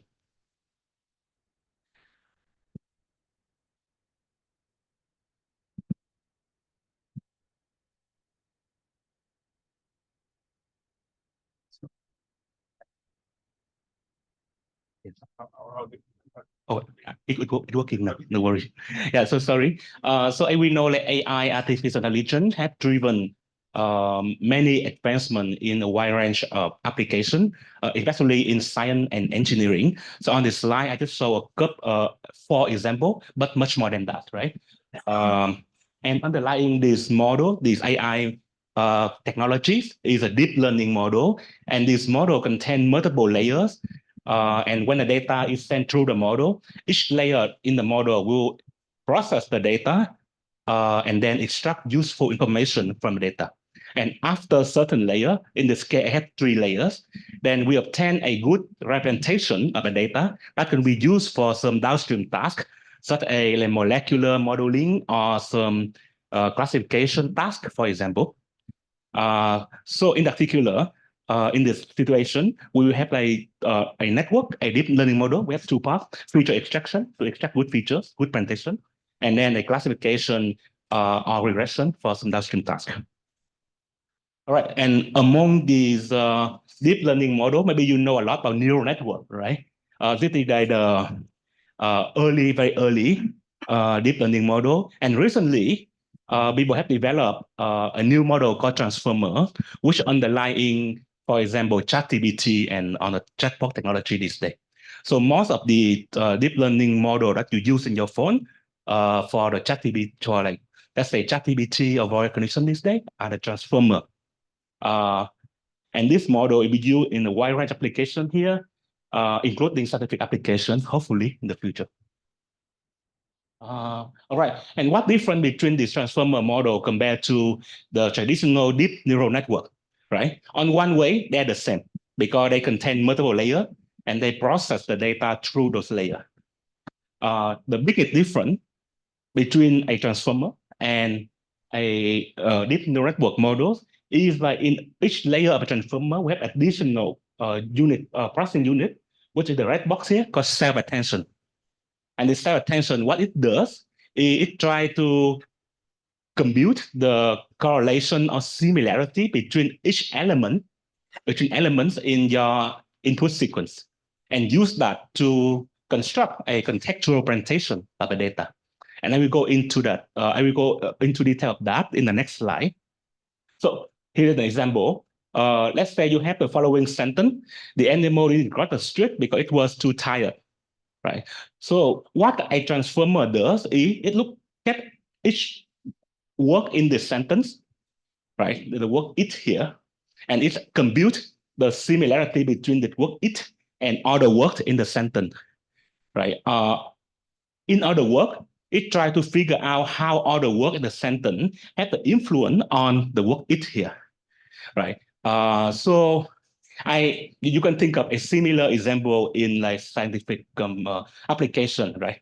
Let's say you have a list of molecule or atom, and you want to figure out how other atom have the influence on one particular atom, right? And the result of that, let's say when it tries to compute the influence of other work on the work it, then it will, the model, the attention, will result in a vector of similarity score, or we call a vector of attention score. Because the sentence have, let's say, n word, right? So each of the rows here have dimension 1 by n. And because you have n word in the sentence, you have n row. So at the end, you obtain an attention matrix of size n by n. So this is the overall explanation, like overall summary of what attention is. And in the next slide, I will go into like what the formula of attention, right? So mathematically, if you are given a sequence x of dimension n by dx, each row in this sequence, its matrix is, let's say, a word in the sentence, right? And dx here is the embedding dimension of that word. So attention mechanism, what it does, it will project the input sequence x into 3 different subspaces by a linear transformation WQ, KWV, to generate 3 other matrices called carry, key, and value. And it uses the carry and the key matrix to compute the similarity between the token, which the attention matrix here can be by QK transpose, apply and then you apply a submark normalization with exactly the matrix as shown on the previous slide. So the formula for the attention is simple, but surprisingly, it works very well in practice. And unfortunately, we don't really know why. So a theoretical framework to understand and studying attention is currently lacking, right?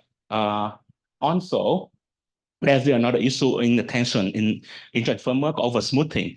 Which means after a certain layer, your output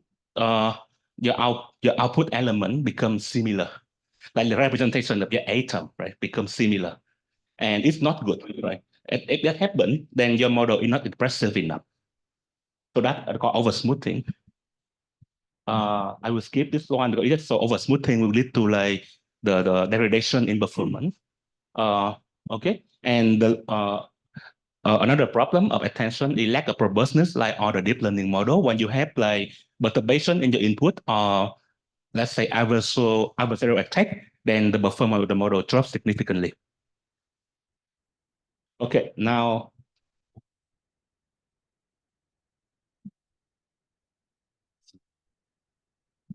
Thank you. Yeah, and the goals of the goal of the research in our group is first develop a mathematical framework to understand and study attention.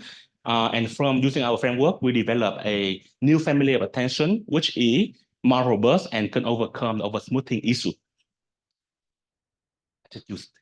Thank you. Yeah, and why we need to study those models, right? Why understanding deep learning model matter? Because like exactly like Professor Sang Ho mentioned in our discussion, right? In scientific application, usually supervised learning will be a better result than unsupervised learning. and the structure of the model matter, right? So we need to care about the model. We need to understand how it works and how to change it, how to modify the model to adapt to a particular scientific problem. And the tool that we use to understand this transformer, as well as other deep learning models that people use, is we attack the problems. We address the problem using image processing and control theory. So in particular, in this talk, I'm discussing the non-local rational denoising framework for self-attention. Right. So the setting here for image denoising is follow. You have a noisy image, and you want to recover a clean image from the noisy image. Right. And one of the popular technique people use is called non-local mean, in which you try to compute the similarity between between image patches, and then use that to denoise the image. And what I will show is that non-local mean is actually connected to the self-attention. All right, we can skip this slide. Yeah, and next one. Thank you. Yeah, and so let me try to understand why non-local mean connected with self-attention. How many minutes? 2 minutes. Okay, go very fast. Right. So we can reformulate the non-local mean by a rational optimization problem. Here you try to optimize the energy function E between your noisy image F and the clean image U, right? So the first term in E is called the smoothing term, trace of U. So you try to minimize the total variation in the image. And the second term called G sub U, with the data fidelity term, which you want the image to be close to the clean image, to the noisy image. All right. And here the formula. And in our paper, what we show is if you forget the fidelity term and only minimize the trace of U term, which is the smoothing term, then you obtain the architectures of the transformer of the attention. Next, please. Yeah, and here is the main theorem of the paper. What we show that actually the attention mechanism can be derived from optimizing the smoothing term in a non-local rational optimization problem. Next. Okay, and then we propose a new framework called the neutrino, like neural transformer with a regularized non-local functional, right? In which we just bring in the fidelity term, right, to make sure that like the image, the image is not very smooth. Plus want to overcoming over smoothing in self-attention, right? And teach overall architecture very simple. We just add a additional residual connection between each of the value state to the original value state, and that one will allow us to bring in some more high frequency component in the original signal to the denoise one in order to overcome over smoothing. Next, please. Okay, and just definition of neutrino.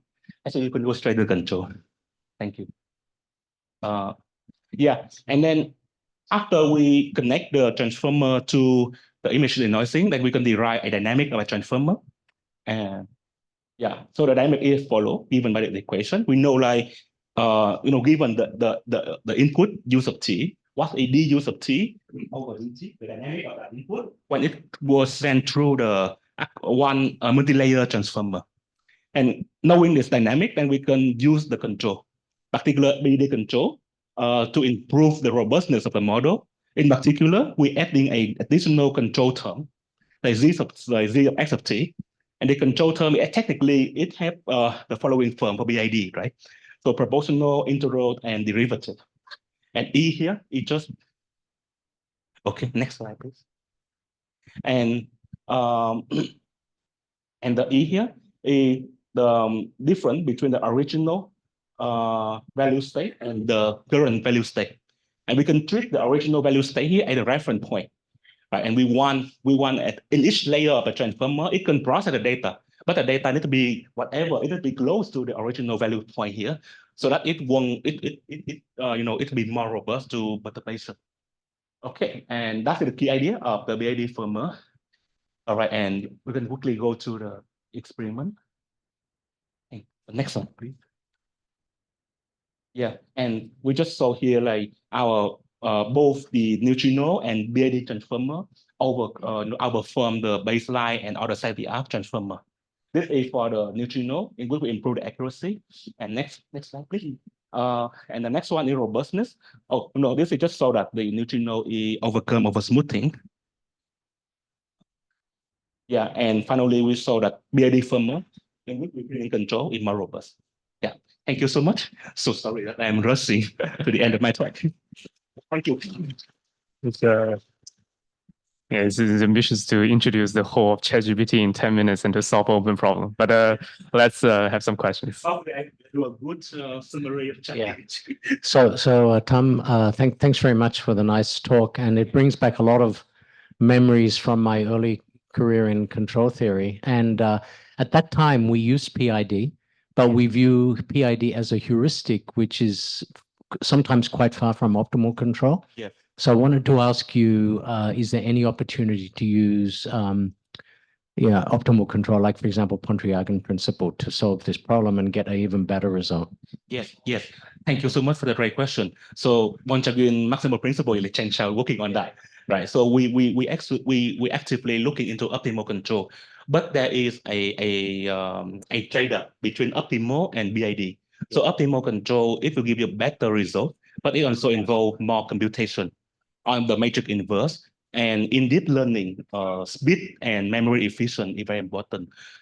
So the tricky thing here is how you balance between the efficiency and the accuracy. So it turned out that BID control seems to work very well in terms that it's good enough and it's fast enough. It's like similar to run descent versus other optimization methods, right? We can talk about second order optimization methods, which converge much faster with more beautiful guarantee, right? But in deep learning, we will just use run descent, very simple thing, because it's faster. And it turned out that run descent also have some interesting property that we didn't know before. So I also hope that BID, even though it's a heuristic as before, but if it works, then maybe we can also look into more interesting property of BID, like building a more mathematical foundation, a more mathematical framework to understand BID. And also it's easier to construct the problem space to the PID coefficients than computing the whole so you can get a more robust controller out of that potentially because the dimensionality is much smaller. Just the only question is how far are you from the optimal? That's the so that you can look at in the context of test problems. Yes, exactly. Thank you so much. Yeah, and we are actively working on that in Qianxiao. Just to add to that, like the gradient descent algorithm with backpropagation is a special case of Pontryagin maximum principle. Yeah, it's instead of maximizing Hamiltonian, you take a gradient ascent step. They're equivalent to backpropagation. Is the code available? Yes, the code available online. Please send me email. I will send you the code. Yeah, actually, you can search the code online too. I think we released that already. Okay, so in view of time, let's just postpone the questions to discussion sessions. Okay, thank you.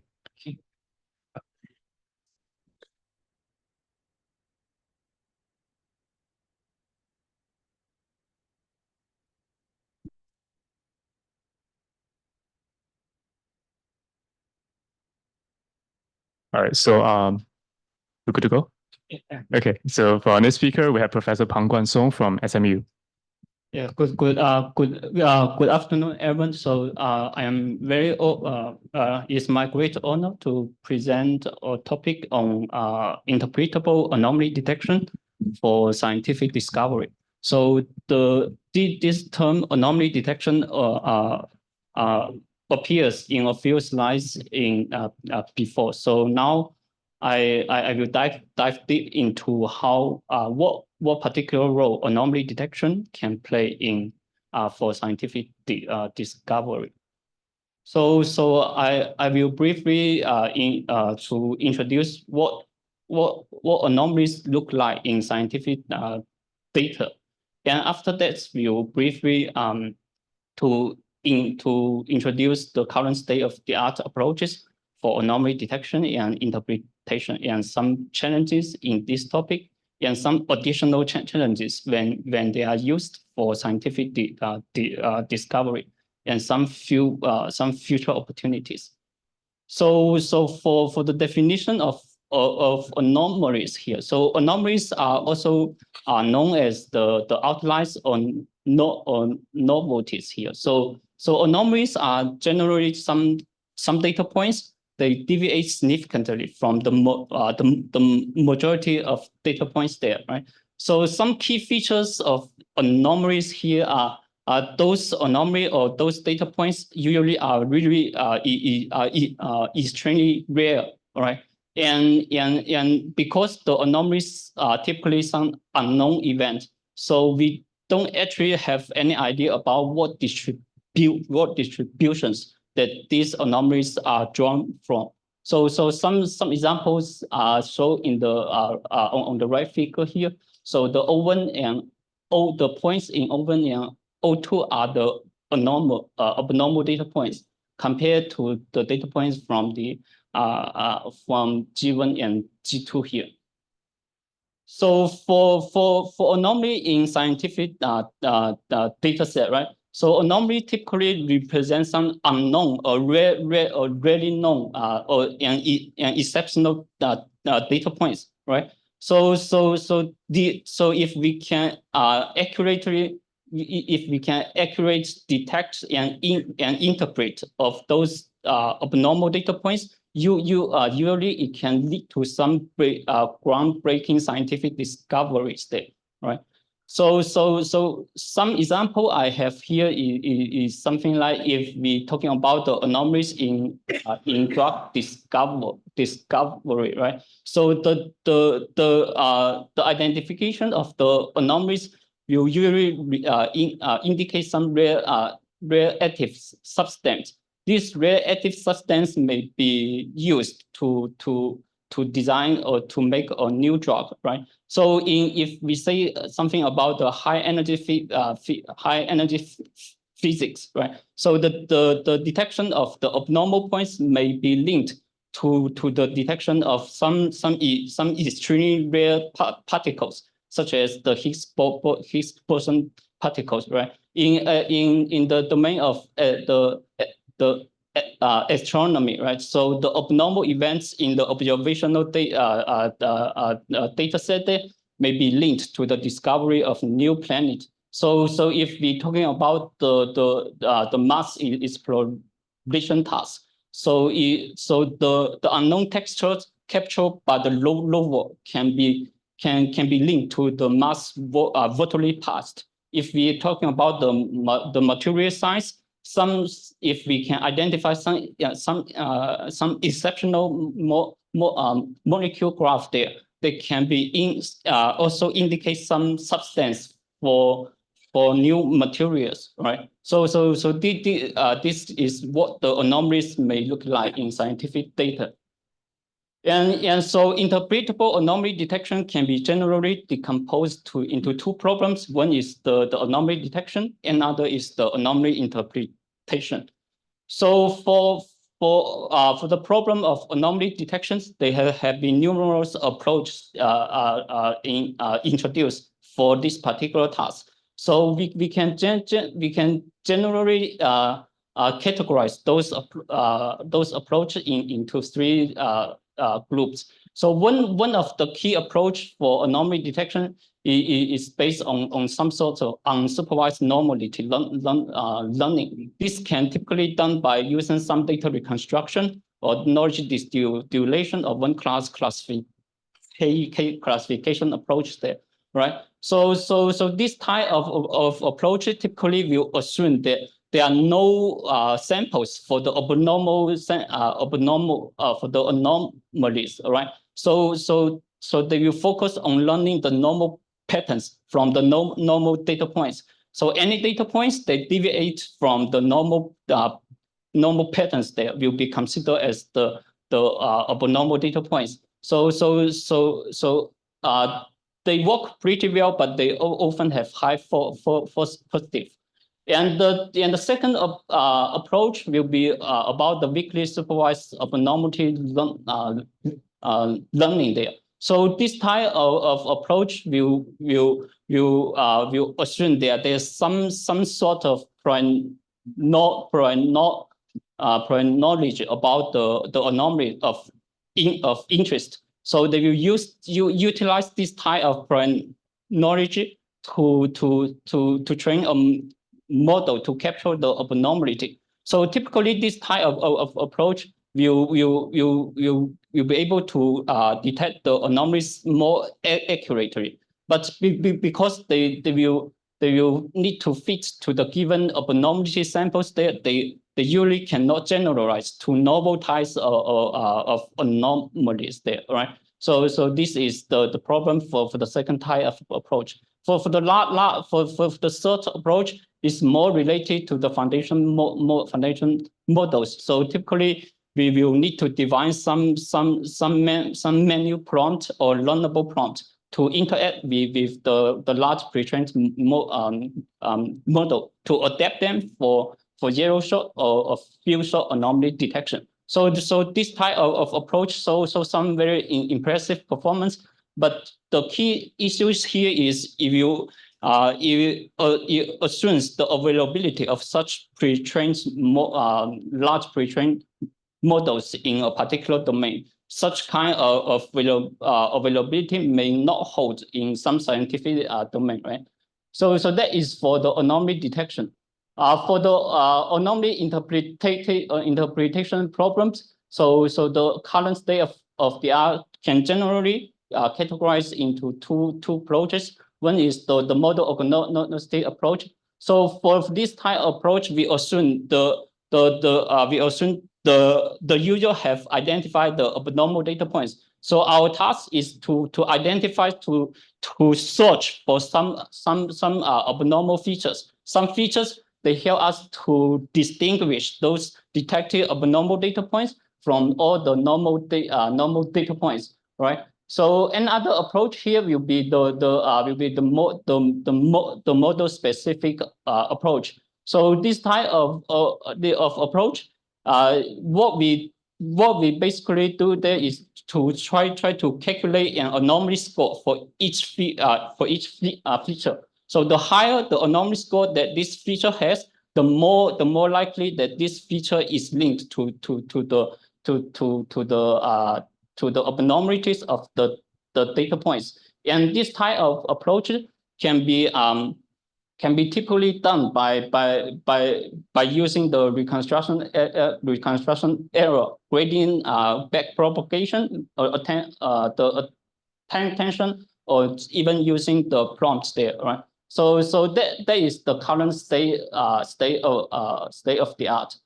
And next will be some major challenges in this topic, right? So for anomaly detection, one of the grand challenges here will be about the lack of knowledge about the anomalies of interest. The main challenge here is because the anomalies is some unknown event. So we usually have no idea about what the anomaly we are trying to search, right? So that will make it very difficult to build the model for detecting the anomalies. Another challenge here will be the detection of some subtle anomalies here. Subtle anomalies will be the data points. They are still abnormal, but they just have very small deviation from the normal data sets. All right. So this challenge is particularly huge when we are talking about high dimensional data or not independent data there, right? So that is the second one. So the third one is how we can generalize to diverse types of anomaly in a data set. So typically for a given data set, there exists not only one single type of abnormality there.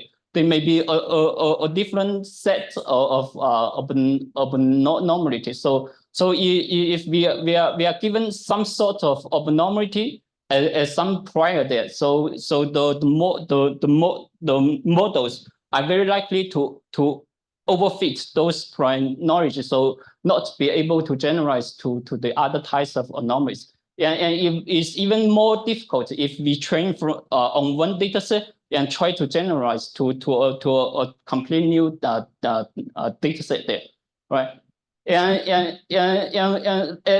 So as for the anomaly interpretations here, all right? So there are also three types of major challenges. One major challenge is many of you may be aware of these challenges is that many of the approach we use to produce the interpretation of the detected anomalies there, those approach themselves may not be interpretable, right? So if the method we use to produce the interpretation result are not interpretable, how can we convince that the result they provide are interpretable, right?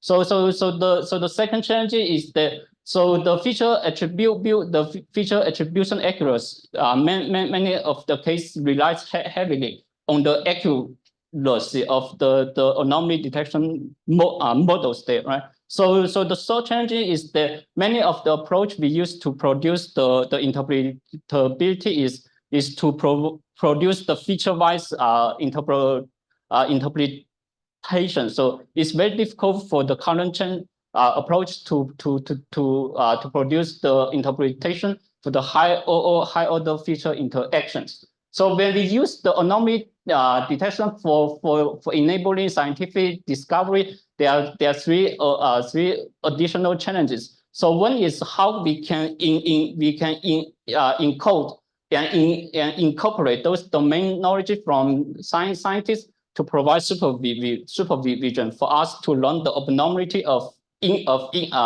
interest. And the second challenge is often the lack of large scale real world scientific data for this particular task. We have a lot of non-scientific data set for anomaly detection and interpretation, but it's difficult to get a clean scientific data set for this task. And so the third challenge will be the domain gap between the scientists and the AI researchers here. So more specifically is to how can we provide easy to interpret detection result for scientists who may not have strong AI and ML challenges. Knowledge. Can you try to wrap up? Okay. This is the final slide. So the future opportunity will be something. These are some 5 points that I believe that some future directions where Singapore can become competitive. So one grand change is how we can leverage different supervision sources to detect and interpret the subtle anomalies. So clearly abnormal data points are easy to detect, but they often do not represent the unknown scientific facts there, right? So the more importantly is the discovery of the subtle anomalies, which are the key to the discovery of new knowledge, right? So the second point is to develop the generalist approach for scientific anomaly detection and interpretation. So the key question here is, can we train an anomaly detection anomaly detection model on non-scientific data set and directly apply it to scientific data set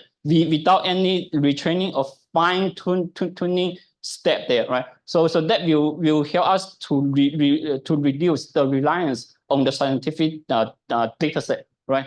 The third point is to develop some scientists in the loop anomaly detection and interpretation tools there. So the last two opportunity will be about the large scale scientific data set for anomaly detection and interpretations there. So the fifth opportunity will be to reduce the gap between scientists and AI researchers. So one way to achieve this goal is to say something, we develop easy to use automated anomaly detection tools for scientists from different domains. Yes.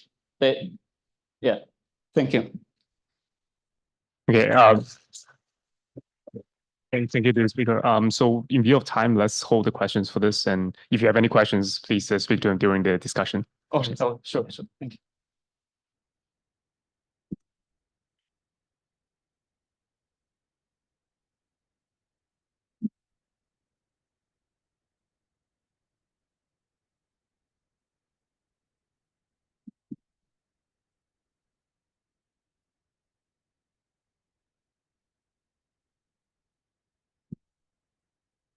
All right. So our next speaker is Professor Wenya from NTU.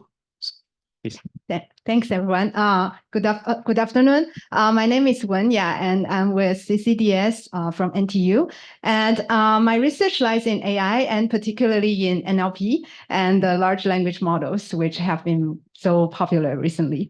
So in this talk, I'll be talking about how we can make generative AI to build trust and reliability in scientific discoveries. And my talk will be more high level in the aim to find or bridge the gaps between the reliability and explainability with scientific discoveries.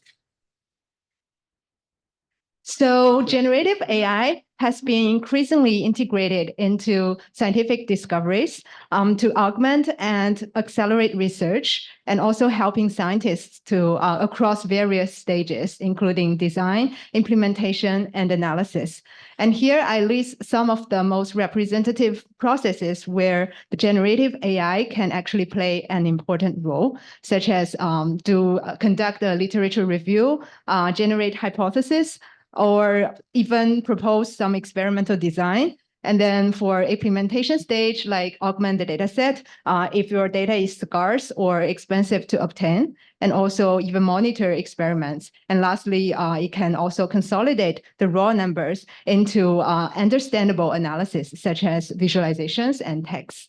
All right. However, despite all these applications, there are certain risks that undermine the reliable use of these generative AI techniques. And firstly, we see that the intrinsic black box nature of AI make it very hard to actually understand how they make the outputs or predictions, right? And especially the high complexity of generative AI even make things worse. And secondly, the AI systems can perpetuate the existing bias in data where the model is trained on, and it can also potentially generate misleading information, a phenomenon known as hallucination. And this is particularly dangerous for scientific fields when you usually treat the claims or hypotheses generated with more care, right? And thirdly, it's also very difficult to validate the outputs, especially when the outputs are in free form, and also when you do not have more ground truths available to evaluate. And specifically, we also want to avoid the situation where the model makes the right predictions for the wrong reasons. That means the model is actually not conducting the correct reasoning process. So this may lead to the lack of robustness of the model, where even a slight perturbation of the inputs will lead to fundamental changes in the outputs. And then, not last but not the least, it's also difficult to integrate domain knowledge, constraints, or protocols, which are more commonly seen in the scientific fields, because these models are black box, and it's hard to incorporate some concrete, discrete knowledge, which is not like the traditional rule-based systems. So in an effort to address these issues, explainable AI has played an important role in making AI models more understandable and transparent. So before the age of generative AI, we actually witnessed a lot of explainable techniques, such as LIME here, which tries to assign an important score to each of the input features here. So later on, it can produce the explanation by selecting all the most important features that makes the model to make the final predictions, such as flu here. And then these can be used by the human experts to inspect whether these explanations or these features are actually aligning with the human experts. But these techniques are actually less applicable in the current much more complex AI models. And also we consider that the tasks are increasingly complex, making these kind of simple explanation methods not able to address these issues. So we see that currently the trend has shifted towards the generation-based explanations. And as shown in the bottom figure here, given a question, the model could produce both the answer as well as the explanations that justify the predictions this model is making. So in this case, this free form of natural language explanations can actually serve as the model explanations. And besides this simple form of explanations, there are also more sophisticated forms of explanations available, and which our team is also trying to explore. And one of them is called attributable generation, where besides generating the explanations towards the final output, we're actually integrating the in-text citations here. And these in-text citations actually refer to the evidential documents in the external corpus where you are using, such as retrieval augmented generation. And in this case, these in-text citations can serve as the explicit evidence or support that human experts can use to make certain validations to see whether the output is meaningful.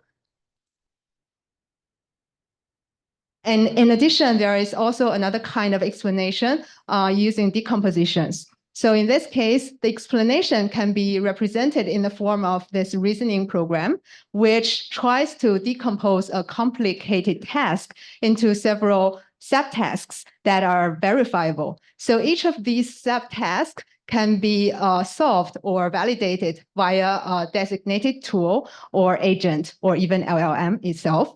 And then this facilitates the explicit checking or validating of the intermediate output towards the final answer.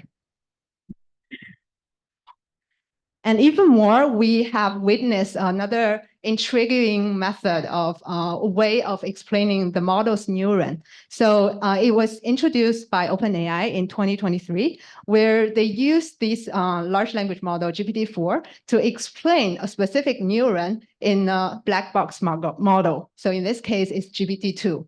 And they specifically target a specific neuron here, represented in this orange circle.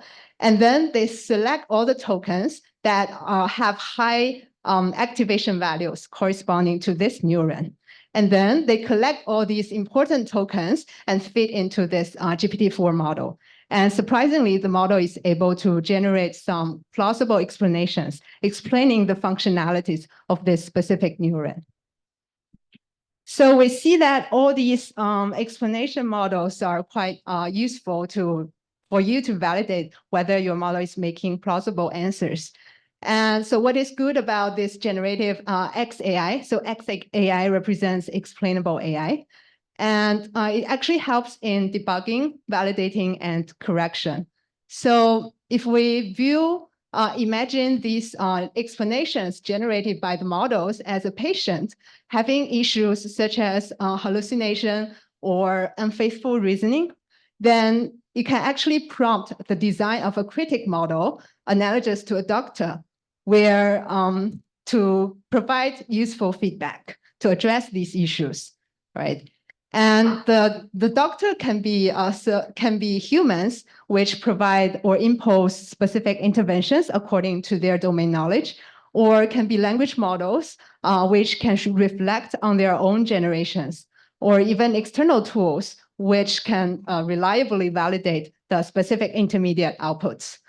And this feedback can, be it in natural language form or scalar values, can serve as diagnosis to the model's reasoning process, and then help to refine the model, like in terms of the outputs or in terms of the generation model. So this technique has been increasingly used in various domains like code generation, dialogue systems, mathematical reasoning, planning, etc. And I do feel that this kind of pipeline can be very useful for the scientific discovery process. So we can see that the challenges for these explainable models is that, firstly, it's hard to make the explanations to be faithful that against their own internal model reasoning, because these natural language explanations are not guaranteed to reflect the model's true reasoning. And secondly, the scientific fields actually involve a lot of multimodal, multiple modalities like clinical nodes, time series, etc. So how we can integrate all these kinds of modalities into the explanations is challenging. And then how we validate the explanations in terms of the how we quantitatively evaluate whether the intermediate explanation is helpful. And then also how we can encourage human AI and tool AI collaborations, and in order to integrate some rules or protocols into the model. And lastly, how we can generalize the one system that can work with multiple problems. And so last slide is about my thinking of pathways for Singapore along this line.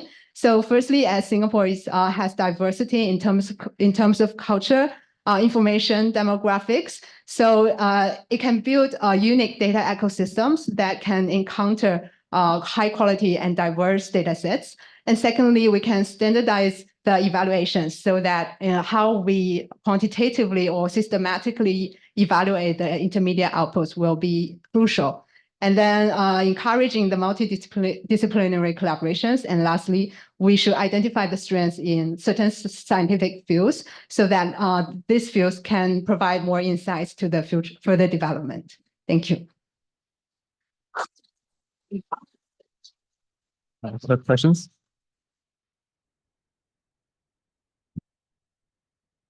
I'm curious, do you rely on any kind of quantitative assessment metrics that show how well those explainable models are compared to something else? Yeah, that's a very good question. So actually in my field about NLP, we are relying on human experts to annotate the intermediate explanation process. This is the most reliable metrics. Otherwise, if in other domains, you can rely on some specific tools, like in mathematical field, you can use the functions to see whether the intermediate value can derive the correct outputs. Yeah, but that actually depends on what kind of domain these problems are in. If you go back one couple of slides where you showed the relearning of this one, refining. I just wanted to clarify, by refining, do you actually mean you're refining or fine-tuning the LLM, or are you just, what exactly does refining model entail? So refining the model actually can have two different strategies. One is that you are fine-tuning the model using such as reinforcement learning or supervised learning. And another way is that you do some post hoc revisions, like there's no training involved. You just add some prompts and then such as generate then rank to decide the optimal outputs. Have you tried the second one already or on some domains? No, I haven't tried this one yet, but I believe there are a lot of research on this field. What's the difference between that and in-context learning? This one, right? Yes. I believe this one is another, it's actually in-context learning is actually referring to no training, but you're just inputting the prompts. But I feel that the figure here might represent that you want to do some sort of instruction fine-tuning where you give some in-context examples and still learning the model. All right, just thank the speaker again. So.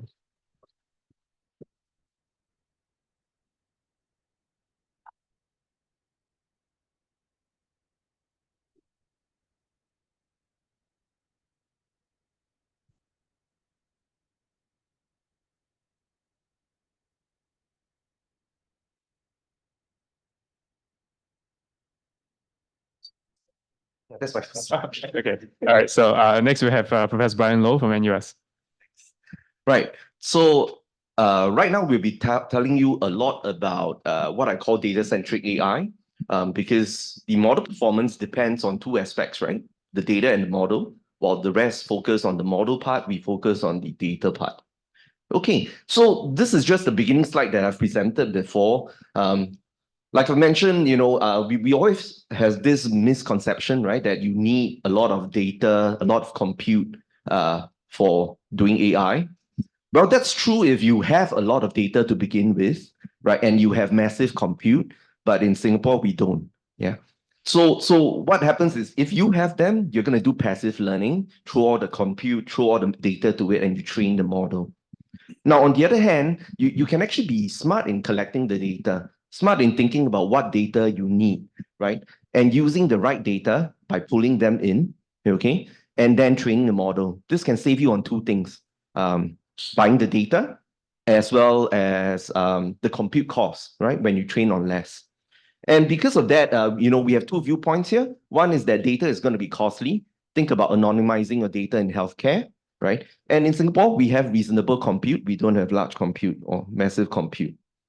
Now, with this in mind, and this seems to be the direction that I'll be discussing later on in experimental design, right, for the later session. Now, this represents a set of techniques or tools that we have looked at in our group on learning with less data. Now, in terms of active learning, you've seen before, right? Instead of doing passive learning, we want to actively figure out what data matters most for building the model. Now, later on, you're going to see that Greg, who is one of my students, is going to show you about how do you do active learning for physics-inspired neural networks, okay? And then meta learning is very close to transfer learning, right? Where you want to transfer data in building a related model, which I won't elaborate. Neural architecture search is the one where you're trying to figure out what's the optimal architecture. I won't elaborate that, but instead I'll be telling you about this thing called the Bayesian optimization, right? This is kind of closest to experimental design in the sense that, for example, for farmers or plant biologists, what experiment should you try next to get the optimal leafy area? For example, I want the plants to grow to be as leafy as possible, right? So this kind of looks like an optimization problem, except that there's no gradients in this whole problem. Rather, it's all about doing one experiment, get a set of sample point, right? Where you have input and output pair. That's one sample point. And then ask yourself, based on this limited samples, what experiment should I try next? Now, there are two things that I learned from the plant biologists. Firstly, reproducibility or replicability of experiments is very important to them, whereas in machine learning, maybe not as much, right? But it is really important to the basic scientists. And if that's the case, how can we weave in reproducibility of experiments or replicability of experiments into the optimization process, right? As an example, if I want to grow oranges to be as large as possible, I want to make sure that all the oranges are of exactly the same size, right? Why? Because in supermarkets, it's very hard to stack oranges of different sizes, right, on the rack. Okay, so that's what I've learned. Now, the second thing that I've learned as well is that, the basic scientists, they're very good at keeping all the other variables constant except for one of them and vary it and look at the outcome. Whereas if you are going to use a machine learning technique like this to do the optimization, you can actually do it over multidimensional, right? So there's no need to do that. So I'm going to talk about, oh yeah, one other thing, one of the points that came up is about large language models. It's about big data. Now, just to surprise you a little bit, right? This year and even last year, people are looking at data selection for LLMs. What that means is that they are thinking about what would be the secret recipe that all the big techs have. How do you know which data matter most, right? You can even find papers out there that says only 5% of the data is needed. So in fact, data selection is important. Now, I'm going to talk on one of the key problems that we are looking at for Bayesian optimization, right? That's the one where I want to optimize a certain system, right? As an example, you can think about this so-called healthcare system where I want to predict the diabetes risks, right? Assess it. And over here, there are quite a series of models that you're using, right? And you need to train. Besides that, we also have what I call the black box components. To me, doctors are a mystery, right? So with all these inputs put together, then you have a diabetes risks, all right? Now, I treat this entire thing as an AI system where there are models that I can train and there are black box components, which I can't touch, right? Now, what's happening here is that, well, usually what you'll find is that most people will try to train each of these models separately by itself. Now, the outcome will be the following. They will do the best for each of this model. But think about a soccer team like Real Madrid. They get all the superstars, right? And each of them are performing optimally. Put them together as a team, they may not be the best team that wins Champions League all the time. Yeah. Now, on the other hand, if the team, and in this case, if all the components are going to work together towards achieving the global system of global optimal system performance, that would be better. But it doesn't mean that for each of the individual components, they need to perform optimally. All right. So what we did was that we looked at an approach that is the global to local kind of approach, where we are going to exploit the ability to reach optimality with the global approach. But at the same time, we're not going to lose the information that we can get with our local loss functions available with the local components, right? We're going to exploit these two approach. And what we have also applied it to would be, this LLM prompt engineering problem, which is right now prompt engineering is very popular. So over here, you're going to see that there are two ML components you can train, but the overall system itself, which has a black box component that I can't control, right, is going to be optimized, right? Ideally, I want to optimize the prompt, right, so that it gives the best output, okay? Right, so that's all I have. I'm going to get Greg to talk about the active learning for the pins. So hello everyone, I'm Gregory, and I'll just be presenting our work Pinnacle, and if nothing else, it's very relevant to us because we are in the Pinnacle room. But anyway, my collaborator Patricia is over there at the other side. So basically, as we all know, deep learning has had many successes, right? And there are mainly successes in domains with huge, massive data sets. But as we all know, as well as scientists, we all suffer from data limitation due to very expensive experiments or very expensive simulations, right? Costly in terms of running them. However, the good thing is that actually for most of our domains, actually we have very, very rich domain knowledge, right? And this domain knowledge can serve as very strong inductive biases that can help us compensate for limited data to enable deep learning applications. So one such inductive bias are actually partial differential equations of PDEs. And as again, all of us will be familiar, it can be applied and found in almost every scientific field, right? Fluid dynamics to even epidemiology. So one particular technique that the community has developed is physics-informed neural networks, or PINs, which basically incorporate PDEs as soft constraints or regularization term.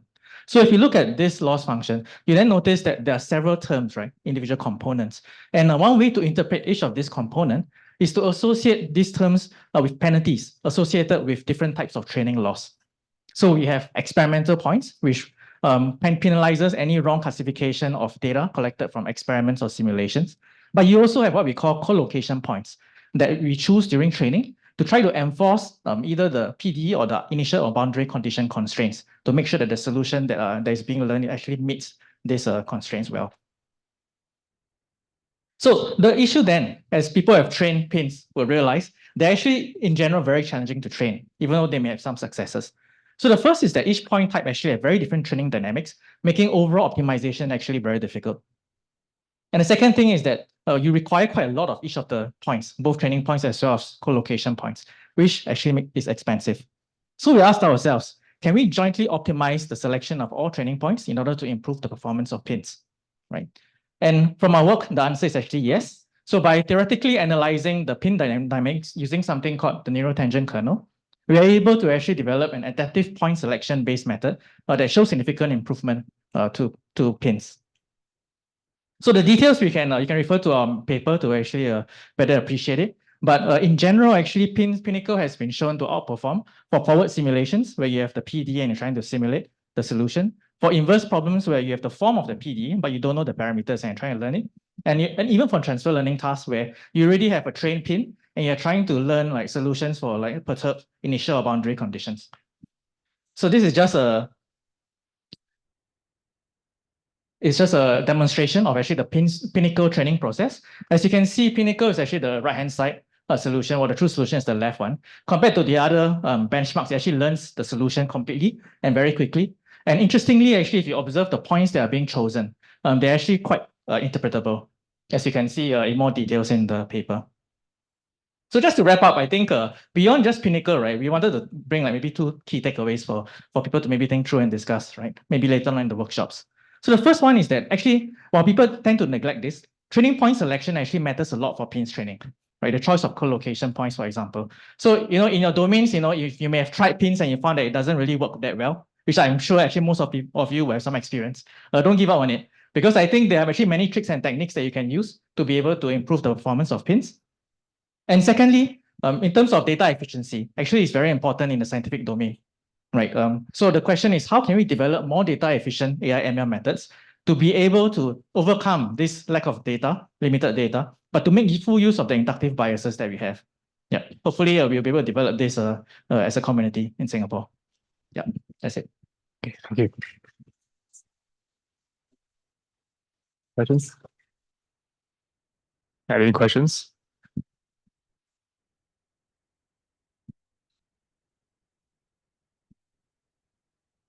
Hi, Professor Bryan. You mentioned it's data efficiency. So may I know how much percentage data is sufficient for like PIN? As I worked, its experience is it needs a lot of sufficient data. That's one thing. And also I see NAS, I'm sure it is having a lot of resource you need to give. NAS, network architecture search. So you need, because I have to search all possible architecture, it needs a lot of computational. Right. Hi. Okay. First question, how much data is needed? I would tell you for any given application, whenever somebody asks me that, I will say, I don't know. But if you want still want to give me the funding to try, I'll do it for you and figure it out. Yeah. So I don't think for any given domain, I can accurately say how much data is needed. It really depends on the domain that we have. Then for the second one, where neural architecture search is going to be expensive, one of the techniques that we came up with is what we call the training-free neural architecture search. What it means is that you don't have to train the neural architecture to figure out what its performance is, but we can use some kind of surrogate criterion to estimate its performance. Yeah. Any other questions? So I have a quick question for the PIN part, right? What is the relationship between your method and adaptive mesh refinement in traditional numerical analysis, where they do a local error estimate and add points if the error estimate is too large? Somewhat limited, related, but actually not really as well, because one of the benefits of pins itself is actually because you have meshless training, right? So actually you don't have to resort to fixed grid, like finite difference, etc. You can just learn the whole function and then you can develop. So in our case, like we still work with pins, which has no kind of fixed mesh. But at the same time, even though we don't specify a mesh, there is this requirement of actually selecting co-location points as well. So somewhat similar analogously, but actually not exactly comparable. Yeah. But you can the structure as well. Yes. Control the resolution of the mesh as a parameter. Yes. Right, thank you. Okay, so we have our last talk of the afternoon. Okay. Yeah, so we have Professor Jonathan Scarlett from NUS. Okay, thanks for the invitation. I'll start by saying I don't think this is an AI talk, really, but it does have applications certainly in sciences and some in machine learning. And yeah, I hope it interests some of you. So yeah, let me illustrate what group testing is with a simple example. Imagine we've collected blood samples from a number of individuals and we want to test which one of them have infection and which don't. The natural thing to do would be to just go and test them one by one. Presumably we have a testing machine that can detect the disease. The idea of group testing is that we can be a lot more efficient if the disease is like relatively rare. We don't actually have to do one by one. Essentially, we could say, put them in groups of 3 in this picture, take a mixture of the 3 blood samples and just test once. And testing can be very slow and expensive, so you'd like to save your test resources as much as possible. If you test a mixture and it comes out negative, then you could maybe rule out, in this case, 3 patients at once with just a single test. Of course, if it comes out positive, it may be ambiguous, so you may have to do further testing to resolve the uncertainty. This topic gained a lot of interest because it was used for COVID, at least before like rapid test kits came along. But I'll show you on the next slide. It's kind of like more broad than that. So medical testing was the first one, like in the 1940s, blood testing, more recently like COVID testing, and yeah, just general medical testing, it is used. Also along similar lines, if you're testing for certain like DNA patterns, you can also like mix like DNA samples together and test them together and use the same idea. There are other biological applications, which admittedly I haven't really looked into the details of, but I can point you to papers on these if you're interested. And it's not just about like medicine and biology. So it's like sort of an abstract mathematical problem that can be used all over the place, detecting faults, database communication protocols. And okay, I guess I'll highlight the last one, machine learning, a bit more because this is an AI event. So yeah, group testing has been proposed to get like, for one thing, simple or interpretable classification rules, like things which are like simple and or operations, which may be easier to interpret. And a different use of it has been handling problems with a really large number of classes, maybe where like you're doing classification with millions of classes. You can sort of train classifiers on small groups of those in order to maybe save on efficiency. Okay, so I'll say a bit about algorithms. Like the first slide gave an algorithm, which was actually the classical one. You just maybe form small groups of 3 or 5 or 10. And whenever you get a positive test, you just go and do them one by one. And that already saves quite a lot. And that's probably what was used for things like COVID, because they needed it to be like simple and maybe they needed to explain it like to a general audience. So yeah, sometimes the simplest is just the best, but you know, sometimes we can also do better. Here's another oldish algorithm, at least going forward a few decades to the 70s, where we first, again, arrange into some certain size groups, but we do something a little bit clever within each, more clever within each one. So maybe we test the whole group and we find some infection, but then we keep going. Maybe we test half of it and find there's no infection in the first half, so we test the second half, and then we can sort of continue recursively and find maybe one infection or defect. We call it defective usually in like the language of fault detection. So yeah, we can find maybe one of these special defective or infected, and then maybe we can backtrack and find more, or we can just start again and find more. And that algorithm is basically like nearly optimal in some sense. The problem with this algorithm is that it's like highly adaptive. You need to like do step 1, see what happened, then design step 2, see what happened. Every time you do one of these steps, it could be like another test you're running, which takes like a couple of hours. So maybe you don't want to be doing this adaptively. Maybe you want to just have a design of all your tests in advance and run them in parallel. Okay, running in parallel is really highly desired in a lot of applications. So then there's questions of like, how do you design tests? For both like experimentally and for theory, random testing is very good. It maybe sounds a bit silly to begin with, but if you just randomly throw people into tests using a carefully defined distribution, it actually works very well. And it's much easier to analyze theoretically. Then there's also more explicit designs based on ideas from like error correction and communication. The other question is like, once you've designed your tests and run them, how do you like form an algorithm that like decodes, like finds the infected individuals or defective set, we call it. There are some very simple rules you can apply, like if anyone's in a negative test, you just say they're not infected, for example, at least if they're noiseless tests. And then there's like other things which are a bit more sophisticated. So like naturally you get something called an integer program, but that may be slow to solve. There's a technique called linear program, which is more efficient and works very well. And there's also ideas, again, you know, this problem is closely related to error correction and communication. And some of those make their way into this part as well, like things like belief propagation. Okay, so I didn't say this at the start, but I'm definitely more of a theory person rather than a practitioner. So yeah, I've worked a lot on the theory of trying to really push the limits of like how few tests can we get away with. And I'm trying to summarize a bit of that here. Okay, this plot is empty for now. This is a bit of jargon, but like basically the vertical axis is some inverse measure of the number of tests. So like think of 1 as the fewest possible tests you could hope for, and think of something near 0 as meaning you really need lots and lots of tests. And this horizontal axis is like some measure of what's the prevalence of the, say, disease, or what's the prevalence of defective items. So yeah, this black line is like the ultimate limit you can never pass. some of these simpler algorithms based on these simple rules don't do too bad, but they leave like a lot to be desired. One of my early works showed that at least mathematically, it's possible to get this blue curve. Going down might seem like a problem, but it turns out to be unavoidable.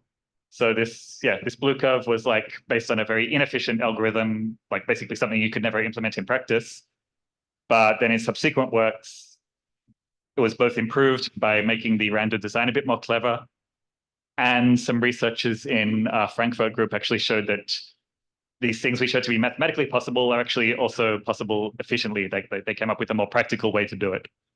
And okay, this is all very quick, but after all this, we now know noiseless group testing very well in terms of these sorts of mathematical limits and practical algorithms to match them.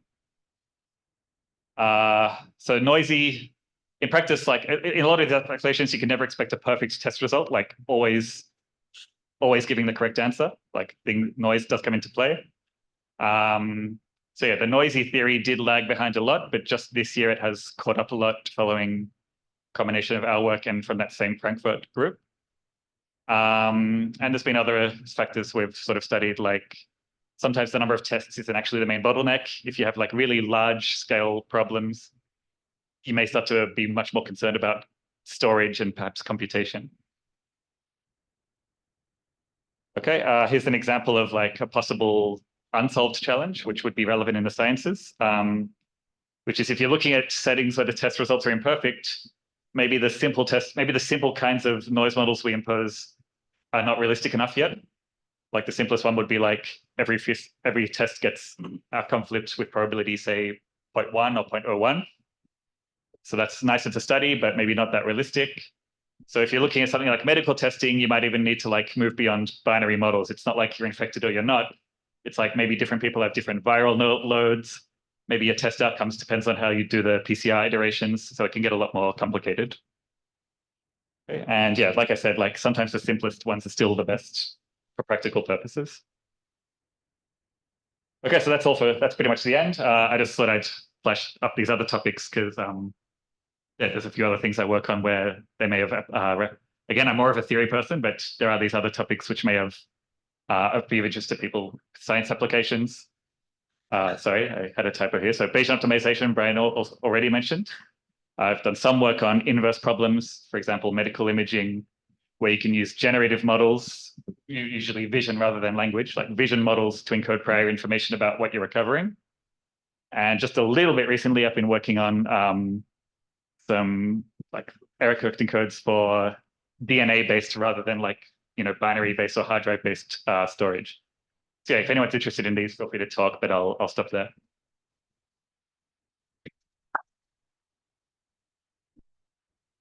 Any questions?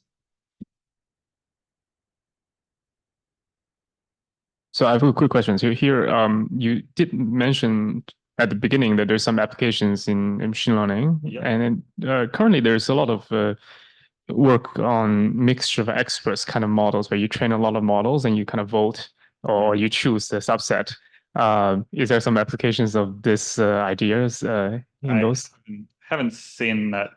Yeah, so this second one on large number of classes is not that related. It's maybe closer, but it's still being used in maybe a different way. We don't really have experts as such. We're just choosing, we're choosing to design classifiers that try to detect like subsets of classes, and then we're eventually trying to combine all those to get like the final classification. So we're doing some combining at some point, but I wouldn't say it's quite the same as mixture of experts. Yeah, if there's a way to apply it, I'd be interested. Any? Thanks. One more. Yeah. Yeah, this is mainly, I don't know your field. I didn't understand everything, but so maybe my question is super stupid. That's okay. Okay, so you had this, so it's all about group testing. Okay, and what I understood was you want to have the design. One, you can do either adaptively. That means you test and then you see and then you test again, or you just suggest a design. from the start. Yep. No matter what the tests bring out, that's your design, Yeah, correct? adaptive versus non-adaptive. Yeah. Okay, so and then you came up with this graph where you showed you are sort of in some sense optimal. Yeah. So adaptivity can actually improve things on this graph. So the blue thing here, yeah, Yeah, that this was one which comes down is the best you could do non-adaptively. If you're Okay. adaptive, you can actually get this. Like, yeah, okay, so adaptivity how helps. but you didn't tell us, maybe you did and I just didn't Probably get not, it, probably not, no. the recipe on how to choose. Okay, so you said, okay, you can choose uniformly according to index. Okay, so if you don't do that, you can do maybe a Sobol selection or something, but then in absence of any information, if you don't know anything about the stuff, how can you outperform? How can you choose a strategy? So that's what I don't understand. We're trying to I guess all we kind of assume is prior information is maybe you know roughly the prevalence. So you roughly know maybe some sort of proportion of people that have some infection. And based on that, you can get guidance from this sort of result. So yeah, if you know absolutely nothing, then maybe there's not much you can do. And what is the character of the information that you normally inject? I mean, like, how does that? I mean, I guess in terms of mathematics, you write it out somehow. I mean, we're proving theorems to get these. So yeah, and yeah, we have to come up with an algorithm and a way to design your tests, and we give those as well. I sort of gave some hints on that in the previous slide. So what is the preamble of your theorem? What do you write? Yeah, if blah. So yeah, we have to set up the mathematical model. So we set say there's P, total number of people, K of them infected. We assume this relation between K and P. That's where it comes in, the relation between K and P. Yeah, that's very important. Yeah. That is where that's like your prevalence, and that's very important. Yeah. Okay, and that what dictates basically the shape of the blue curve. Yeah, more or less. Yeah. Okay. Now I feel a bit better. Okay.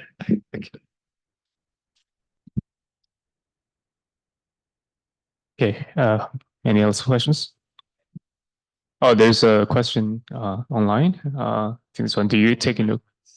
Yeah, that's sort of touching on the same sort of thing I mentioned in this ongoing challenges slide. Like, you can have more sophisticated noise models that capture the fact that pooling could reduce sensitivity, so you could get more false negatives. Some of these simplest noise models don't capture that, but there are some not too complicated models that do capture it. Yeah, so I could point you to papers that certainly take that into account. I guess it hasn't been a focus of my own work. Okay, so let's thank John for his talk.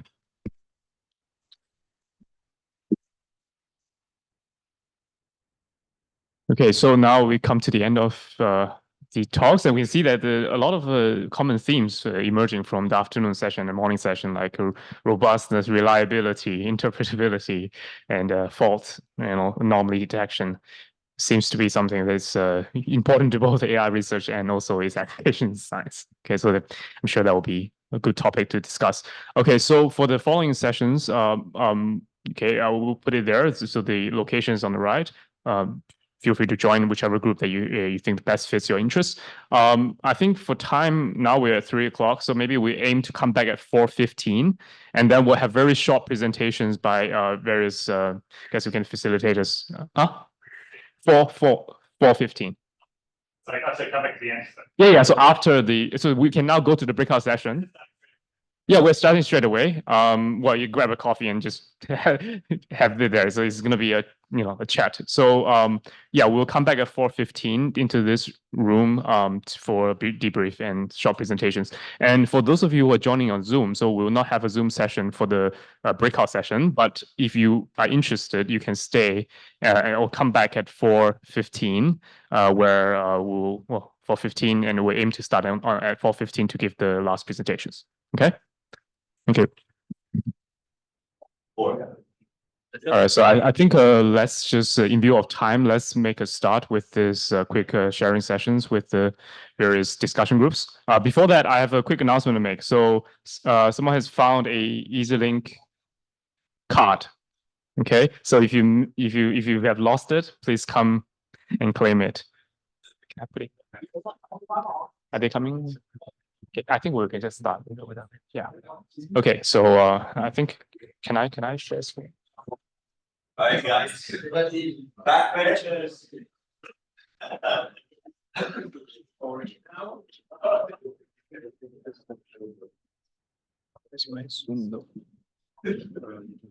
Okay.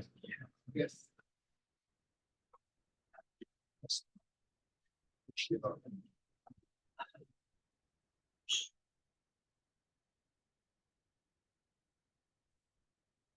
Okay, you can see, right? Okay, so maybe in view of time, let's just try to stick to about 5 minutes blitz summary of our discussions, and there will be more details to come as you see the written notes, and also we will share all the slides from today as well. Okay, so let me just go through some main points we've discussed in our breakout session, which is on machine learning augmented scientific computing and also knowledge extraction. So unfortunately, we don't have time to talk about the first part, which is acceleration of scientific computing. But I think the second topic may be covered by other groups. So here, one topic that we have identified is how do you accelerate sequence prediction over long sequences? So, so what is the problem? Like fast, accurate prediction over long sequences, or large feature spaces, where each sequence slice has a very high-dimensional representation. So, why is this problem not solved? What important, and why do you want to care about this problem? For example, if you heard Sung Ho's talk earlier this morning on satellite image. If you want to iterate this prediction over a very large, well, moderately sized history, then you need to look at pairwise interactions, and this scales like t squared. Okay, and incidentally, the very same problem happens in AI, machine learning, where ChatGPT transformers, the inference speed is also t squared because you have to compute the self attention for every single token. And as problems become longer, it is an active area of research in AI itself to how to accelerate solve this problem. Okay, so some possible approaches we identify is maybe to replace kind of transform-based models by other types of more efficient models for large sequences. So this is a very active area of research called state-space models. And also we can think about how to optimize the implementations so you don't do like useless or like non-efficient computations. And finally, this is probably more of a stretch goal, is that can we use foundation models or other kind of generative models as partial or full replacements of these predictive models? Okay, and there's a lot of synergies, for example, in climate, and also any other areas that we today we heard that involves processing long sequences, be it time series or other kind of data in the form of a sequential form. Okay, so that's the first problem. So the second problem we have identified, again, is accelerating scientific computing, is how do you compute high-dimensional integrals? Okay, so this turns out to be a very important problem in density functional theory calculations. And if you want to use that to simulate, let's say, molecular dynamics using ab initio computations, then this is a bottleneck. Okay, and also solution of certain integral differential PDEs, like Boltzmann's equations, is also very difficult precisely because there's an integral on the right-hand side, the collision term. So how do you do that efficiently is one very important area in methodology research. Okay, so it turns out in mathematics speaking, integral is easier than differentiation because everything becomes nicer when you integrate and becomes worse when you differentiate. But computationally, it turns out to be the other way around. It's easy to differentiate, but it's very difficult to integrate. Okay, so how do we do that? There is some methods. Multicolor integration is probably something that is very familiar to high-dimensional statisticians and physicists, right? You can compute integrals by random methods. And also we can think about adaptive match collocation or active learning kind of approaches. This is mentioned in the previous talks as well to do this. Okay, so there's a lot of synergies again with AI materials, chemistry, manufacturing, biology, and so on. Anything that requires DFT, okay, which is half of science pretty much. Okay, so let's go to the next one. The next one is sort of, we just touched a little bit on this, is that when you interface machine learning with scientific computing, very often you have this stability problem. Then you train your model on a data set you collect offline.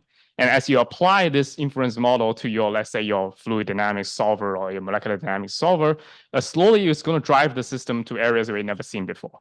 Or even for static, like, sequence prediction problems, it could be that there's a changing environment that you actually apply it to, whether it's raining or not raining, for example. And we want our model to be able to generalize, or at least to be able to tell when there's a problem.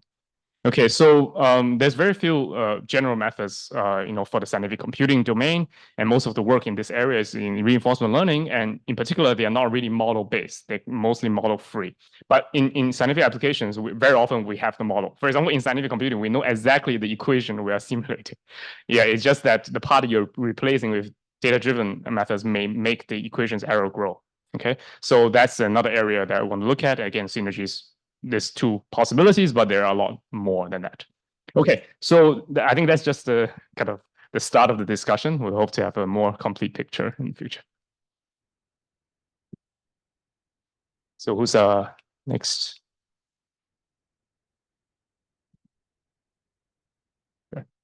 Right. Yeah, let's make it fast.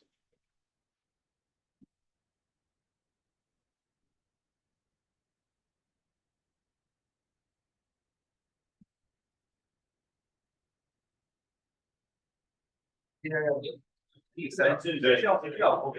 Okay, I think there's some synergy. Okay, good. So just make sure you share the screen once you Can I join the Zoom? Oh, join the Zoom. I think that's the easiest way.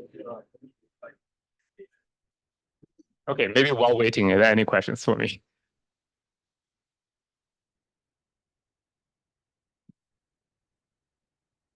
Oh, okay. When you say fast prediction, how do you want, like, do you mean linear time, right? Do you have any other issues with transformer other than the quadratic time? Yeah, so in our discussion, it's not just a time scaling issue. For example, for this disaster prediction task that we talk about, you need to predict it before the disaster happens. Right. Okay. So your inference time cannot be too large. Like the inference time is like days, then you can only do certain applications, right? So there's some applications where you actually have a cutoff, right, of a scale, and it's not a scaling law that you're looking after per absolute time. And I think in that problem, that as we discussed, the main issue is not very, very long sequence. I think sequences maximum is about a few hundred, but the sequence, each feature vector is very large, and the way to process it takes a good large amount of computation. Okay, so I think Song Ho can tell you more about the details. Remember the DNA part where speaker remarked that DNAs are very long. Yes. So, DNA will be an example where there's a really, really long sequence that maybe we need better methods.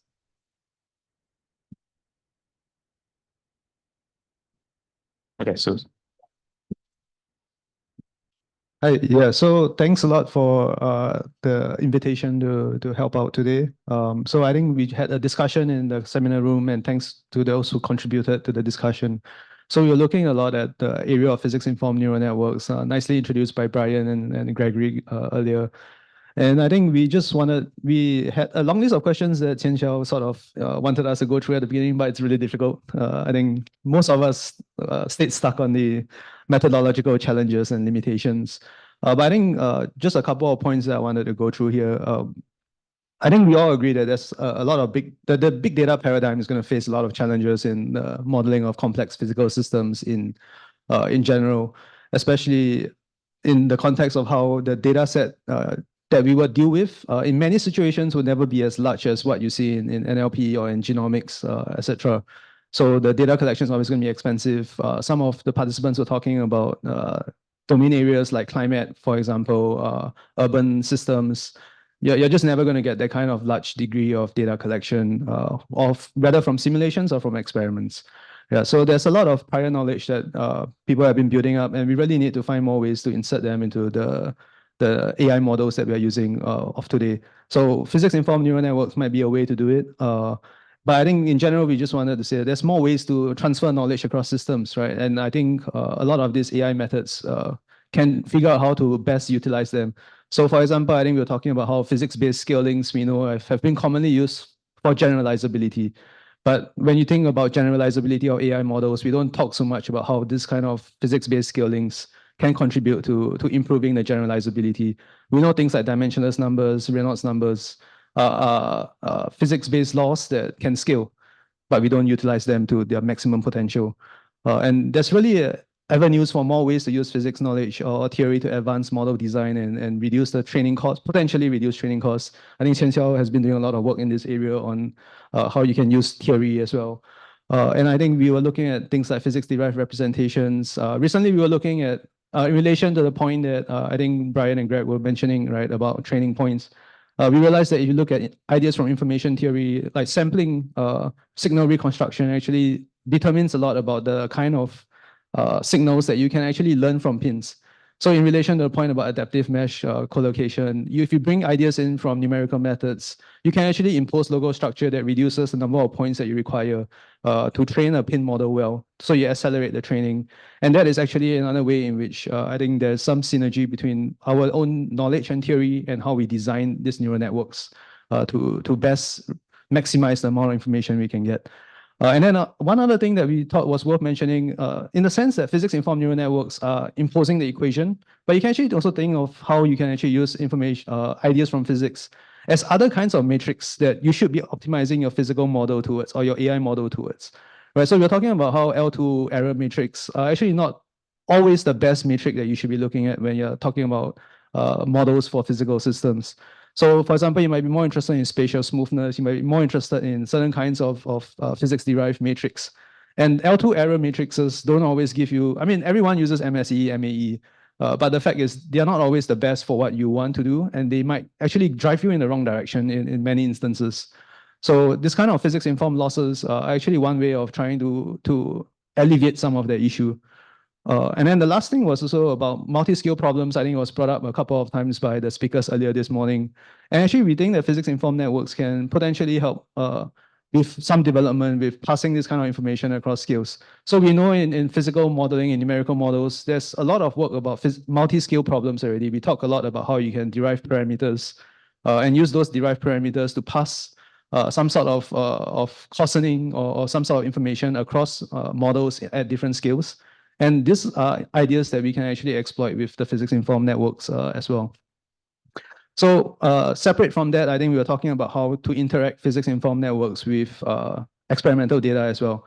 So we talk about how in physics-informed networks, you try and use the physical models or theories to essentially impart guardrails around your AI models. Right? So you're trying to ensure that your models provide predictions that match certain expectations or certain theories. But how do you balance this with high-quality observations?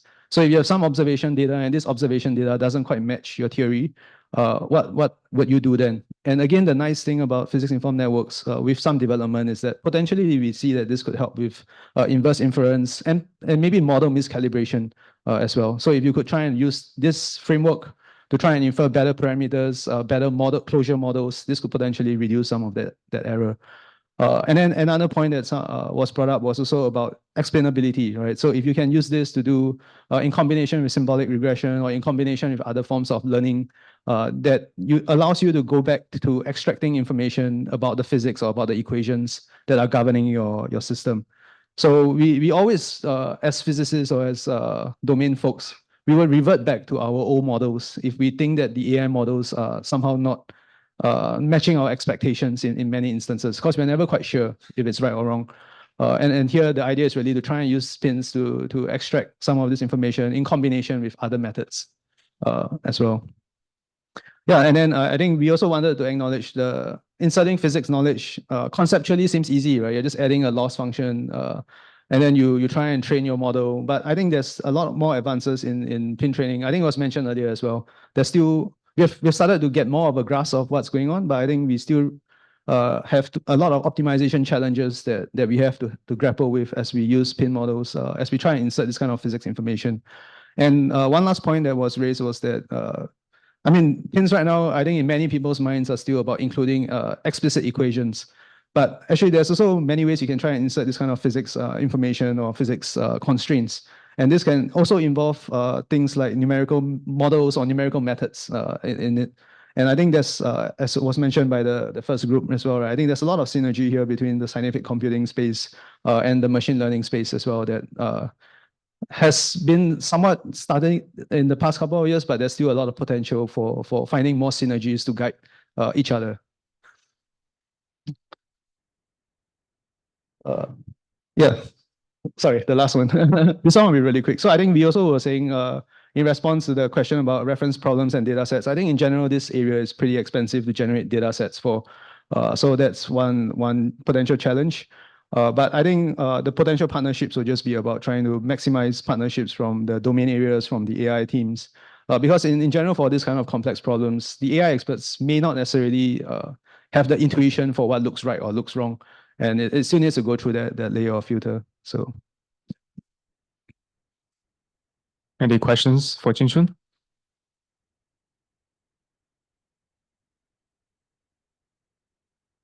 Okay, so thanks. Who's this, Bryan?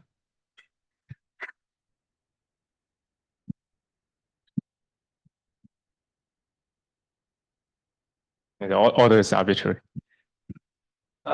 Order is arbitrary. Yeah, that's right. Oh, very nice. Yeah, this is provided by Kada. Yeah, so we chatted about quite a fair bit of things. Our theme is on experimental design. We eventually arrived at this problem that once surfaced some time back, and we felt that it's ever more important now, right? Because there is a basic disconnect between people doing AI and the domain experts, right? So now it would be really, really, really helpful, right? If there is a gym, right, that's set up domains with the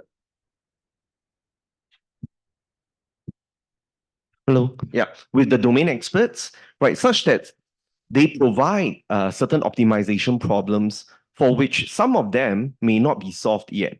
Okay, so from the earlier talks, we may not have heard as many of them that's currently available. The hope is that later on there will be the grant call that allows people to set up these problems so that when the problem is put up and there are researchers, AI researchers who can solve this problem well, then these solutions can actually be adopted within their own work, right, with their respective domains. So the key is this generalizability, right? On one hand, with the problem, if a domain expert want to generalize it further to include other constraints, they can easily do it, okay? And then with this new constraint, the AI experts will be able to go in and incorporate this constraint and see how they can solve it. Now, on the other hand, you can also think of this as some kind of problem where eventually you may have some leaderboard, right? With some leaderboard where different parties will come in and try to solve the problems with different solutions. Now, of course, I can envision that whoever is going to be awarded this grant, they will have some AI experts to give it the most basic algorithms, right? So that everybody else can try to beat it. Yeah. Anything else? Yeah, beyond that, yeah, this is something that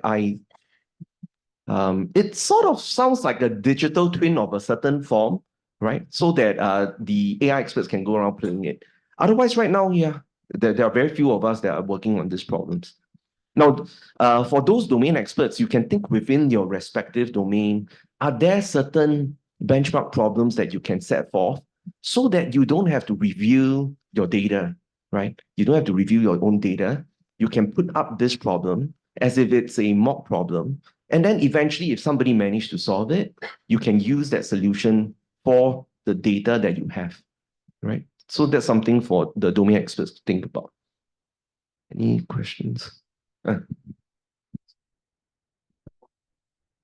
one quick question is, I think this idea is based on this OpenAI gym for some time. There's a very unified kind of input output is easy to do, right? So it's just there's some actions and then you apply it and you get some reward signal, and then you can build a variety of strategy without really understanding, for example, the system itself. But in a lot of these scientific problems, the input and output there shouldn't be just a reward signal, right? It's not like I input your solution and you give me also error and then one number and that's it. The IO format will differ from domain to domain. So is there some concrete idea of how you should start this? Because I guess the purpose of the gym is so that people who don't know the domain well can still work on it and propose models and compete, right? Right. Is there some particular plan to start in an area where that IO is sort of relatively simple? So I can imagine that through the grant call, the person putting up the grant proposal is supposed to put that information in with the domain expert, right? So that everything can be laid out clearly. Well, as an example, something that I learned by interacting with the plant biologists, they like to run things in batches. They don't want you to tell them just one experiment and run it and forget about it, but rather run things in batches. Now, this can already be preset in the problem itself, right? Whereby it's a batch selection problem. So things like this would be important. Then they might even specify certain requirements.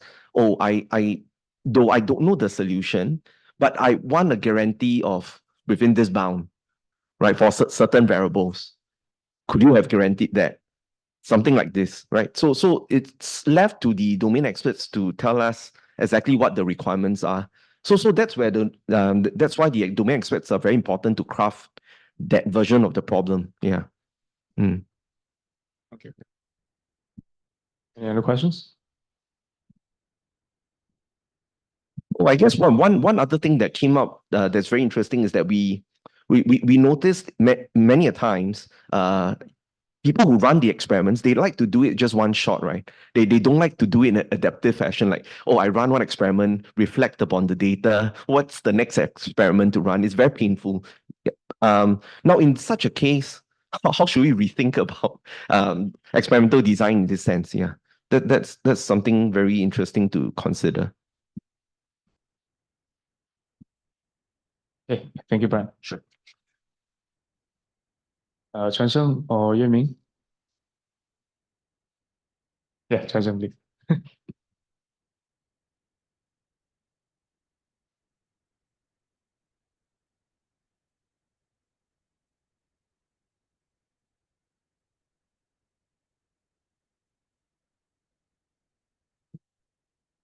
Yeah, old school blackboard talk. Yeah. Yeah, hi. So our team was on interpretable and explainable models for scientific discovery, and I think I'll summarize three main points. One point is that with the recent advent of these large language models, there's one potential way to provide explainability in a human readable form. But there are several challenges with this approach. One is, first of all, we have to link the natural language data with various sort of scientific data. So, for instance, models like CLIP, which link images with text, then they are able to describe images, right? So if we want to have models that can describe scientific data, we need to have train them on paired scientific data and language, with maybe from the scientific literature or some other sources, but we have to do that in order to get the explanation out. And the other challenge would be dealing with the usual challenges with large language models, like incorrect references that are provided by the models, or just hallucinating incorrect explanations. So this is something else. And the third challenge would be, for instance, sometimes when we talk about explaining something, we would want the reasoning, not just an answer, right? So how do we extract this kind of reasoning from the large language model is something that needs more research to happen. Yeah.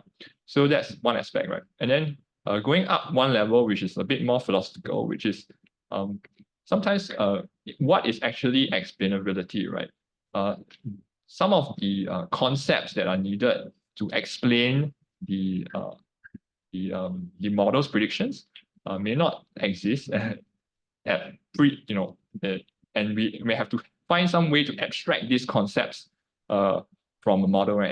And what is required can be dependent on the model and the domain that is of interest.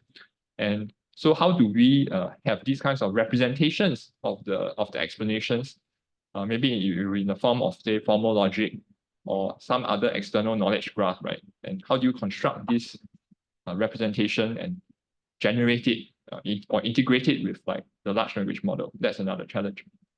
And finally, I think the third point that was discussed was, explainability may go beyond the sort of model itself.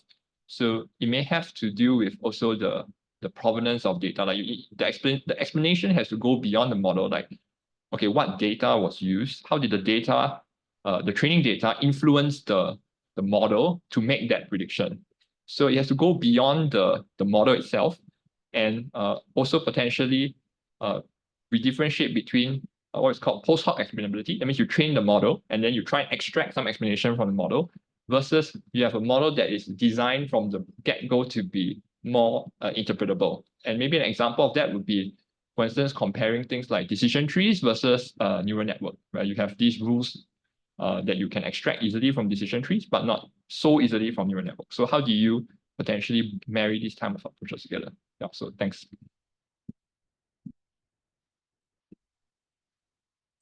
Questions?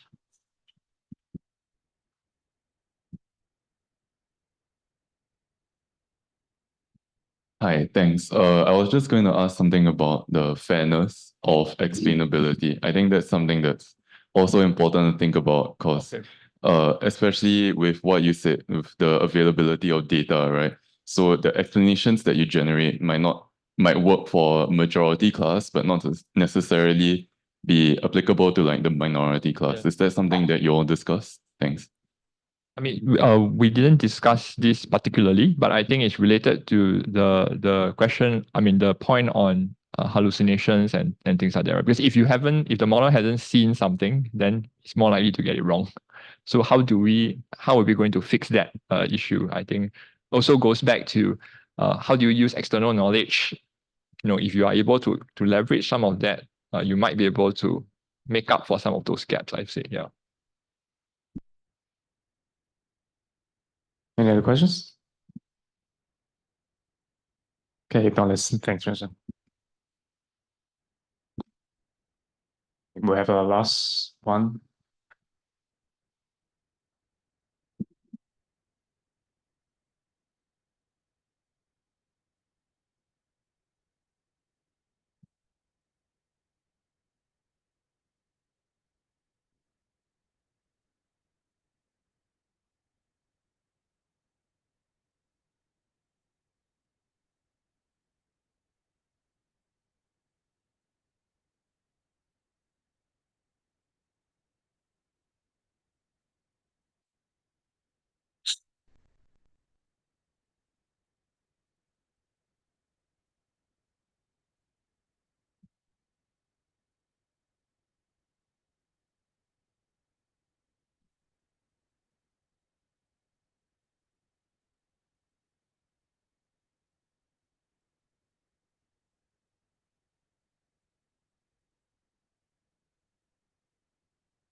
Okay.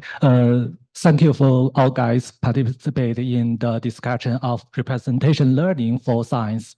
I summarize some of the points. The first, what is the most important challenge in the representation learning for science? I think the key challenge is the representation learning is domain specific. It needs to preserve the particular information for the particular data type. For example, for the moleculars, there are several input data type. For example, the string input, the smell data. Also, it can be input as the 3D coordinates and atom types. The second challenger is the privacy preserving properties. For example, for the healthcare domain, we cannot recover the personal information from the embedding itself. The third one is the embedding need to have some certain properties. For example, some invariance properties, rotation invariant, or some shift invariant properties.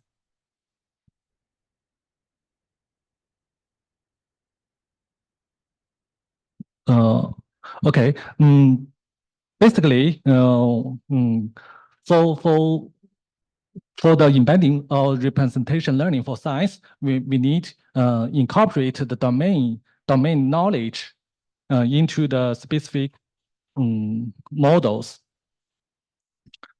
For example, the diffusion model or some hyperbolic embeddings for tree structure data. And also we can use the graph neural networks to preserve some relationship between, for example, the different atoms.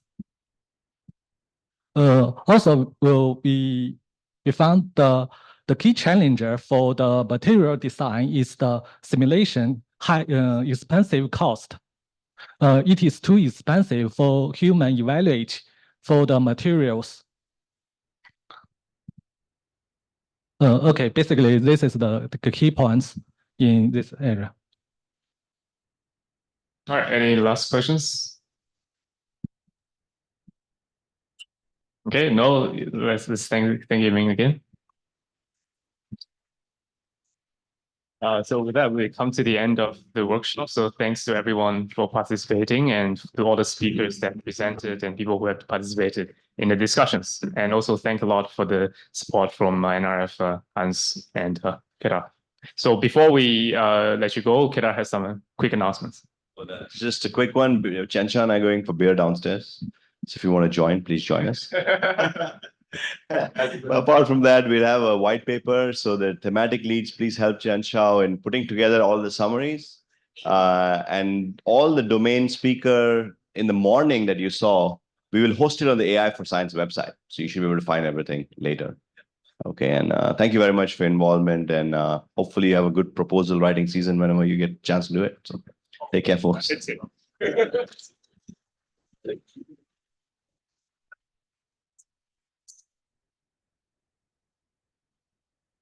Well done. This man, please give him a handshake before you go. Without him, nothing will be possible. And our team in the back, okay, those guys have been around throughout. So Andrey, Beatrice, Raymond, Eleanor, and Cynthia. They are in charge of the food. They've been testing it for the last 14 sessions. So you got the best of the rest today. Thank you, everyone. Bye.